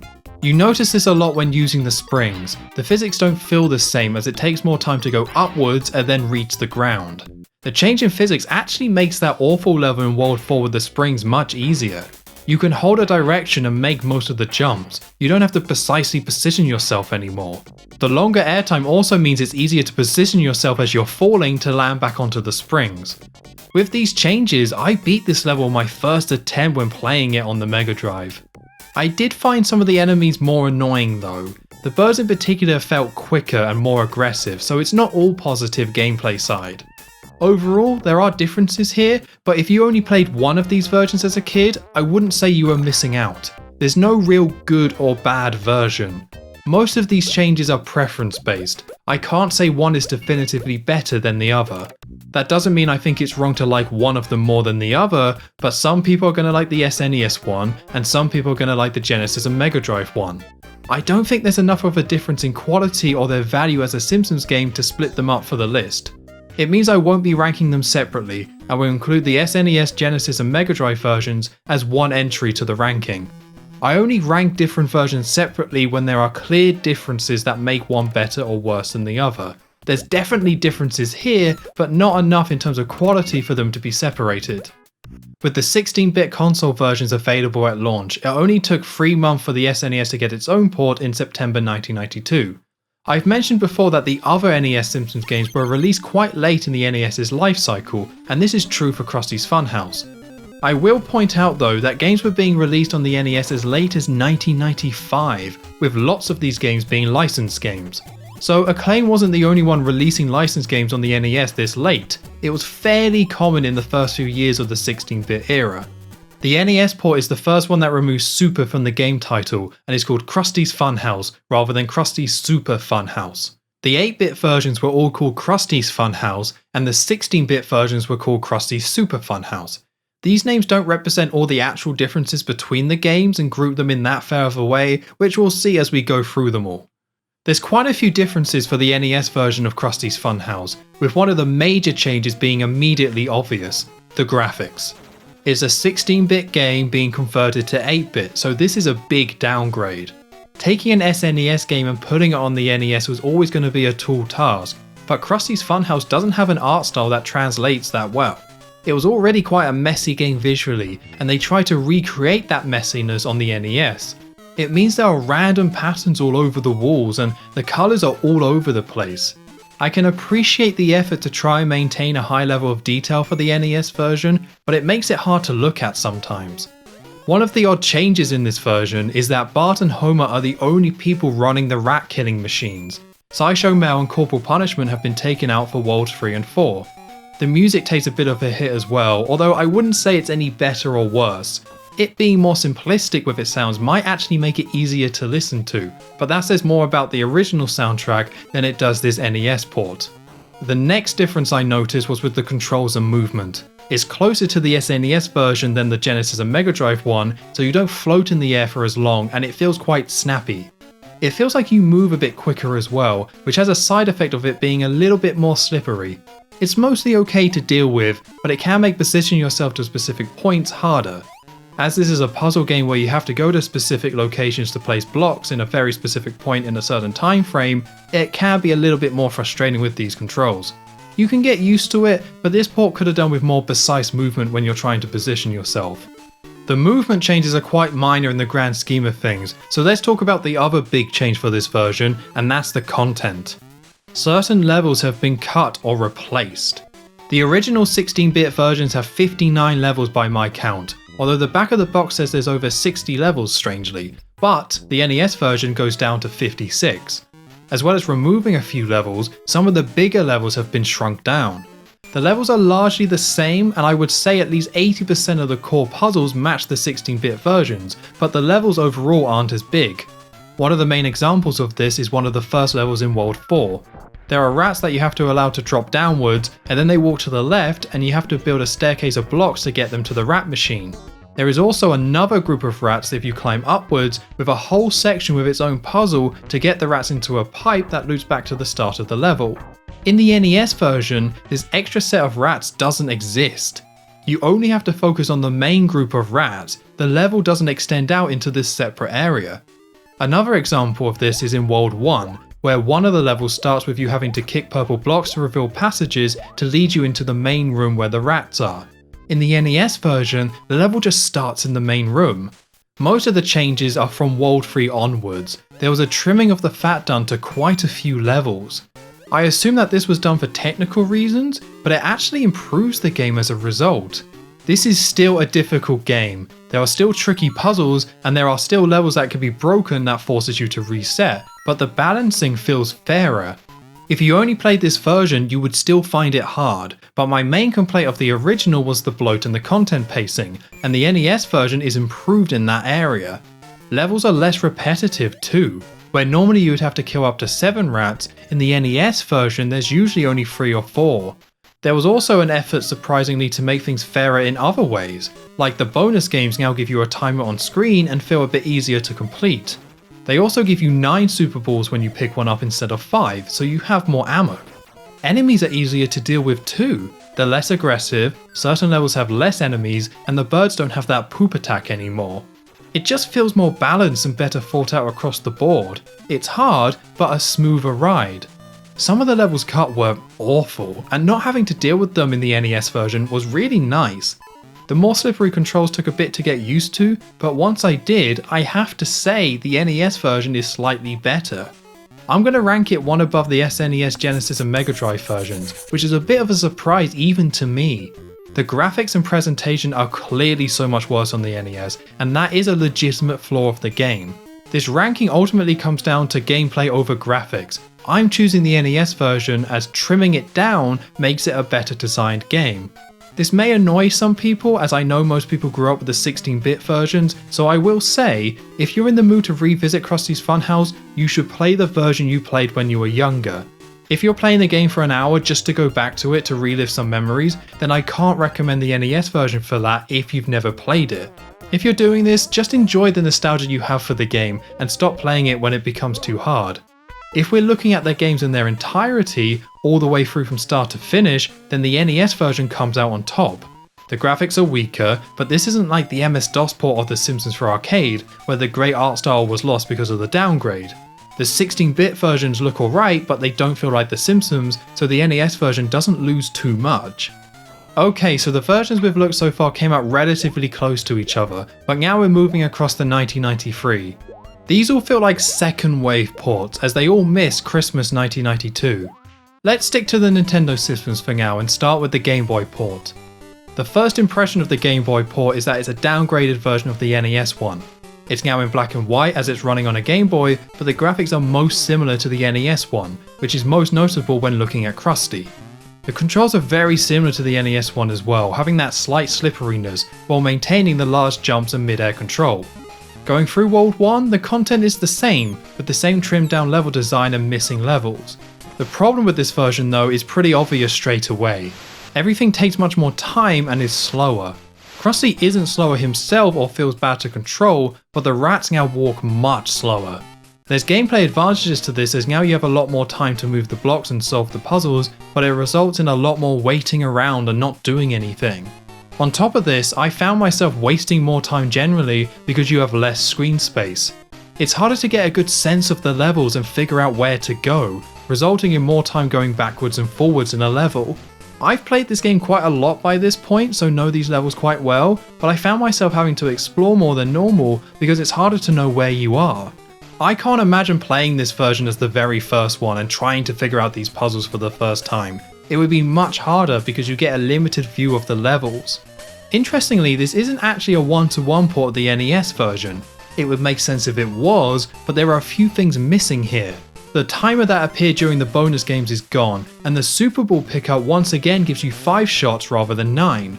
The birds are back pooping again, and we have Sideshow Mel and Corporal Punishment back operating the rat machines for Worlds 3 and 4.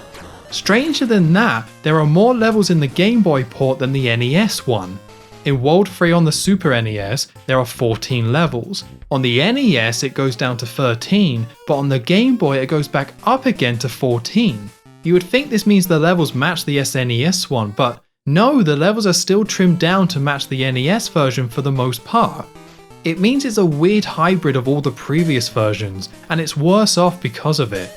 It's lacking the quality of life improvements from the NES version, but retains some of the bloat from the 16-bit originals. When you combine that with the new problems it has with the slow rats and smaller screen, it's the worst one so far. It's oddly impressive how much of this game they were able to capture on the Game Boy though, and it's still a solid enough game. It's just not the version to play. Not broken, but not great. I'm going to rank it at number 5, below Bart Simpson's Escape from Camp Deadly for the Game Boy. I would describe both Escape from Camp Deadly and Krusty's Funhouse as decent but flawed, but Escape from Camp Deadly was specifically designed for the Game Boy. Krusty's Funhouse is a downgrade of a downgrade that probably should have never been ported to the Game Boy in the first place. They did a good job considering, but it was a bad idea to begin with, as Krusty's Funhouse doesn't make sense as a game on the handheld. Let's jump back to the 16-bit versions by taking a look at the Amiga and MS-DOS ports. These are pretty different to each other, so let's start out with the Amiga port. The Amiga port is nearly a one-to-one recreation of the Genesis and Mega Drive versions. You can see this straight away with Krusty Sprite being the broken jaw one. The levels also use similar colours to the Mega Drive one, and the gameplay also matches it. It's easier to tell this when using the springs. You get that same slow ascent and descent when bouncing off springs in the Amiga one as you do on the Mega Drive.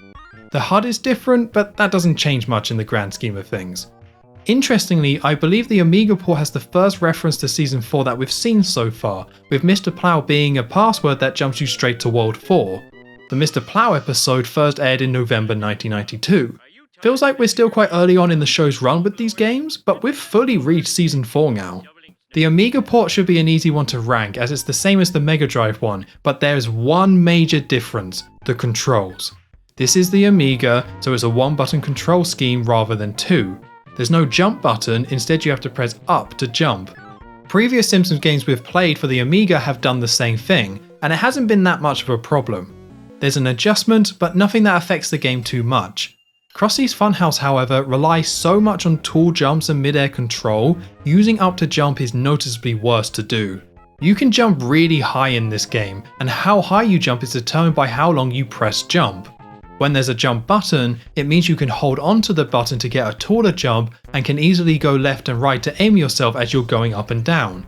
With the level design and platforming in Krusty's Funhouse, you're doing this a lot. In the Amiga version, you have to hold up while also pressing left to right to aim Krusty, and it's much more awkward. Not unusable, but it's more difficult to be precise, or you may just end up not jumping high enough because you let go of up accidentally. When playing the later levels, I wouldn't say they're much harder, but overall the game doesn't control as well. Due to this problem, I'm going to rank it separately from the SNES and Mega Drive versions and place it one spot underneath. While the Amiga port was based off the Genesis and Mega Drive version, interestingly the MS-DOS port is based off the SNES version, but still shares the same HUD from the Amiga one. From what I can tell, the content is 95% the same as the SNES one, but I can't say that for sure because this port is horrible. I didn't spend much time playing this because it runs so poorly. I said the Game Boy version felt slow, but that's nothing compared to this. There's frequent lag, which means doing basic actions takes much longer. The game lags every time you jump. It's painful doing anything in this version. Krusty's walk animation doesn't look right. Even when it's running okay, he still seems to walk slow. This is a hard one to judge fairly, because it's a chance that it's an emulator issue. I did spend a load of time loading up different versions of the game that I could find and messing around with settings in DOSBox, but I could never get it to run well. Even increasing the CPU speed only helped a bit, but doing this also meant the rats moved faster, so the puzzles became harder to solve. There aren't many videos of the MS-DOS version online, but the ones I did find still had the game look slow and sluggish. I would hope it ran better on computers at the time when it released, because this is the worst running game in the series so far. It's hard not to say that this is a butchered port. If you have memories of this version, I would recommend playing the SNES one instead, as that will be easier to find and plays much better. The only reason you wouldn't is because you're a really big fan of the updated level complete animation that the MS-DOS version has, or the new low health animation. I want to give it the benefit of the doubt and say it's not the game's fault, but I haven't had these problems on MS-DOS games before, so I'm ranking it based on what I played and what I saw online. It's going below both Bart's House of Weirdness and Bart vs. the World for the Atari ST. Bart vs. the World on the Atari ST didn't run well either, but it did have interesting music, so going to put Krusty's Funhouse just below it. Krusty's Funhouse is the last Simpsons game to come to MS-DOS, as well as the Amiga, so a bit unfortunate to end on such a sour note. We're on the home stretch now with only two more ports to look at for the Sega systems, those being for the Master System and the Game Gear. We'll start with the Master System port, and to try and sum it up, this is a mix of the NES and Game Boy ports with graphics based on the Genesis and Mega Drive version. As always, you can tell where the graphics come from by looking at Krusty. His jaw is once again broken, just in 8-bit. There was more of an effort to try and recreate the original look of the 16-bit versions, which ends up making the game look worse. Krusty's Funhouse isn't an amazing looking game on any platform, but its more abstract and colourful art style doesn't translate well to 8-bit. The patterns in the levels can be really bright, and it makes the game hard to look at sometimes. The SNES version is quite ugly too, but this is more unpleasant. The backgrounds would have been better if they were simplified or were just less bright. The gameplay itself mostly matches the Game Boy version. I say that as it has the same reworked level design as the NES one, and the same number of levels as the NES one, but it lacks the quality of life tweaks. It means I would still take the NES version over this, but it still has the better versions of the levels with improved pacing and content structure. The Master System also has two buttons, so no awkward control scheme, and it doesn't have the same issue that the Game Boy had with the slower gameplay. It's a solid version of the game, but my main criticism gameplay wise is maybe it moves a bit too fast. You can see this in the enemies especially, everything moves a bit quicker than it feels like it should. Still, this really isn't a bad way to play Krusty's Funhouse at all, and its biggest problems come from when comparing it to the other ports. The levels are the better versions of them, but the NES one uses the same designs and has other gameplay tweaks to make that one better. The graphics try to emulate the other Sega versions, but it's much harder to look at, and if you want that art style, you would play the 16-bit ones. It makes it really hard to rank, but I'm going to put it between the SNES, Genesis and Mega Drive originals and the Amiga port. It doesn't have the same charm as the originals, but it also doesn't have the awkward jumping that the Amiga port has, while also featuring that better level design. That only leaves the Game Gear, and if you've seen the rest of this ranking series, you can probably guess what this one is going to be like. This is the Master System port, shrunk down to run on a Game Gear. There's not a lot of differences here, it's the same game. The main difference is the same one as we've seen with all these Game Gear ports, and that's the reduced screen size. This results in this version of Krusty's Funhouse having the same problem as the Game Boy one, where a puzzle platformer with these type of levels doesn't make sense on a handheld. It's harder to figure out the puzzles and get a proper sense of each level. Outside of that, with it being the same as the Master System version, it's another solid port. This does function quite well, and putting the screen size to one side for a second, I don't have any major complaints unique to the Game Gear port. It's certainly not the best way to play Krusty's Funhouse, but it doesn't mean it's a bad game. I'm going to rank it one above the Game Boy port. It has the same flaw of being a game on a handheld when it really shouldn't be, but it doesn't have the same slowness to its gameplay that the Game Boy one had, so it's going to go one spot higher. Going through every version of Krusty's Funhouse really made me think about what this video series is about. When it comes down to it, Krusty's Funhouse isn't really a Simpsons game. It's a game that got turned into a Simpsons game and then got ported to a ridiculous number of systems. It doesn't have one of the Simpsons family as its main character. You're playing as Krusty killing rats whose design didn't come from the show. The high ranking of these games on the list says more about the low quality of previous games than it does about how good of a Simpsons game Krusty's Funhouse is. There's a much better core game here than most of what we've played up to this point, and that helps elevate it. It's a fun little puzzle platformer that's as odd and mediocre as it is charming and entertaining. I've said it's not really a Simpsons game a couple of times now due to its origins, but it has become a major part of the history of Simpsons video games. It's a game that sold well, and many people played it and enjoyed it at the time when they were younger, myself included. It became an important game for the franchise, whether it deserved to or not. When you talk about decent or good Simpsons games, a lot of people will think Krusty's Funhouse. It's been great to look back at all these versions to really understand what the game actually is. I will always have a fondness for Krusty's Funhouse. It's that weird game that was just fun enough, was just strange enough, that it helped stand out in people's minds. We can argue about the ranking of each individual port, and I'm sure people will in the comments, but this game is all about which version you played. It's about which one did you somehow end up with as a kid and played it because why not? This ranking series is about what the games are as a whole rather than what I remember them to be, but Krusty's Funhouse is unique and stands out because of what it was at the time. It's that puzzle game that somehow became a hit despite everything that surrounded it. So that's Krusty's Funhouse. Thank you very much for watching.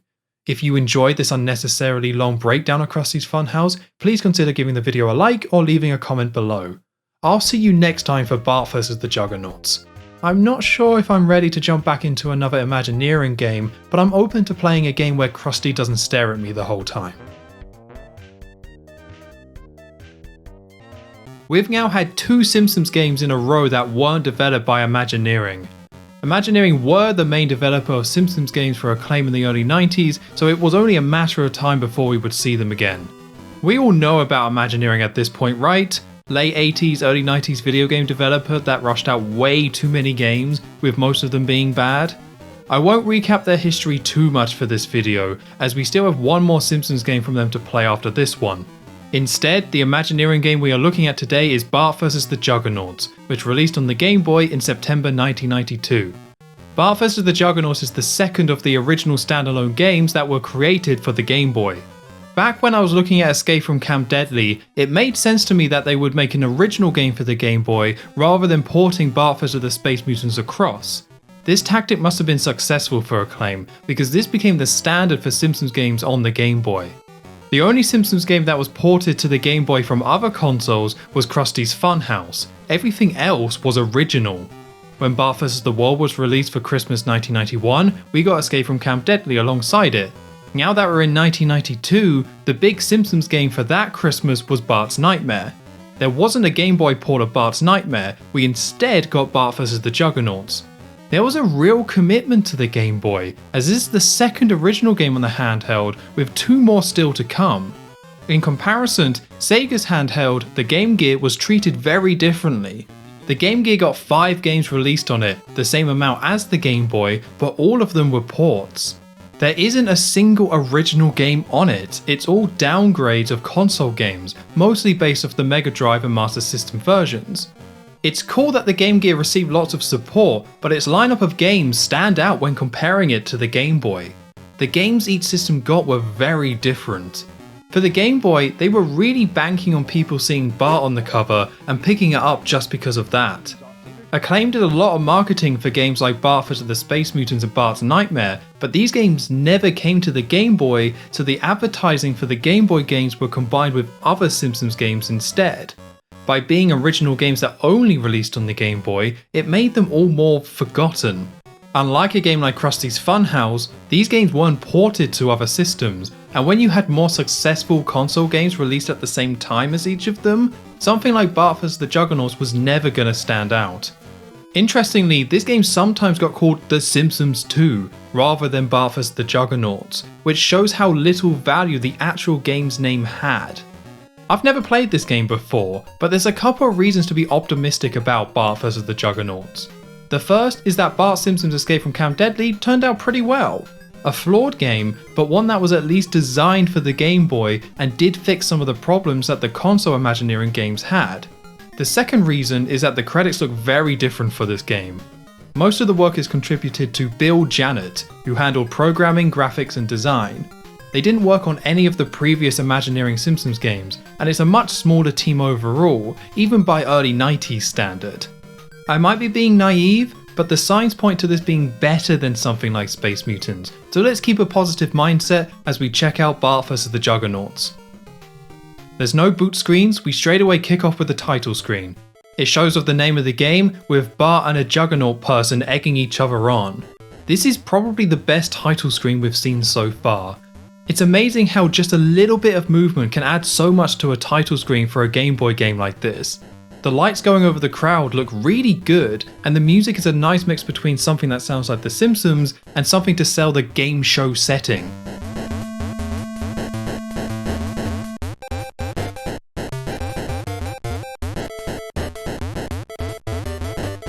So, what is the premise of the game? Well, Bart has entered a game show which has competitors take on the Juggernauts in different challenges. Think the TV show Gladiators, only a cartoon Simpsons version. The show is split up into different weeks, and each week Bart must take place in a series of different minigames to earn money. The TV show itself is hosted by Kent Brockman and Dr. Marvin Monroe. The character's so popular he was killed off. Brockman and Monroe will set up each week and talk about Bart's performance for each minigame, either praising him or slagging him off if you do badly. These little back and forth between the two characters surprisingly add a lot to this game. It helps that the characters look pretty accurate to the show. For something on the Game Boy, they both look quite good. The dialogue is also pretty entertaining. Might not make you laugh out loud, but this is text you're reading on the Game Boy. There's only so much they could do. Considering the limitations, there's some good lines here with Monroe using the show as an opportunity to sell his own stuff. There's a decent variety with what they can say, but after a bit you will see the same lines repeated, and you can skip those by pressing B if you don't want to read them again. Presentation-wise, this game is one of the most impressive since the Simpsons Arcade. It's rooted in The Simpsons while still doing its own thing with the Juggernauts, and there's a real effort on show here. For the gameplay, this is a minigame collection. For week 1 of the game, there's 2 different minigames to complete. Dr. Marvin Monroe's Hop, Skip and Fry, and Captain Lars Murdoch's Skateboard Bash and Crash. Let's start with Skateboard Bash and Crash. Bart's on his skateboard, you have to mash A to go faster, avoid the obstacles in your path, and then launch yourself off a ramp at a Juggernaut standing on a platform. You get 3 attempts and you win by knocking off the Juggernaut. It's a simple minigame, but one that I don't really enjoy. You need really good reaction times to avoid the obstacles, as you need to maintain a high speed to launch yourself off the ramp.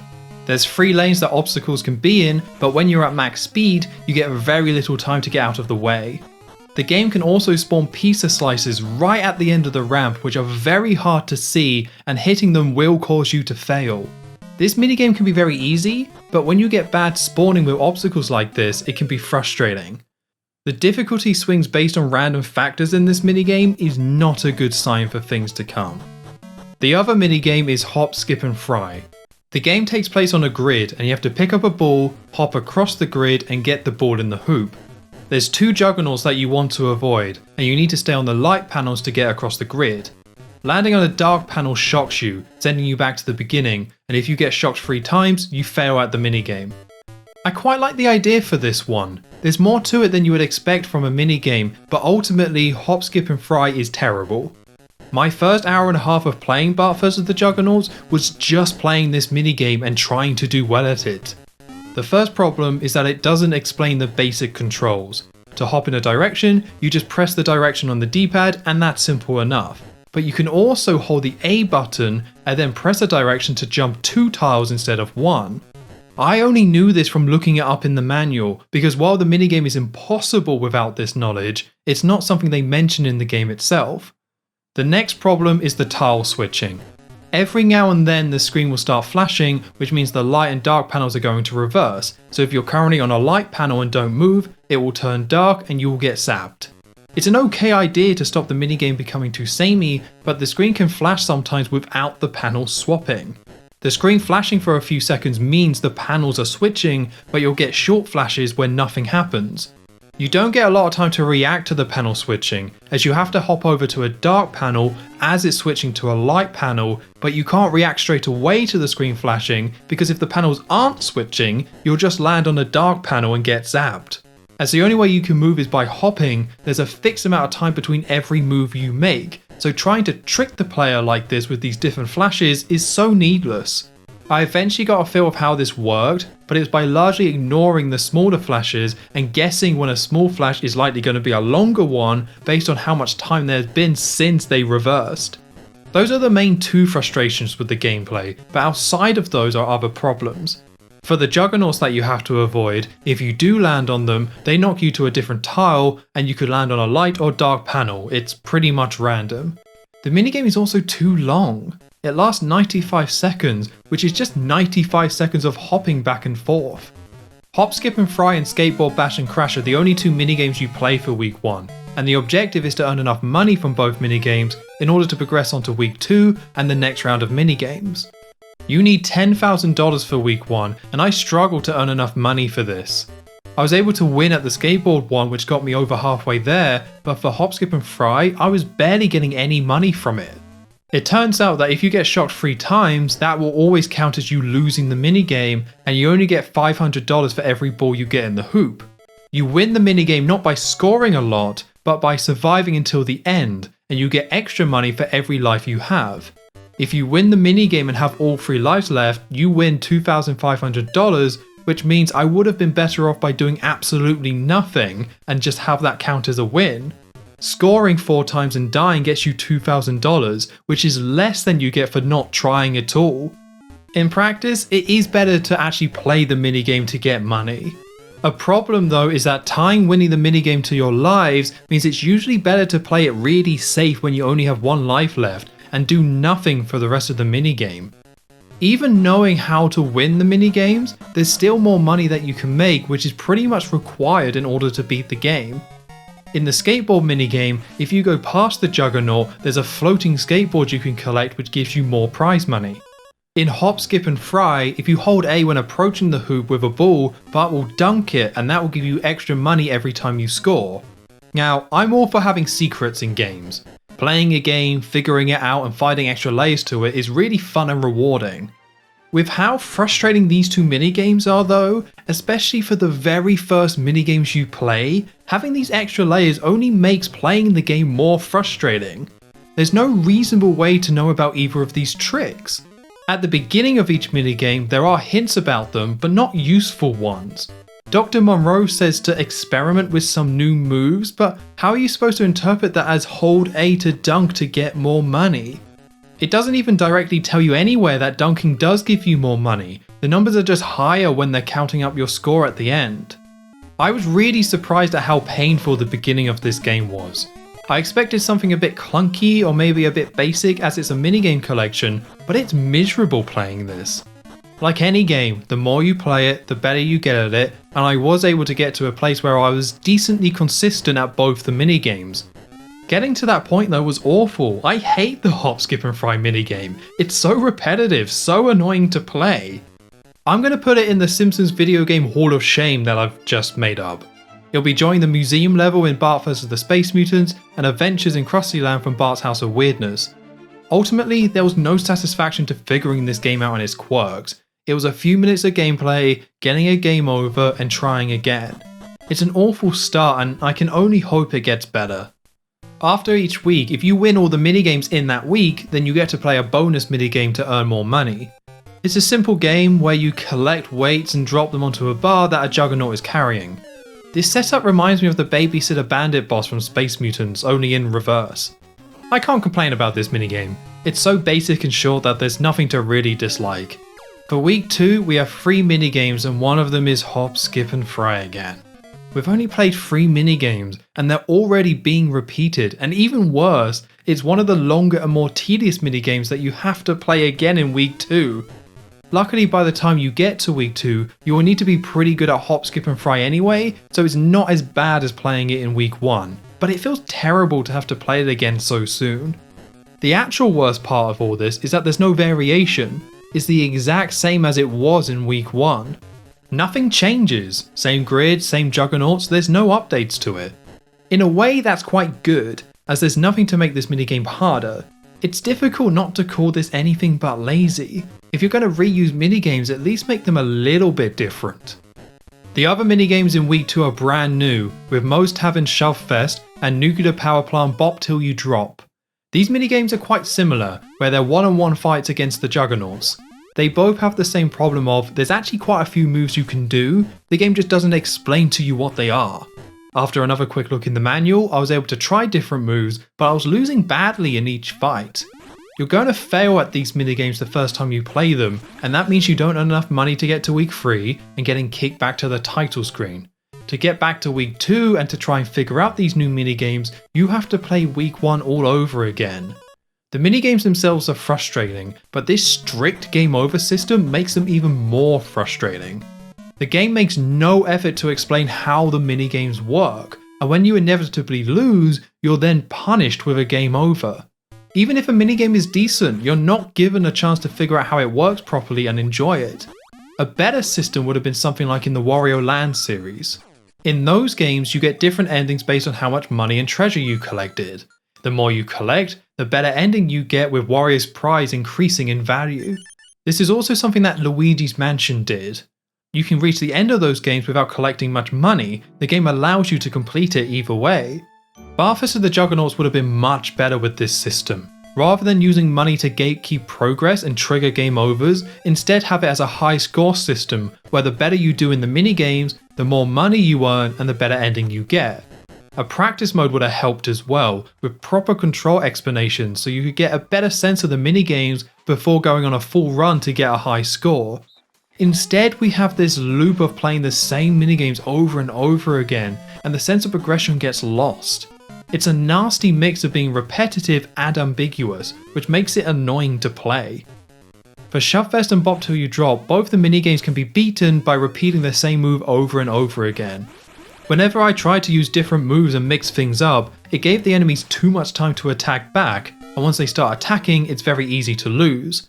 Spamming the same attack gives them less time to react, making it the best strategy. It's a shame though, as the setup and presentation of these minigames are really cool.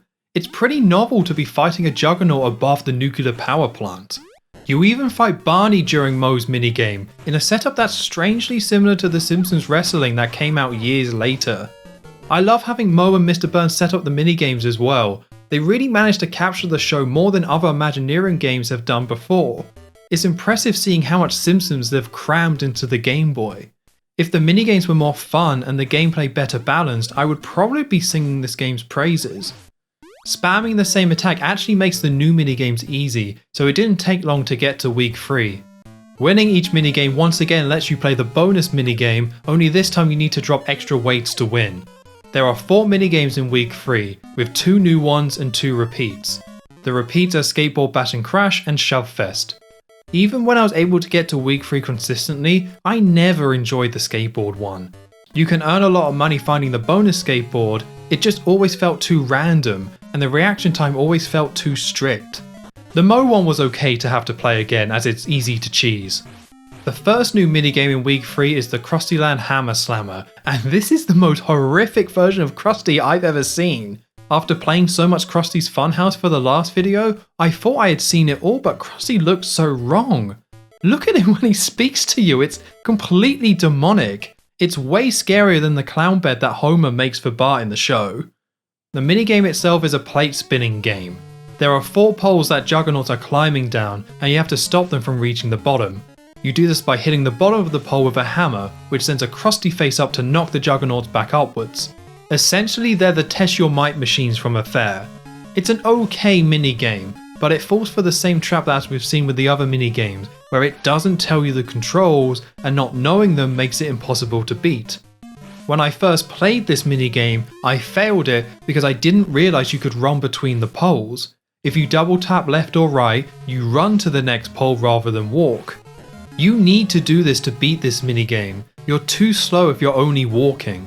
Having to figure this out isn't too big of a deal in a vacuum, but the consequence of this is that when you first play the minigame, you'll fail at it, which means you're failing at week 3 and starting all over again from week 1 because the game didn't tell you you could run. Once you know how to run though, it's not too hard to finish. The second new minigame is Herman's Military Minefield Mayhem. It's split into 2 parts, the first where you have to parachute down while avoiding water balloons and knives, and the second is running through a minefield. The parachute part is really hard to understand what you're supposed to do to avoid the water balloons and knives. You can take 3 hits, but you lose them so quickly. The controls are very loose as you're using a parachute, so going side to side makes you a giant target rather than being a good way to avoid the projectiles. Even if you do survive, landing on the ground can kill you. As always, there's a trick here with the controls to make this easier. The parachute section is all about holding up at the right time to slow yourself down. It's better to let a water balloon go past by slowing down than it is to try and move to the side as it's being thrown. You have to hold up to land as well, as you have to go slow enough when reaching the ground to not take damage. This is probably the most unfair part of the game as a whole. Even after practicing this minigame, it's hard not to take any hits. A friendly reminder that failing this minigame and getting a second chance at it involves beating every other minigame again up to week 3. The second half has Bart on the ground where you have to avoid mines and some water balloons. Hitting a mine is an instant fail, although you do get 3 attempts to beat this and there is a checkpoint after you land, so you don't have to repeat the parachute section again. This section is all about taking the correct route, but it's hard to figure out what that is. The mines are quite difficult to see, and the mines are placed diagonally on the ground. It makes seeing where Bart can go and where he can't involve a bit of trial and error. It's not clear which gaps you can go through and which ones you can't. I really like the setting and look of this minigame though, the presentation is still really good. After beating each of the minigames and earning over $52,000 needed for week 3, it's time for week 4 and the final set of minigames. There are 5 minigames and sadly only one of them is new. We have 4 repeats: Hop, Skip and Fry, still tedious, Bop Till You Drop, still easy to cheese, Hammer Slammer, still decent enough, and Military Minefield Mayhem, still hard. The new minigame is the Quickie Mart Doggy Dodge. Instead of being a minigame, it's a full platforming level where you have to avoid dogs, swing off sausages and climb upwards to reach a poo. There's no time limit and the score is tied to how many times you die, so you can play this like a normal platformer. It's a really nice idea having this level towards the end of the game, but Imagineering and platforming are not a good combination. It's actually not that bad, but avoiding the dogs can be annoying. The dogs are an instant kill and jumping over them isn't that easy. There are items you can use to distract the dogs, but they sometimes don't do anything. I believe it's because you have to be really close for the items to work, but it's not clear. Swinging from the sausages is a bit awkward as well, you only barely make it across each time. There are checkpoints, so it's not as difficult to complete as it could have been. No idea how attack dogs relate to Apu and the Quickie Mart, this feels like maybe Mr. Burns should have hosted this minigame. After winning at each minigame and doing well enough to earn over $100,000, that's it.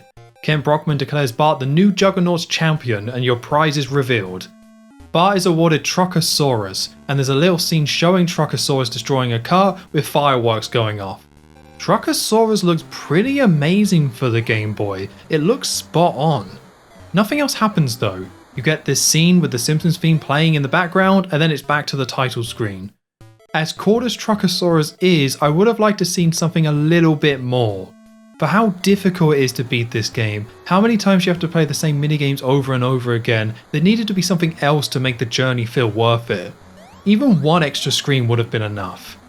There isn't anything else to do or see in this game. There's very little content. It's technically longer than Escape from Camp Deadly to beat, but it doesn't feel that way. You spend too much time playing the same minigames without anything extra surrounding them, so it feels quite bare bones when it's all said and done.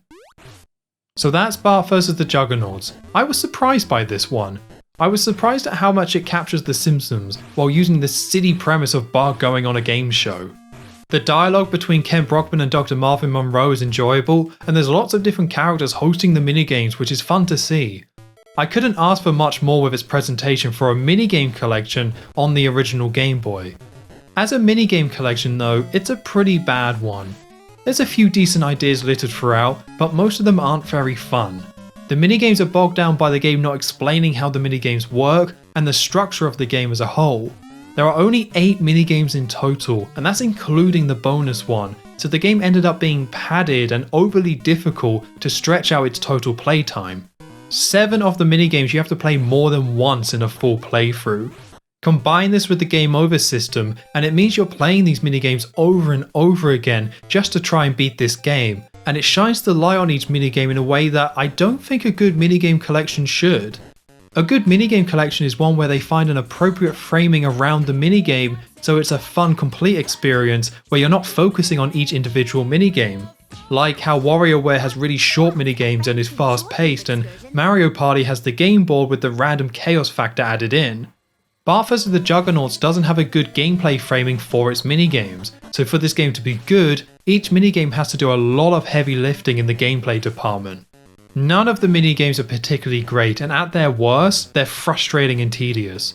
If the money and week system was reworked, and there was a few more variations of each minigames, then I could see it being okay, but that's really the ceiling for this game. The presentation is great, but it's still hard to recommend because of how irritating it is to play. I'm going to rank it underneath Bart's House of Weirdness and above Bart vs the World for the Atari ST. Bart vs the Juggernauts is quite similar to House of Weirdness, looks great with frustrating gameplay, but House of Weirdness just looks better and has a lot more references to the show. I'm putting Bart vs the Juggernauts above the Bart vs the World ports because it isn't as bland as those games. Bart vs the Juggernauts might be more annoying gameplay wise, but it feels like a better Simpsons game overall.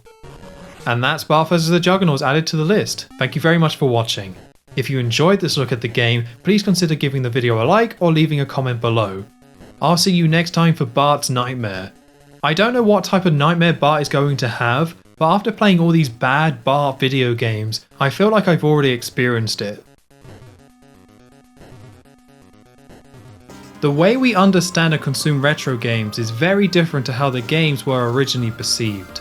When a game released in the 90s, you'll hear about it either from a magazine, or an advert, from a friend, or just seeing the box in a shop and getting the game because it looked cool. Thanks to the internet, retro gaming has created a very different space for these games to now exist. While Super Mario 64 was a revolutionary step forward for games with the 3D graphics and open worlds, it's a game that has been discussed and continually covered for nearly 30 years. From it being the most speedrun game of all time, to all the different iceberg videos, which dissect and break down every myth and thought anyone has ever had about the game. People's love of these games keep them going, but when something exists in social spaces for long enough, it changes over time. Anyone who is 28 or younger was not alive when Super Mario 64 was released, but by engaging with content about video games online and watching videos about the game, they will have a certain perception of Super Mario 64. You don't need to play a game anymore to hook into what the game is all about and what people think about it. This isn't something that's new, but the internet has changed it, which I'm not criticizing, but I want to highlight how the way we interact with video games, including retro games, has changed. This probably feels like an odd tangent to start on for a Ranking Simpsons Game video. I think it's important though because there are already narratives about all these games out there that are easy for fans of The Simpsons to absorb. The general reputation is that the Simpsons games are just awful, and most of the early 90s Simpsons games are grouped together and labelled as bad. Bart vs. the Space Mutants had a big hand in this, where you have videos like the Angry Video Game Nerd covering the game and talking about how terrible it is. Another game that's regularly featured in the Discord about 90s Simpsons games is Bart's Nightmare. I've never played Bart's Nightmare, but I know about the game because of videos like the infamous Nostalgia Critic review, where he screams about it in a very unpleasant way. Bart's Nightmare to me feels like an internet punching bag. People play it because it's not very good and a bit weird, and seeing these types of videos is how I've experienced the game. Maybe Bart's Nightmare is a bad game, and its online reputation is correct, but the only way I'll know for sure so I can rank it is by playing it for myself. Let's go over some history before getting into the game. It's 1992 and we are still in the middle of the Acclaim era for Simpsons video games. 1992 has been a bit all over the place so far, with Konami releasing an MS-DOS platformer and Acclaim reskinning an Amiga game and adding Krusty the Clown into it, alongside with releasing a Game Boy exclusive minigame collection. We've reached the big release for 1992 now with Bart's Nightmare, which released on the SNES in October 1992. Bart vs. the Space Mutants got a lot of marketing, with it being the first Simpsons game, but it was still an NES game coming out in 1991, which was late in the NES's life cycle. With Bart's Nightmare, it was still the early days of the 16-bit era, so this was the first true next-gen Bart-themed video game. There's more advertising for this game than any other we've seen so far. You can feel how much Acclaim was pushing Bart's Nightmare as the big game for Christmas 1992. A proper Simpsons game for the new Nintendo console. We have a new developer stepping in for Bart's Nightmare with Sculpted Software. They're a studio that worked with Acclaim a lot, to the point where they were bought by Acclaim in 1995 and renamed to Acclaim Studios Salt Lake City. Sculpted Software worked on a lot of licensed games, including Super Star Wars on the SNES, and helped port games like Mortal Kombat. Looking at the games they worked on, they feel very similar to the other studios that worked on Simpsons games for Acclaim.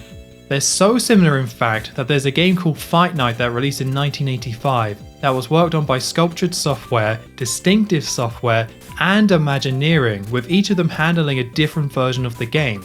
Acclaim certainly had a type when it came to developers they worked with, sadly that type not being developers known for making great games. A commonly known fact about the development of Bart's Nightmare involves a game developer called Bill Williams. He had been creating games since the early 80s, and Bart's Nightmare was the last game he worked on before leaving the industry completely. There's a lot more to his story, but him quitting the industry gets lumped together with the quality of Simpsons games being low, and that feels unfair. Bill Williams had a complicated life, working on games, quitting that, and writing a book about his relationship with God before dying at the age of 37 due to a genetic disorder. Working on Bart's Nightmare is one part of his story, and him quitting I don't think has that much to do with the game specifically, and it feels like a much more complicated situation. If you want to know the full story of Bill Williams, I would recommend looking it up.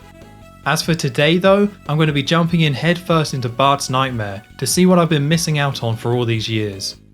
We start off with a pink credits screen and quickly go through Bart running past the Acclaim logo, the Simpsons logo coming out of the clouds, and the title screen. This again quickly moves on to Bart doing homework in his room when it turns from day to night. Bart falls asleep only to raise his head again to see the pages of his homework get blown out the window. Bart climbs out the window after them only to fall into a dark void, which is him entering a dream world. After that it's back to the Acclaim logo and everything loops. There's a lot to like with the start of this game. There's something quite special about seeing the Simpsons cloud scene in this game. We have seen it before with the Simpsons Arcade and Bart's House of Weirdness, but I appreciate it in this game more. We haven't seen it in a console game yet, despite there being lots of games on the NES and other consoles. None of those games had this Simpsons opening. Seeing it here with the Simpsons voiceover as well, it helps Bart's Nightmare feel like that next-gen Simpsons game. That feeling is something that Krusty's Funhouse didn't capture on the SNES, despite being released first. The title screen itself is just the box art, which looks pretty nice. We're back to green shirt Bart again. I thought it was a rare sight when I first saw it in Bart's House of Weirdness, but he had a green shirt on the cover of Krusty's Funhouse as well, and now he has it again in Bart's Nightmare. The opening cutscene is okay. It's nice seeing Bart's room, and it does its job of setting up the game, I guess. My main complaint of all this is that it's a bit confusing. Things move too fast, and looping everything doesn't help. There isn't a proper title screen where it says something like press start to play. It just loops, which feels like an odd way to start your game. The music here is very different from anything we've heard before.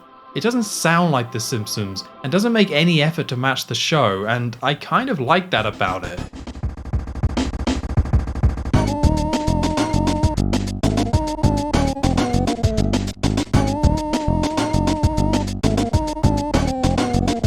While it doesn't sound like The Simpsons, it does sound very 90s, which has its own charm to it. There's lots of bass in the soundtrack, which I'm all in favour of. Pressing start takes you to a brief scene showing Bart falling through the clouds to land in a street. This is where you take control of Bart in a more dreamlike version of Springfield. I'm going to describe my first experience playing this game, as I'm sure most people who played this had a similar experience to what I had. Okay, so after landing in the street, I found out I could spit watermelon seeds and could jump. The jumping felt pretty bad and awkward. I had no idea what to do, so I started going right. There are these floating Z's, but they seem to be set dressing as we're asleep. A letterbox comes to life and it knocks me down. I assumed I lost health, but I have no idea how to even tell. Jumping over the letterboxes seems to kill them, so that seems to be our main way to deal with enemies. I walked past a piece of paper, but barely even saw it. A school bus comes out of nowhere running me over, so I started walking on the sides of the road. Green floating Jebediah Springfield heads start showing up, and I did manage to kill one, but I got knocked down by another as I was still struggling with the jumping. I walked right for a good long while, trying to find something to do. I got knocked down again, this time by a basketball. A TV bowls down the street, followed by a fairy version of Lisa that turns me into a frog. The movement becomes even worse, and I fail to jump over a letterbox, causing everything to go white and the music to slow down. I hopped down the street some more until I saw Blinky. I tried to jump over him, failed, and that seemed to kill me. There's a scene of Bart waking up, a giant red F on a piece of paper, and then the whole Simpsons family looking very angry at Bart while they look at the F grade on the fridge. I reached a game over after 3 minutes of gameplay and achieved nothing. Ignoring the gameplay issues for now, this is not a good way to start your game. I get that this is a dream and things are supposed to be a bit disorienting and confusing, but this takes it too far. What was I supposed to do? What's the objective? How does the health work? Why did Lisa turn me into a frog? This game is quite difficult, so you can't have the fundamentals of the game and what you're supposed to do be so opaque. This isn't a problem exclusive to 90s Simpsons games. So many of these games from the time don't seem to care at all about how enjoyable your first experience is. If you fail straight away, who cares? You've already bought the game, and your parents aren't going to buy you another one. What are you going to do, stop playing? Game developers from the 90s must have known that people had to keep playing their games, even if the first few minutes were awful, and Bart's Nightmare feels designed around that idea. There's clearly a lot to figure out and discover in this game, so it's time for a second attempt. I had learned a few things from my first run. Avoid Lisa, jump over enemies to take them out, and don't stand in the road for too long due to the buses. Starting up the game again, I found another piece of paper but couldn't interact with it. It felt like I should be able to do something with this. I accidentally landed on it while trying to kill a basketball, which walked me to this view of Bart approaching two doors. Before I could figure out what was happening, Bart walked through the orange door. This took me to a level where Bart was dressed up as Indiana Jones with a whip, and I could hop across these different pillars. I died when jumping on a pillar with fire on it, and then I died again landing on a low pillar, showing me a screen of Bart asleep in his room with a pages collected counter, showing I didn't collect any pages. Okay, we're collecting the pages, so that's what we're meant to be doing.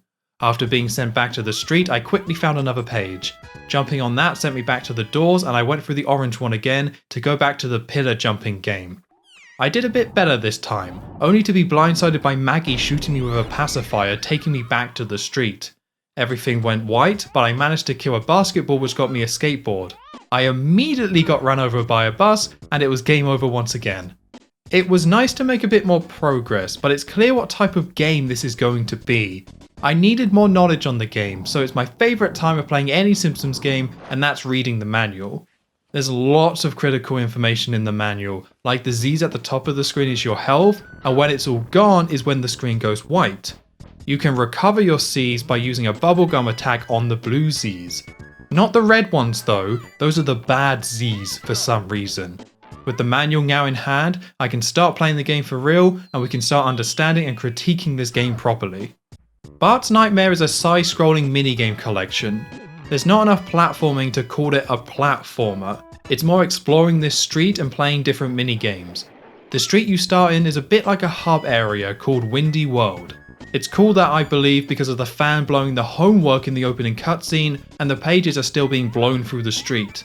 You're trying to find all the pages of Bart's homework, so you need to explore left or right to find them. Jumping on a page lets you play a minigame, which you can pick by leading Bart to one of the two doors. Completing the minigame takes you back to Windy World while earning a page, or if you lose, you're just kicked out. You lose the game and get a game over when you die in Windy World, and you're given a grade based on how many pages you've collected and your overall score.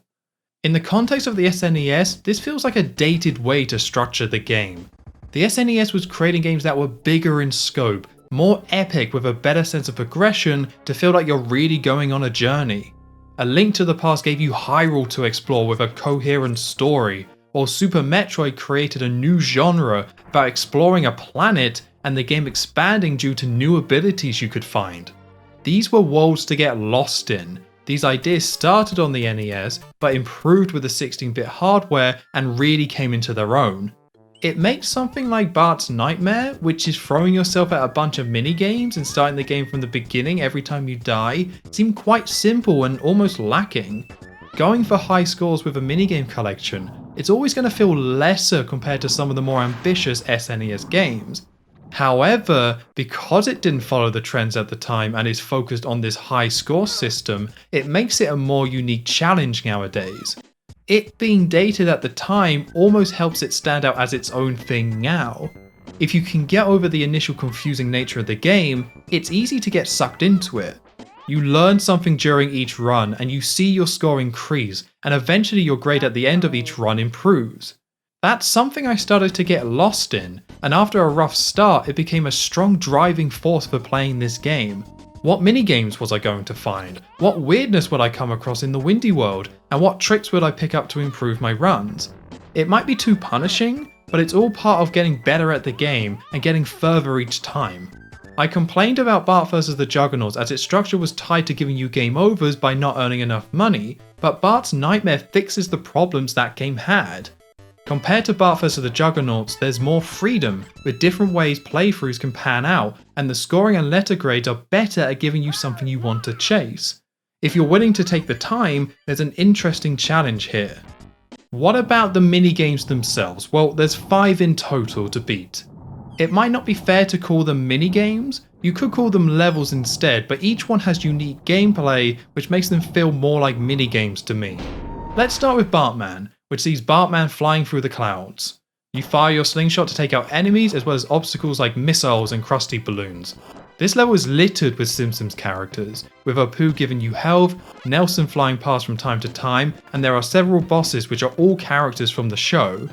Gameplay wise, there's not much going on with this one, but it's pretty enjoyable. It's a shoot 'em up, a basic one, but it's good enough as this one-off level. There's a nice pace to it, you're always doing something a little bit different, and I like how focused on boss fights it is.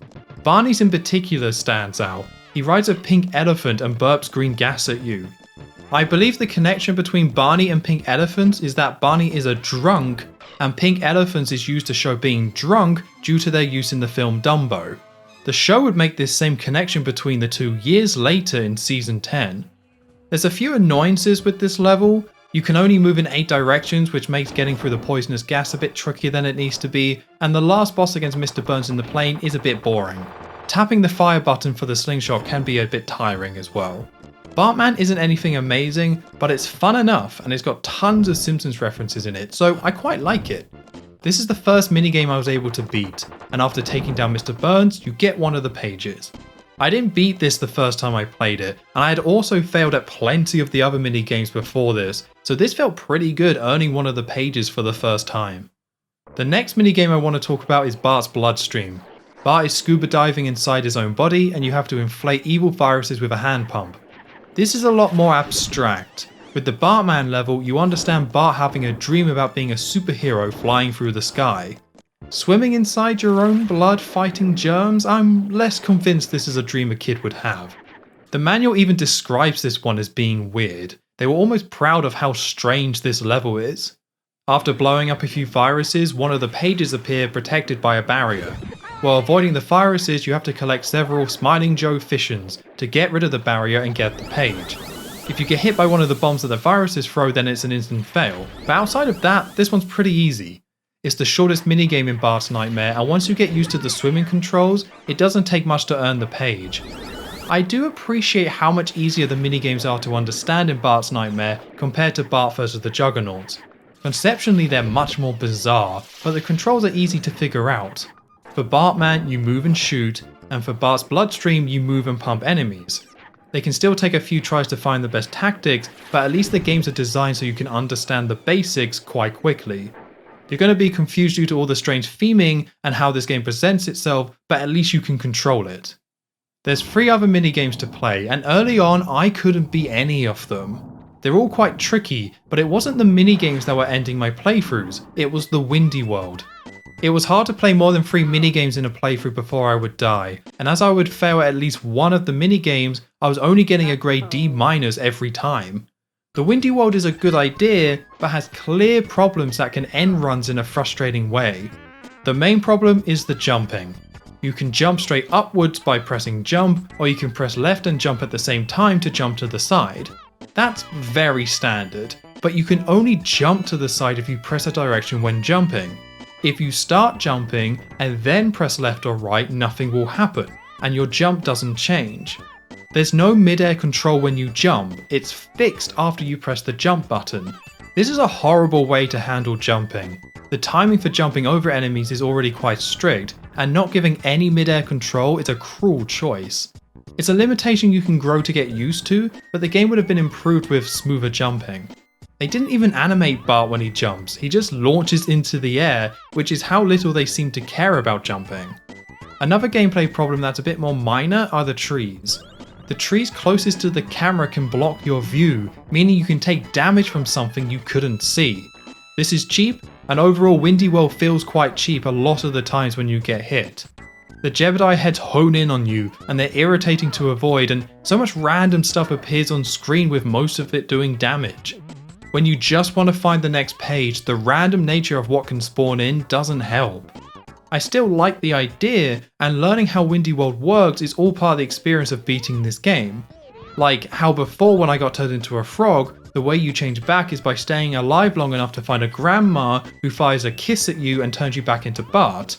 It can be hard to enjoy learning Windy World though, because so much would be improved with better jumping. This isn't about being too difficult, it just shouldn't work like this. Difficult games can have good jumping, but Bart's Nightmare is a difficult game with bad jumping that makes some of the difficulty feel artificial. The next game I was able to beat was Itchy and Scratchy. You run around the Simpsons house being attacked by Itchy and Scratchy as well as random household objects. You need to find a weapon like the hammer or fire extinguisher and use those to take out all the enemies in a room. It's similar to the Too Much TV level in House of Weirdness, but in that level you were taking part in an Itchy and Scratchy cartoon, with the levels based on actual Itchy and Scratchy episodes from the show. In Bart's Nightmare, this is more Itchy and Scratchy invading the Simpsons home, which isn't quite as appealing. It's the first minigame that I would describe as being bad. The controls are really awful, Bart is very slippery, so you slide all over the place. The slipperiness does feed into the chaotic nature of the level, but at the cost that it's not really fun to play. Enemies and projectiles appear very fast from either side of the screen, and some of these can kill you in one hit. There's a health meter and lives, but you burn through lives so quickly when Itchy runs onto the screen and blows you up in one hit. I think I can see what they were going for with this, trying to recreate the madness of Itchy and Scratchy, but this isn't the way to do it. The controls needed to be better and more responsive to stop this being annoying. The way I ended up beating this is that I found out that there are places you can stand in the level where none of the enemies can get to you. You can sometimes take out Itchy and Scratchy from there, or you can time dropping yourself down to attack them at the right moment. It feels cheap doing this, but this whole minigame feels cheap, so it's hard to feel too bad. This is a fun idea for a minigame, but the gameplay lets it down. Next up is Bartzilla, where you take control of a hybrid of Bart and Godzilla as you rampage through a city.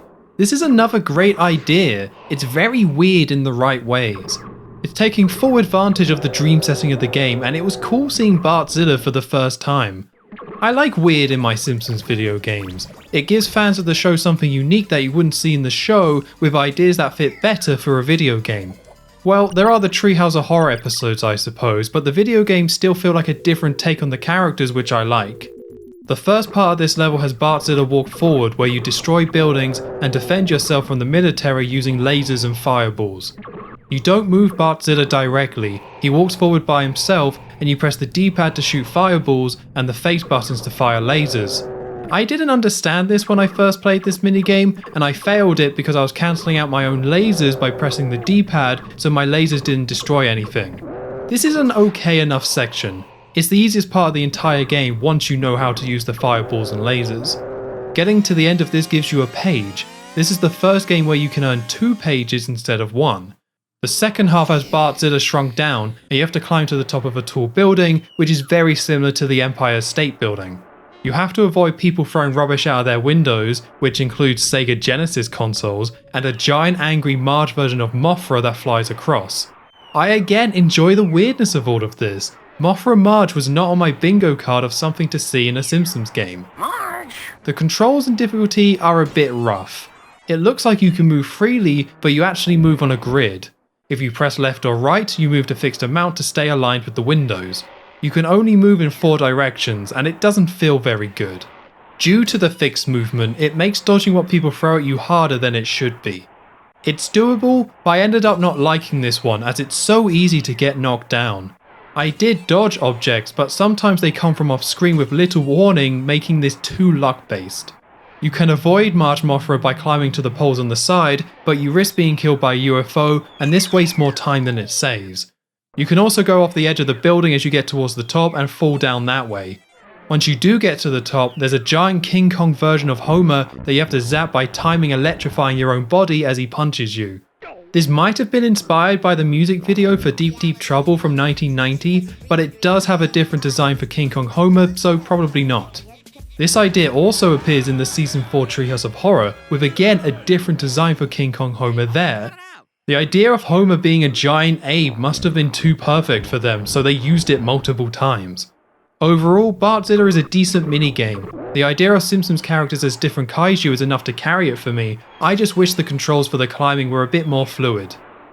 After figuring out these 2 games, I was able to take my D grades I was earning before and turn them into Cs. Once you earn a C grade, you get a more positive ending. Rather than everyone in the family hating you, Homer and Bart are happy with the C grade, with Marge more indifferent. Part of me starting to earn a C grade was also doing better in Windy World. I found out that you could use watermelon seeds to destroy these walking TVs, which sometimes would spawn in a page.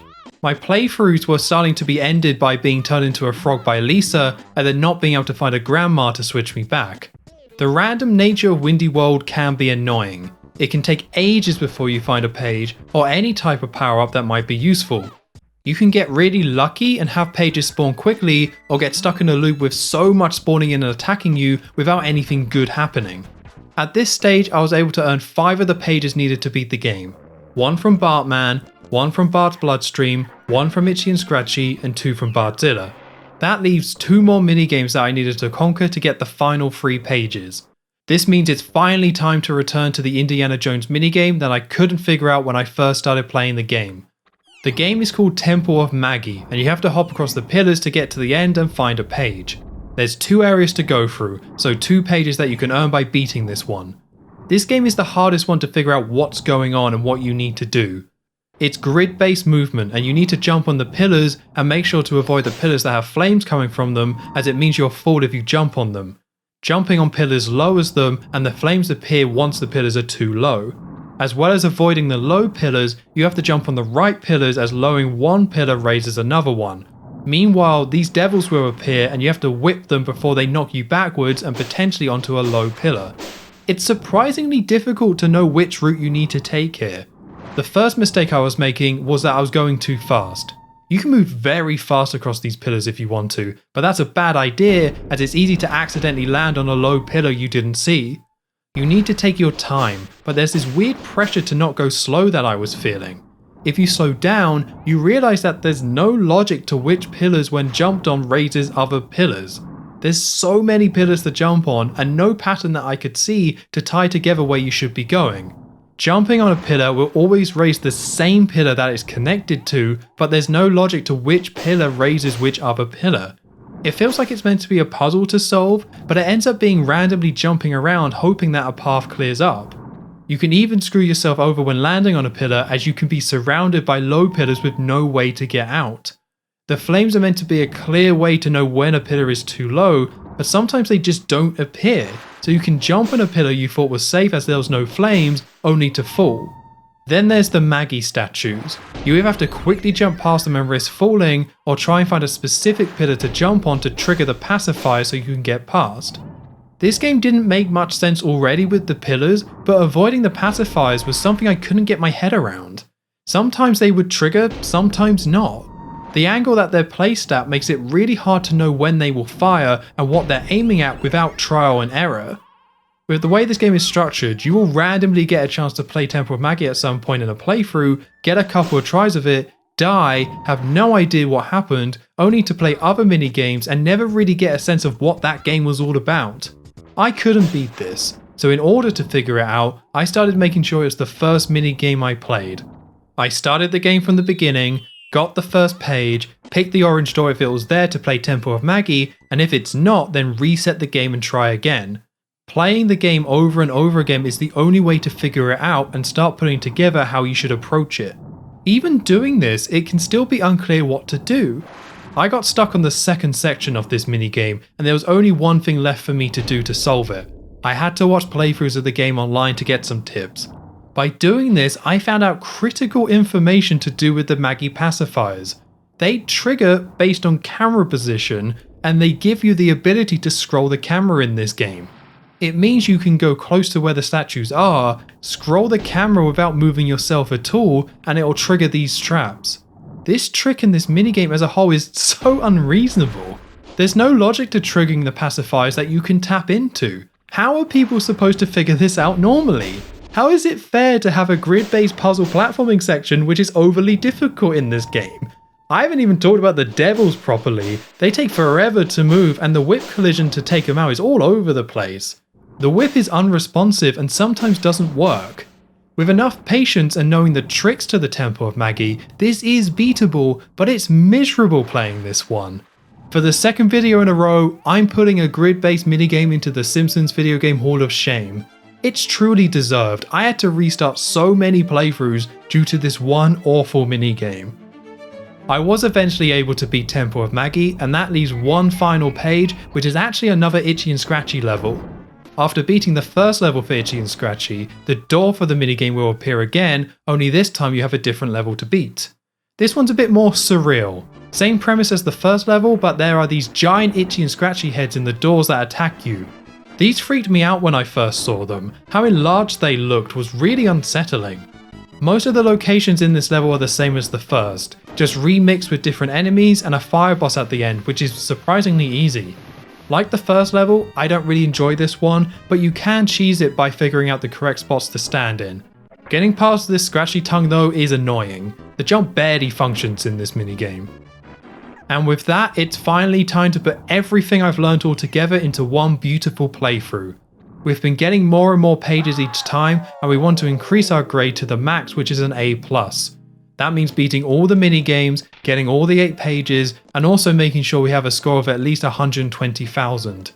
To make this happen, I picked up a few more tricks to help me survive in the Windy World.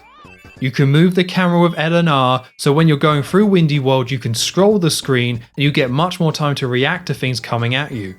Also, when using the bubble gum, if you hold Y, you can directly control the gum so you can get multiple Z's at once, or if you didn't align your shot up properly, you can move the gum to where you want it to go.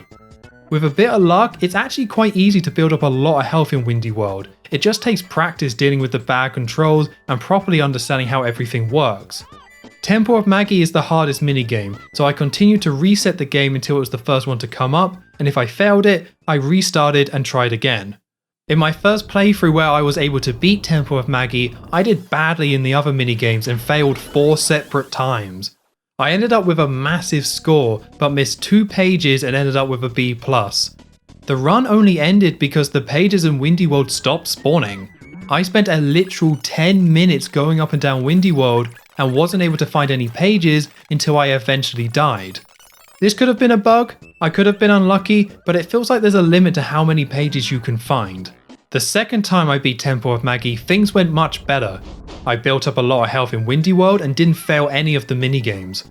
I left Itchy and Scratchy until last, and luckily there's a trick in this minigame to increase your overall score. The furnace boss at the end of the second level shoots fire at you, and they can be taken out for 100 points each. These spawn indefinitely, so you can stand there as long as you like and grind up your score. Without this trick, getting 120,000 would be insane to do, but luckily there's this workaround. This turned out to be the run. After grinding out the points I needed, I beat the boss and got the final page. This time when seeing Bart asleep at his desk, light starts entering the room. We see "The End" written on Bart's homework, and we get the family scene showing Bart getting an A+. Everyone is happy, apart from Lisa, who looks more shocked than anything, and that takes us to the credits. It's a bit of a disappointment for the true ending, but it felt really good to get to this point and finally see that A+ for myself. Despite all the problems and issues with the game, it was surprisingly satisfying overcoming them and putting it all together to get the best ending. I wish there was more here, but I ended up really enjoying getting to this point. The journey was painful at times, but it felt worth it when it was all said and done. So that's Bart's Nightmare. We have another Simpsons game that when you first start playing, it's confusing and overly difficult. I wouldn't blame anyone who played this for 5 minutes and then stopped. There's so many roadblocks early on due to not understanding how the game works and the issues with the controls. It's easy to hit a game over without fully understanding what's going on. If you're the right type of person, someone who enjoys playing older games that are all about getting to the end in one run, then there is something here to enjoy. The amount of content is pretty limited, but each playthrough pans out differently due to the random nature of Windy World and the order you play the minigames. The grade system is simple, but it gives you a tangible sense of progression compared to just being high score based. There's no big payoff for this system, but playing the game, learning all about it, and improving your grade is fun. I like the Bartman minigame, and Bart's Bloodstream and Bart's Zilla aren't too bad. There are definitely gameplay problems which stop it from being a great game. The controls needed to be better, and basic elements of the game needed to be less opaque, like how to interact with the homework pages to access the levels. Temple of Maggie and Itchy and Scratchy are both just bad. Even after finding out the tricks to beat them, they're not fun to play. On another positive note though, there's a real strangeness and creativity to Bart's Nightmare. We get a fully realised flying Bartman level, Bart as Godzilla taking on Homer as King Kong, and they even go more abstract with Bart blowing up viruses. The weirdness can hurt the game, as it feeds into the confusing feeling when first playing, but it also really makes it stand out. It doesn't attempt to one-to-one recreate the show, but it offers something unique that fits well for a Simpsons video game. If you can tolerate some old school video game difficulty, then I would recommend this to any Simpsons fan. For ranking Bart's Nightmare, it's going to go at number 2, between the Simpsons Arcade and Krusty's Funhouse on the NES. Bart's Nightmare is better than any Imagineering game, so that puts it quite high on the list. The main question was, is it better than Krusty's Funhouse? Both games can be frustrating, with Bart's Nightmare's controls and certain minigames being awful, and Krusty's Funhouse with its game over system and breakable levels. I think I like Krusty's Funhouse gameplay more, as there's lots of puzzles and levels in that game that are fun to figure out and beat. There's lots of levels that aren't, but I find the rat killing premise to be a good one when the level design is solid. This ranking is all about what are the best Simpsons games though, and as a Simpsons game, Bart's Nightmare comes out on top. Krusty's Funhouse is a reskin of an existing game, while Bart's Nightmare is filled with content built around The Simpsons. That fact makes it more deserving of being higher on the list than Krusty's Funhouse. We only have one other version of Bart's Nightmare to look at, and that's the Genesis and Mega Drive port. It was released in 1993, I believe in August of that year, although different places online list different months. On the face of things, it's a typical SNES to Genesis port. There's a few visual changes, the music sounds different, but it's the same basic game. You drop into Windy World and you have to find pages to complete the same minigames as before. When checking it out, it didn't take long to realise that this is a much worse version of Bart's Nightmare. It's not one big change that makes this game worse. In fact, they try to improve the game in some ways. Like now there are more blue Z's so you have more health to pick up, and in Temple of Maggie, Maggie's pacifier is animated to make it stand out more so it's easier to avoid. The Bloodstream minigame is also easier to control. You're not as heavy so you can move and turn quicker. There are other changes though that really hurt the game. In Windy World, the pages don't spawn as often.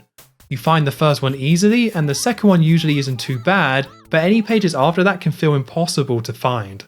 Windy World by itself was never that fun, so making the player spend more time here makes the game much less fun as a whole. It's so tedious and frustrating when you spend 5 minutes in Windy World without finding a page when you've only found 2 so far. The SNES version is more generous with the spawning, or at least you don't get stuck in Windy World like this as often. The game runs better overall in the Genesis and feels more responsive, which normally would be nice, but it makes the game harder. You get less time to react to things, so it's easier to get hit. It's almost too smooth, like the minigames weren't designed with this better performance in mind. There are issues unique to each minigame as well, like the collision in the Itchy and Scratchy minigame is a mess. It can be really hard to hit enemies. The Bartman level, the best level in the SNES version, is a noticeable downgrade gameplay wise. It again runs too smoothly, but you also can't fire the slingshot as fast, the camera doesn't scroll properly making it feel claustrophobic at times, and the angles that you can fly at feel more limited. Bartzilla is now really hard for some reason. The helicopters are more aggressive, so I found myself dying in the easiest minigame from the SNES version. These changes add up in a way that makes this port hard to enjoy. This game is an example of how delicate the balancing of a video game can be, and how it doesn't take much to upset that balance and make a game awful. The original version of Bart's Nightmare had its problems, but you can learn that game and get better at it and end up with something quite satisfying and sometimes fun. On the Genesis, they messed with the original game to the point where that experience doesn't exist here, and the game completely collapses in on itself. Despite knowing the SNES version well enough to get an A+, and the Genesis one being the same game, I could only get Ds here because it's strangely tougher. I was playing the Genesis version on an emulator, and when I played the Mega Drive version on actual hardware, I did have a bit more luck. I was able to complete the Bartzilla level, although the climb was an absolute nightmare, and finding the pages was a bit easier. The Mega Drive version is still bad though. Playing that version didn't change my mind on this Sega port. One weird thing about the Mega Drive port though, is that Windy World has different music on the Mega Drive than it does in the Genesis. It's not just slowed down as it's running slower on PAL, I swear it's a different song.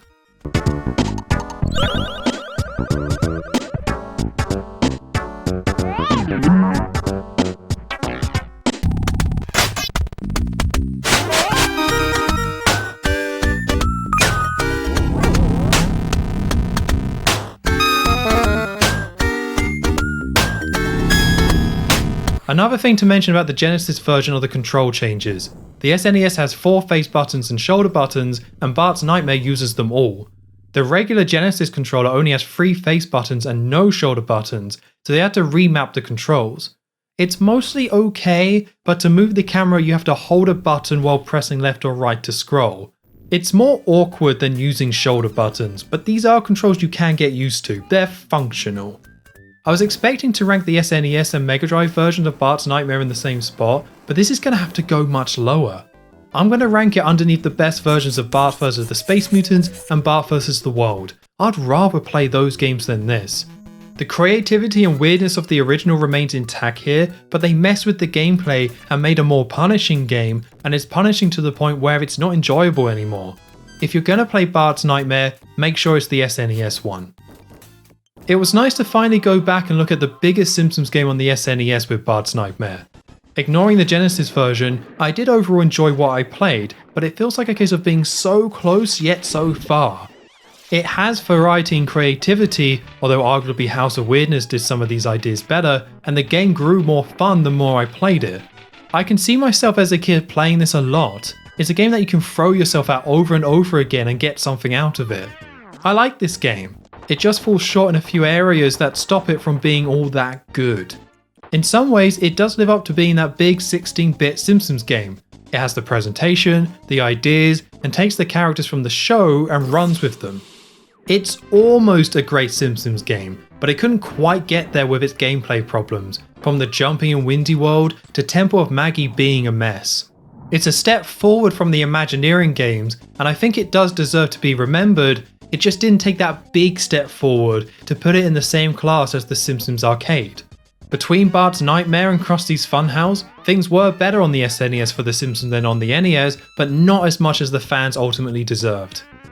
And that's Bart's Nightmare added to the list. Thank you very much for watching. If you enjoyed this look at Bart's Nightmare, please consider giving the video a like or leaving a comment below. I'll see you next time for Bartman meets Radioactive Man. With this being the last Simpsons game made by Imagineering, things may get a bit emotional. Those emotions most likely being happiness and joy. I'm repeating myself at this point now, but 1991 and 1992 were really jammed-packed with Simpsons video games. This is the 9th game we're looking at, and only just the final game that released across 1991 and 1992. The Simpsons were at their peak of popularity in the early 90s, and the amount of video games released show how desperate companies like Acclaim were to cash in on that. We're not only going to be moving on from 1992 after this game, but we're also going to be saying goodbye to Imagineering. They were the first to start making Simpsons games back in February 1991 with Bart vs. the Space Mutants, but they never moved past making Simpsons games for the NES and the Game Boy. They were the 8-bit developer. Space Mutants may have been ported to lots of systems, but Acclaim were hiring new developers to make the true next-gen titles. The 16-bit era was in full swing. Sonic the Hedgehog 2 and Street Fighter 2 were the two best-selling games of 1992, and video games were changing and moving on. Imagineering simply wasn't a part of that transition to 16-bit for Simpsons games, so that leaves us with one last NES game to look at from them. Imagineering's final Simpsons game was Bartman meets Radioactive Man, which released in December 1992, just in time for Christmas. Bart vs. the World was last year's Christmas game, releasing in December 1991, so here's another NES Bart game for the next holiday season.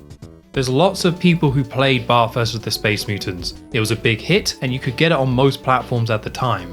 A good amount of people played Bart vs. the World. It didn't sell as well, but it came out on the NES when lots of people had an NES, and The Simpsons was experiencing its most popular year ever. I don't think many people played Bartman meets Radioactive Man. It only came to the NES and Game Gear, and there were so many other games released that year, including Krusty's Funhouse that also came to the NES in September, that it's gotten a bit lost to time. You can buy copies of Bart vs. the Space Mutants for dirt cheap online, but Bartman meets Radioactive Man is much harder to find. This game got featured in some advertising, but not much. It didn't seem to get as many reviews from magazines at the time. It came out, a few people bought it, and everyone moved on. People focus on games like Bart's Nightmare or the Simpsons Arcade when talking about early Simpsons games, rarely touching upon titles like Bartman meets Radioactive Man. I've never played this game before, and I'm very curious to see what the game is all about. This is the 5th game from Imagineering based on The Simpsons. It's got to be at least decent. Let's give it a go and see if Bartman meets Radioactive Man can help redeem Imagineering. Bartman meets Radioactive Man starts with a cutscene showing Bart reading a comic book in his treehouse late at night. He's reading a Radioactive Man comic, but notice that Radioactive Man is missing from it. Suddenly, Fallout Boy, Radioactive Man's sidekick, appears in front of Bart and explains that Radioactive Man has been kidnapped and sent to the Limbo Zone with supervillains stealing his powers. Bart transforms into Bartman and sets out to defeat the villains, get back Radioactive Man's powers, and rescue his favourite superhero. This is the 3rd time that Bartman has appeared in Simpsons video games so far, so before looking at the story of this game, let's go into some history of Bartman. The term Bartman started from the song Do the Bartman, which released in late 1990 and became a hit in early 1991. It had an animated music video showing Bart dancing and getting the whole of Springfield to dance with him. A quick aside while I'm talking about Do the Bartman, Bart's House of Weirdness was actually inspired by parts of the music video. The initial cutscene of House of Weirdness recreates shots from Do the Bartman, and the ending cutscene showing Sideshow Bob in prison comes directly from the music video. Anyway, the character Bartman doesn't appear in the Do the Bartman music video. Bartman is the name of the dance that Bart is doing. It's hard to tell exactly what that is by watching the music video normally, but it's all about everyone having fun and doing the Bartman. I believe it's called Doing the Bartman because that's the way Bart speaks. Part of his rebellious ways is adding man to the end of sentences.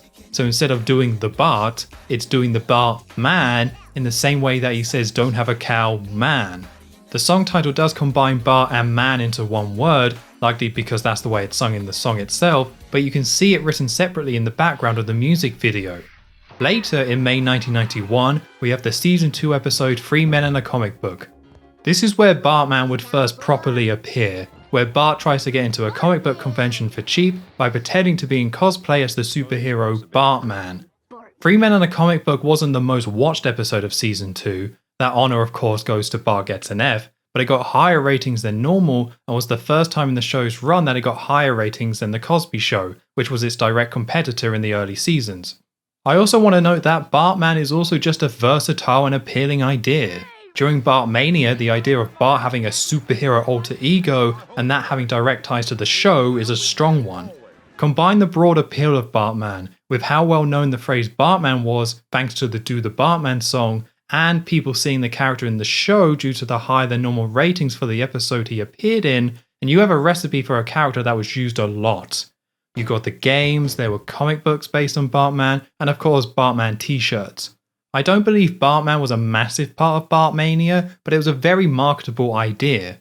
When I was younger, I never understood the appeal of Bartman. I'm too young to be around for when Do the Bartman was a massive hit, and Bartman himself never felt like part of the show because he only appeared in one episode. After Season 2, it wasn't until Season 18 that he would make his next appearance, way after the golden age of the show. Bartman is an important part of the marketing and merchandise, but it wasn't an important part of the show itself. During the DVD commentary for 3 Men and a Comic Book, they don't ever talk about Bartman at all. Pretty much the whole staff had been to a comic convention. Yeah, we could have done the whole episode here with no plot. Some of them had probably been to one the previous weekend. The joke is that Bartman is lame, and the character is lame.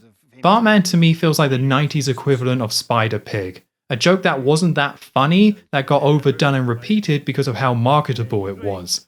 Bartman doesn't connect me to the show. It feels more lazy and connects me more to the commercial side of The Simpsons, which has its own nostalgia to it, but it's still not a clever or funny idea. Having this game, Bartman meets Radioactive Man, revolve around Bartman feels uninspired for this reason.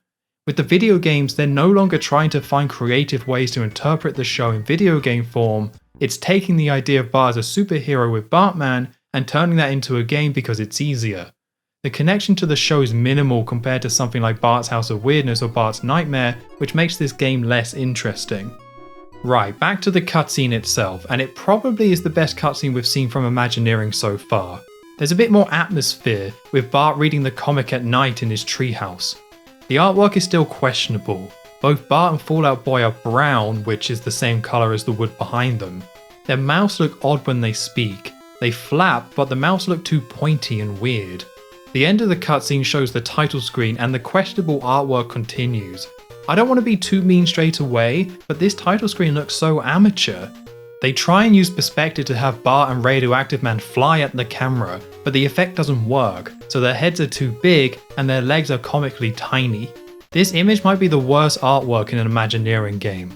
After the title screen there's the credits, which show this game was made by the same people as the previous Imagineering Simpsons games. That's not surprising, but this is the highest number of people working on an Imagineering game so far by a noticeable amount. In Bart vs. the Space Mutants, 13 people are credited to work on the game, with 2 of them being Matt Groening and Danny Elfman, so 11 actual developers. Bartman meets Radioactive Man has 16 developers listed, and an extra 7 people from the Black team at Acclaim, making for a total of 23 people who worked on the game. I can't say exactly who did what on the game, but this is a big increase. No other Simpsons game from Imagineering had so many people working on it. We begin with Chapter 1, that gets this nice title card, and take control of Bartman. To the surprise of no one, it's another side-scrolling platformer. You play as Bartman and can jump, but now you can punch and kick with the B button. The first level takes place in a junkyard, where you have to jump on platforms, avoid obstacles like screws and tires, and take out enemies in your way. With this being a traditional platforming level, you will straight away notice there's no improvements to the jumping and movement. It feels the same as it did in Bart vs. the Space Mutants and Bart vs. the World. It's the same heavy jump where you can't move as forward as you would like, and the same awkward momentum. The run button is on the jump button again, so you have to jump and keep holding A to run. Not doing this and not running makes Bart walk tediously slow. There is one improvement, and that's that the super jump has been removed. In Bart vs. the Space Mutants and Bart vs. the World, you needed to press B and A at the same time to do a super jump, and that made platforming very awkward. That's now gone, which is an improvement as it makes the jumping more consistent and reliable. It doesn't make the jumping good though, it's just too heavy. You also need to use momentum to make longer jumps, but that involves holding the jump button itself before jumping to ensure you're running. There's a decent amount of precision with this jumping, but like the other games, Bart is too heavy, there's no better word to describe it. You will never overshoot a jump in this game because Bart doesn't go that far forward. This is the third NES game to feature these jump physics, and I can only include that Imagineering thought these were good. They had plenty of chances to make it feel a bit more loose and allow for a better flow for moving and jumping, but they've stuck to the same sluggish controls throughout. The fact they didn't think to make it just a bit better by their third NES game is hard to get my head around. As mentioned, the first level is the Junkyard. The level design here carries on from what we saw in Bart vs. the World. Bart vs. the Space Mutants had mostly linear level design, going from left to right with no vertical elements to the levels. Bart vs. the World introduced vertical design, with a mix of going left to right and right to left with more open levels. This resulted in the levels either being too open, with copy and paste level design to create larger spaces. Bartman meets Radioactive Man takes the Bart vs. the World approach and adds more focus.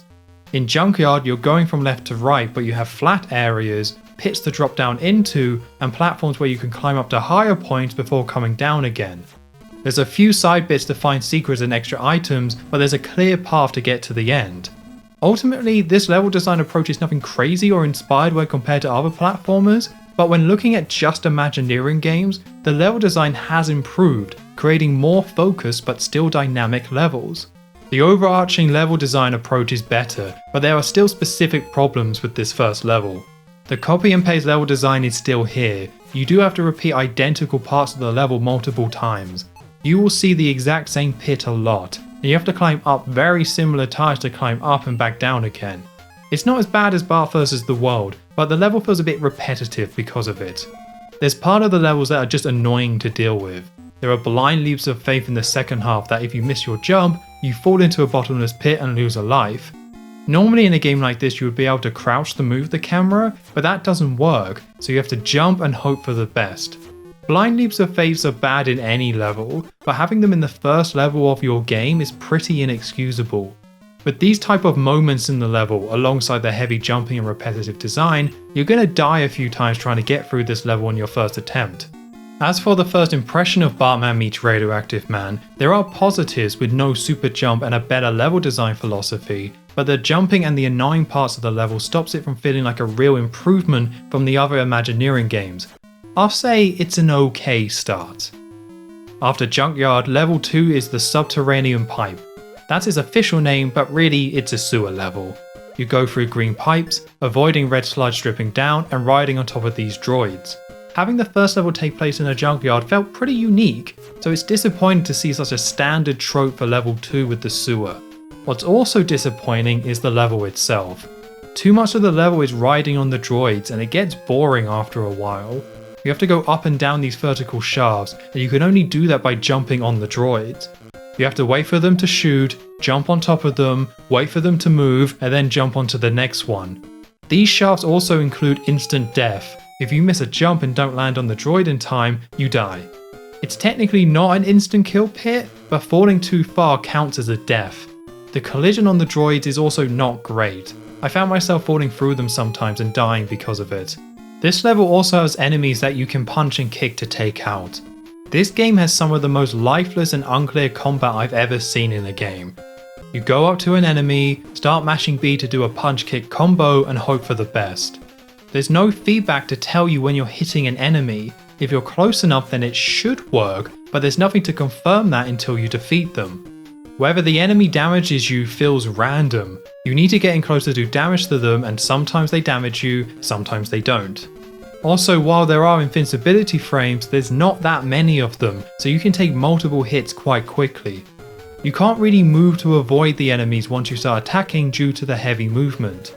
Combat in platformers is famously not good, and this is another case of it. It tries to have some type of combat that isn't simply like jumping on a Goomba, and it's really awful. Luckily, Bartman meets Radioactive Man does have different powers that Bart can find. You can pick up laser eyes to zap enemies up close, or cold breath to shoot projectiles that travel further. The punching and kicking is bad, but these power-ups can be found quite frequently in levels, so you can avoid the combat altogether if you use the power-ups instead. There's also a tornado power-up you can find as well, which makes you invincible for a bit. It's not as handy as you would think it would be due to their placement. In the sewer level you get a tornado only to stand on top of a droid and do nothing.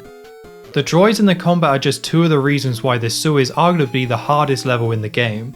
Apart from those, there are these turrets that are placed in nasty locations, which means you're almost guaranteed to get hit by them when first playing, and you have these aggressive enemies that shoot at you that you need to duck to avoid. You can take 5 hits in this game like in Bart vs. the World, but it's so easy to take hits as you go through the level. The way the movement works just makes it frustrating to try and avoid everything. There's also another thing that makes this level tough, and that's the alternative routes. You can sometimes go through different pipes, so there isn't one strict way to beat the level. You can find items by trying different paths. It's a cool way to design a level, having different areas to explore, but it's unfortunate to have these in a level like this. You move too slowly and can take damage too easily for it to be fun to explore. Standing on the droids is boring, and trying to get past the enemies and turrets is annoying, so you don't want to spend any more time in this level than you need to. Towards the end of the level, you ride up a set of droids and can then jump across into a pipe. After going through that pipe, you can then ride down the longest shaft in the level, waiting on top of the droids until you find another pipe. In here, there are some 1-ups to pick up, which are handy, but this whole section is the wrong way to go. What you're supposed to do is jump on a different droid instead at the first pipe, and that takes you to a higher pipe where the exit is. If you go this alternative route, you hit a dead end and have to tediously ride back up the droids to go all the way back to then go the right way. Extra side paths would be okay if getting through the level wasn't such a pain. There's a good chance you'll get a game over in this level. I didn't, but I was only barely able to beat it after losing a lot of lives. I wouldn't blame anyone for giving up on this game due to the sewer level. It's way too difficult and long for the second level of the game. After surviving the sewer, it's time for a complete change of pace. Instead of platforming, you're flying through the air as Bartman and taking on different bugs and creatures that try and attack you. It's a shoot 'em up. You can move up and down, fire laser shots or cold breath, and even speed up or slow down by pressing left and right. It's a decent idea. They're injecting some variety into the game, but in a more natural way than Bart vs. the World did. Bartman is a superhero that can fly, so we have a level dedicated to flying, and it's nice to have a break from the platforming.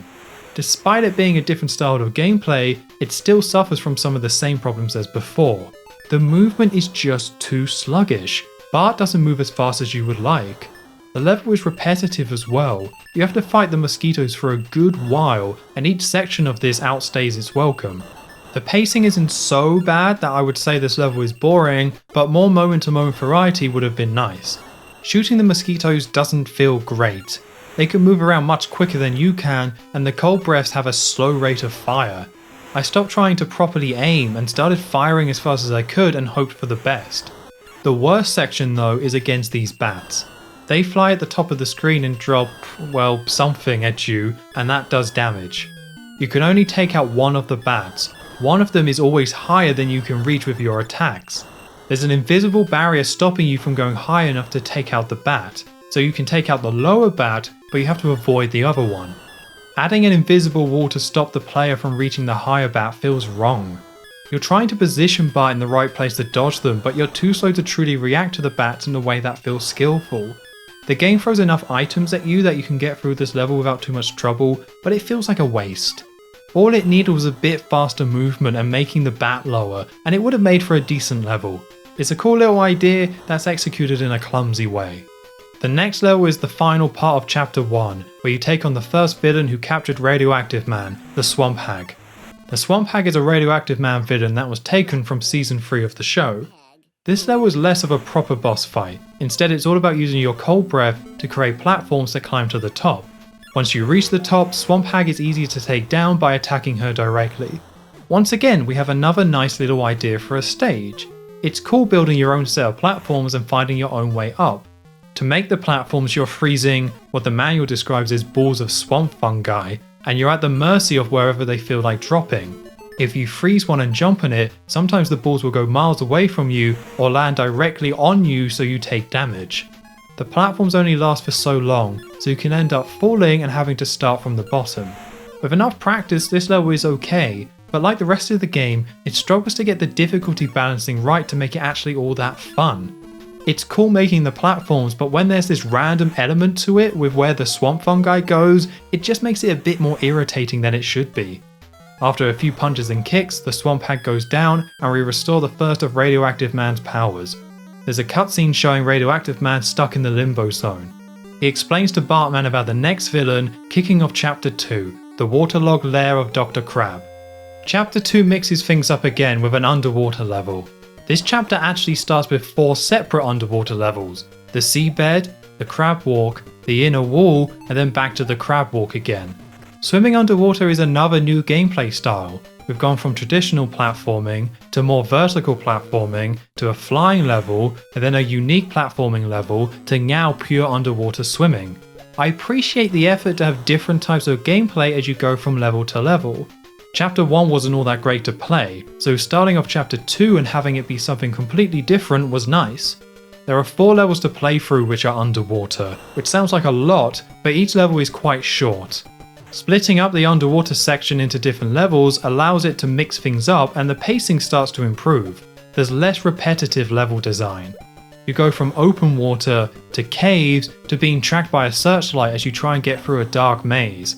Bart is still quite slow and sluggish, but at least it makes more sense here with these being underwater levels. When it's flying quickly through the air, it's weird to move slow, but when you're in the water, it feels more appropriate. Your enjoyment of this part of the game though comes down to how much you like underwater levels. There's a bit of a stigma around them, which I understand, but I've never really minded them. If you don't like these types of levels, then it's unlikely you'll have a good time here. I'm currently praising these levels and the variety in Bartman meets Radioactive Man, but a lot of that praise is relative to the other Simpsons NES games. The ideas in this game aren't anything all that original. The first Super Mario Bros. Had underwater levels, for example. Plenty of NES games had a mix of traditional platforming and other gameplay types to keep them interesting. This isn't something unique to Bartman meets Radioactive Man. This gameplay variety feels like Imagineering finally catching up to the other NES games, rather than being anything that makes it really stand out. This game came out in December 1992. It's not that impressive that an NES game released that late would be willing to mix things up like that. It's pretty much standard. Sonic the Hedgehog 2 came out a month before this game did, and is miles ahead of this game with its different level types. That might feel like an unfair comparison, but they launched around the same time. With so many NES games that had been released that already matched Bartman meets Radioactive Man with its variety, I can only praise this game so much for doing what was the minimum by the end of 1992. It's nice to see a step forward, but it's a step towards being more middle of the road, rather than standing out on its own 2 feet. These underwater levels is where I got my first game over. It wasn't due to the levels themselves being overly difficult, but because I lost so many lives back in the sewer level that I didn't have many left for Chapter 2. As always with Imagineering, there's no save systems or passwords, so a game over means starting the game from the beginning. I've been quite mixed on this type of systems when ranking these Simpsons games so far. It worked well in Escape from Camp Deadly, where the game was quite short to complete, and there was a real sense of progression each time you tried to play the game and improved at it. Bart's Nightmare managed to achieve the same sense of progression, with its grade system and randomized elements. It didn't work as well in Bart vs. the Space Mutants and Krusty's Funhouse, where the levels were overly long and it got tedious having to replay so much content. Bartman meets Radioactive Man is quite short, so I don't mind this system here. There's only 3 chapters in total, so we're not that far from the end of the game, so being able to save would make the game less interesting to beat. I could have done without replaying the sewer level every time I wanted to play the game, but I did improve at it, and knowing the correct and most direct path to the end made it easier to complete. The game is generous with lives and health. You're going to lose a lot of lives anyway, but you get plenty of chances at any given sections because they throw items at you.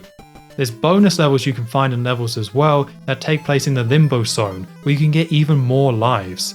There's also 2 continues that you start with. So a game over isn't fun, but you do have to die a lot to get a full game over and have to start again. Beating this game isn't an easy thing to do necessarily, but it's not as punishing as previous games. Beating the underwater stages takes us to the final 2 levels of Chapter 2. The first is the boiler room that goes back to platforming. You ride the conveyor belts and jump across platforms to the end. As you ride up the conveyor belt, you have to jump on these switches to turn them from on to off so you can pass. This level is another one that's okay. It's surprisingly easy compared to the other platforming levels, and also short. You can beat this level in a minute once you know what to do. The conveyor belt does its job of mixing things up by introducing a new platforming gimmick, but as I said before, it feels like the bare minimum for a platformer from this time. Finishing the boiler room leads us to the boss fight against Dr. Crab. Dr. Crab is a reoccurring Radioactive Man villain. He was mentioned in the show, had frequent appearances in the Radioactive Man comic book, and even showed up in The Simpsons Tapped Out. Dr. Crab jumps up in the air, and you have to press the B button to punch upwards, sending him flying across the room and creating a crack in the wall. Eventually he breaks through the wall, and you have to follow him by jumping into the hole he leaves. Smash him through 3 walls and he's defeated. This fight can go one of 2 ways. It can be very simple. You can bait Dr. Crab easily to do his big jump, and the timing of punching him isn't that hard to pull off. You can burn through this boss by punching him over and over. It can also be oddly difficult, and that comes down to the extra crab in the room. Touching either Dr. Crab or the smaller crab does damage, and while Dr. Crab is predictable, there's no real pattern with the smaller crab. Sometimes he'll stay on one side of the room, sometimes he comes right towards you. It feels like it changes direction randomly, and it makes it hard to predict and avoid. With how short the invincibility frames are, you can take damage very quickly if you're stuck between the 2. This fight isn't too bad, but with a bit of bad luck, it can become pretty annoying. Defeating Dr. Crab takes us to the final full chapter of the game, 20,000 miles under the earth. The first level is the sunken volcano, where you're trying to find the route downwards before flying through an open area to the end. The difficulty steps up here with this being the final set of levels, where you have instant kill lava, fireballs being shot upward, and a lot of enemies to avoid. This level is another one that's okay, but the slow movement mixed with the increased difficulty can make it irritating. This is another level that splits into different paths. The goal is to find these chutes that you can jump down and then slowly descend by pressing B to help you avoid drills. The first half of the level is finding these chutes, but that's not clear at first. Going the wrong way leads you to dead ends, and with the amount of things that can damage you, you'll die by taking the wrong path. There are even enemies that you can't kill with your laser bolts because they're too short, making them invincible, and I can't understand the logic of designing enemies this way. It's another case of sloppy design. If they're immune to the lasers, that's one thing, but don't make them too low that you can't even attack them, that feels terrible. The second section is where you find a Bartman power-up that gives you flight temporarily. They give you a big space to fly around in, but you'll need to focus on where you are and what's underneath you. If you lose your power-up at the wrong time, it's easy to fall into the lava and die. This level also has a couple of tricky jumps in it. One of them is just before the open area, and it's a jump that I never did. I assume it's possible, but I died every time and would respawn on the platform I was aiming for, so never got to try it more than once in a playthrough. This level ends by jumping on these platforms and getting a second Bartman power-up to fly towards the end. I got a game over when I first reached this level, but it's doable after a few tries. The second level is the underground city, where you have to go through different doors to find the correct route in the city, with gargoyles roaming around. The level is full of beginner's traps. It starts off with these waterfalls. If the waterfall is going through the platform, it means there's an invisible hole there. There's no way that you can know this for sure on your first playthrough. The platforms are physically still there, and there's been no other mechanic like this before this point. The other beginner's trap is that if you jump off the side of buildings, it will instantly kill you. It makes no sense within the logic of the game itself, but the reason it does this is because this level is a giant maze. If you could jump between the buildings, it would allow you to skip sections of the maze. This is another bizarre design choice, like the invisible walls with the bats. Rather than adding walls to make the game's internal logic make sense, they decided to instantly kill the player. The maze requires you to go through different doors and hope for the best. There are dead ends when you go the wrong way, or it can reset you to a previous area. The resets are one way. You come out of doors that are too high for you to go back through. When there are multiple doors to pick from, you end up going around the same loop over and over trying to pick the right door. I'm not a big fan of these type of mazes in games, but they can work. They don't work in a game with slow, heavy movement like this though. It makes picking the wrong way more annoying as you have to slowly go through the same sections over and over. There are these turrets you need to get past as well. The timing to dodge them is quite strict. It takes a few attempts to get a feel for them, and even then they're hard to avoid. I don't like this level. It's not enjoyable figuring out the maze, and the idea of this level doesn't match the style of platforming that this game goes for. It's another level I got a game over in. It can take a lot of tries to figure out the correct path, which isn't a fun process. There's only 2 full levels in Chapter 3, with the 3rd level already being a boss fight against Lava Man. Lava Man appeared in the Radioactive Man comics under the name Magmo the Lava Man. Unlike Swamp Hag and Dr. Crab, Lava Man seems to make his first appearance in this game. The comic which he first appears in, The Molten Menace of Magmo the Lava Man, was released in March 1994, over a year after Bartman meets Radioactive Man released. Taking out Lava Man is quite simple. You have your cold breath, and you need to freeze the water drops as they fall down. Lava Man shoots fire at you, which can easily be avoided by jumping to one of the other platforms. The fight is okay, really not much to this one. It isn't as random as the Dr. Crab fight, so it's not all that bad.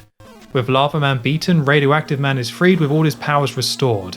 While the villains are defeated, it was another villain called Braino that was the mastermind of the plan, so Bartman and Radioactive Man go to defeat Braino together.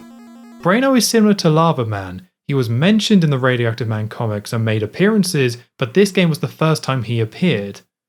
The boss fight has Braino in a giant case on top of a tank, and you're given laser eyes to take him out. You do this by firing at the tank, bouncing them off the front and deflecting them off Radioactive Man. It sounds tricky, but it's another easy boss. Stick to the corner, keep firing when Radioactive Man is over the top of Braino, and you'll land your shots. There's not much precision needed. It's nice to have Radioactive Man here to help out for the final boss. The boss is just a bit too basic to be interesting. After a quite uneventful final boss, Radioactive Man thanks Bartman, there's text saying that the world is now safe again, and a shot of Bartman standing in a superhero pose. More funky artwork with his face, but the cape waving behind him looks good. With that, it goes straight back into the opening cutscene. This is the worst ending of a Simpsons game so far. It doesn't feel like you've beaten the game at all. The last 2 bosses are short and quite easy, and the ending feels very rushed. To go from Bartman posing and standing proud into the opening cutscene feels so incomplete. At least play the credits here, give people a chance to enjoy the fact that they just beat the game. It took me 6 attempts to beat Bartman meets Radioactive Man, so it's not as difficult as some of the other games. It had its difficult moments, but actually didn't take that long. I didn't feel that same satisfaction as I did with Bart's Nightmare or Escape from Camp Deadly when I beat this. I'm glad I was able to beat it, but I can't say I got much out of it when all was said and done. So that's Bartman meets Radioactive Man. For the 3rd Simpsons game on the NES from Imagineering, I was really hoping for more. This was a real chance to make a solid Simpsons platformer by fixing the mistakes from the first 2 games, but that leap didn't happen. The movement is still bad with the stiff awkward jumping, and little changed from the last 2 games. It's baffling that the movement hasn't improved. I feel mean saying this, but at a certain point it has to be incompetence. The level design features the same difficulty spikes that were present in the other titles. The good ideas are brought down by poor execution that puts a real ceiling on how much enjoyment you can get out of this game. On a more positive note though, the overall level design approach is an improvement over the previous games. There's a lot more variety across the game which all fit into the theme of Bartman taking on different supervillains. The levels are more refined, more focused, while still allowing for open areas and different routes to find and explore. This doesn't ultimately make it a good game because the movement is still bad and the levels like the sewers and the underground city are rough to complete. I'm glad it isn't as difficult and I was able to beat this game, but that feeds into the feeling of blandness that I felt when playing Bartman meets Radioactive Man. By removing the environment interactions from Space Mutants and the World Tour minigames from Bart vs. the World, you end up with a much more traditional platformer. This game doesn't do anything all that unique. The comic book theme is kind of interesting, but that doesn't elevate what is a by-the-numbers platforming game. In the end, I would say it's okay. Movement should be better, some levels are annoying, but it's mostly functional, with enough variety to get you to the end. I've been critical of every part of this game, but it never reaches the lows of previous games. It's mostly inoffensive, just a bit flawed across the board. Right, let's rank this game, and I think it's only fair to compare it to the other Imagineering games first. Bart vs. the Juggernauts has better ties to The Simpsons in the show, but Bartman meets Radioactive Man is more enjoyable as a video game. Next up is Bart vs. the World, and this is a more difficult decision. Both games have a similar bland feeling, neither of them having strong identities to stand out, so feel more standard. I prefer Bartman meets Radioactive Man in the end. Bart vs. the World features so much padding with its level design and minigames, and its difficulty spikes are worse than in Bartman. Bart vs. the World also has the super jump, so it does control worse. That takes us to Bart vs. the Space Mutants. The reason the NES version is quite high on the list is because of its more unique elements shown in the first level. It's a bad game, and we're talking about comparing one not great game to another not great game, but I have to say, the slight ambition and ideas in Space Mutants makes me have some respect for it. Bartman meets Radioactive Man doesn't have anything like this, but it is the more functional game. Maybe I'm just worn out from playing all these Simpsons games, but give me something that mostly works that I can get through over a messy, overly difficult, maddening game like Space Mutants. That takes us to the highest ranking Imagineering game on the list with Escape from Camp Deadly. This is where Bartman stops climbing. Both games have their low points, but Escape from Camp Deadly was more fun to complete. Bartman has better variety and more going on, but Escape from Camp Deadly was more rewarding to figure out. Escape from Camp Deadly is decent, where Bartman meets Radioactive Man is okay. That means it's going in at number 8, underneath Escape from Camp Deadly. I'm putting it above the portable versions of Krusty's Funhouse, which I would also describe as just okay. Bartman meets Radioactive Man was made for the NES, where Krusty's Funhouse feels out of place on the handhelds, so I would take Bartman meets Radioactive Man over them. With Bart vs. the Space Mutants, it got ported to every console under the sun, with Bart vs. the World getting fewer ports. Bartman meets Radioactive Man got even less, with only one port which came out on the Game Gear. Bartman meets Radioactive Man on the NES came out in December 1992, and during 1993, the following year, was when the Bart vs. the World ports were being released, so there was no need to port Bartman meets Radioactive Man as well. The 16-bit consoles didn't receive the Imagineering games for the most part. Why would you port 8-bit games onto hardware where brand new games like Bart's Nightmare were being released? The Game Boy was a bit of a unique case, where it was still receiving support with new games from Acclaim due to its popularity. With platforms like the Atari ST and the Amiga becoming less relevant, that leaves the Game Gear as the only place worth porting Bartman meets Radioactive Man. A developer called Teeny Weeny Games handled the Game Gear port, a small developer from England who handled a few handheld ports in the early 90s. They never really moved on to bigger things. They ported a few games, created the Discworld games, before disappearing at the end of the 90s. The credits in the Game Gear version only feature one person, a programmer, so this was not a high budget port. There's a couple of things that stand out straight away about this port. The first are the graphics. The colors feel a bit bolder and brighter, and the graphics have been simplified a bit. I think it looks better than the NES original. I didn't talk much about the graphics on the NES, but I would generously describe them as inconsistent. Sometimes there's lots of details, sometimes things look too simple and amateur. The NES game is all over the place with its graphics, so the Game Gear version stripping away some of the detail and changing the colors does help. I don't think either version looks great, but I'll give the advantage to the Game Gear. The second thing that stands out is the camera. It's a console game being put onto a handheld, so we have screen crunch where you're playing a game more zoomed in than it was originally designed. The solution they implemented to help with this for this port was to move the camera based on where Bart is facing. When you go left and right, the camera moves in that direction to give you a better view of what's ahead. It's a nice idea, and I like that you get some type of camera control here, but it causes the camera to move too much. Even slightly changing the direction you're going swings the camera the other way, which can be disorienting. The camera change is too sudden. It would have been better if there was a slight delay to when the camera changes to avoid times when you're trying to align yourself and the camera is jumping back and forth. Even with this camera control, there are times where it's hard to know where to go. I know the correct route through these levels, so it wasn't a problem for me, but this version will be harder to figure out with some of the alternative paths that the level design can have. They tried to keep the game as faithful as possible to the original for the Game Gear, and they were mostly successful to sticking to that. There are changes in certain levels though, the biggest one being the swimming level, where instead of trying to hide from a moving spotlight, you have to collect light bulbs to temporarily light up the area. The level design is the same, but the gimmick is completely different. The flying level in the swamp is quite different too, same level design and enemy placement, but you can no longer control your speed. It makes getting pickups much harder, and the level feels much more chaotic. You can at least shoot both of the bats now, they're lower than they were before. There are a couple of tweaks in other levels to make the game a bit easier, like in the Swamp Hag level they give you 99 cold breaths rather than 5 each time, and during the Dr. Crab boss fight you get a health refill after you jump into each room. Another change I came across are the switches in the boiler room. It's much harder to jump on the switches to turn off the fans, and it's very easy to hit the fans when you're trying to use the switches. The hit collision on the fans feel much bigger than it should be, and that's a theme throughout the game.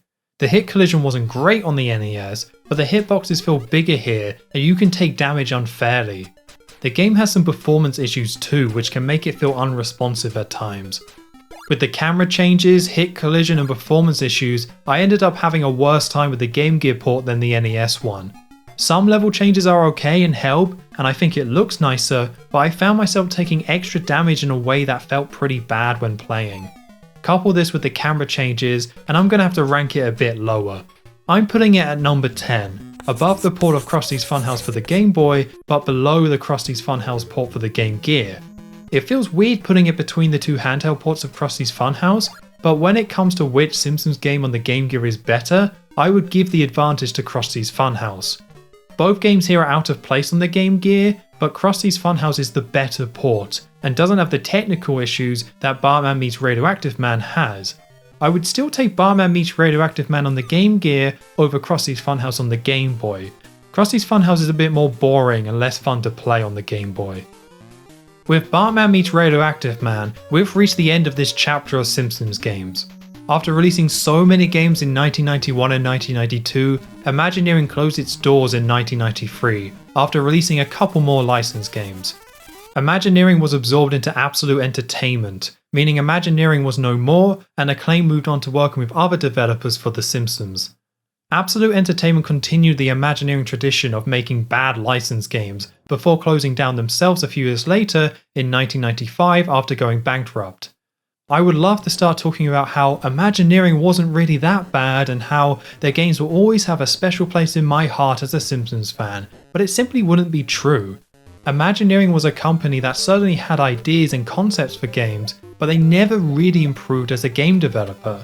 Bart vs. the Space Mutants had a few ideas and could have been interesting, but was so far behind the competition when it released in 1991 and lacked any type of playability.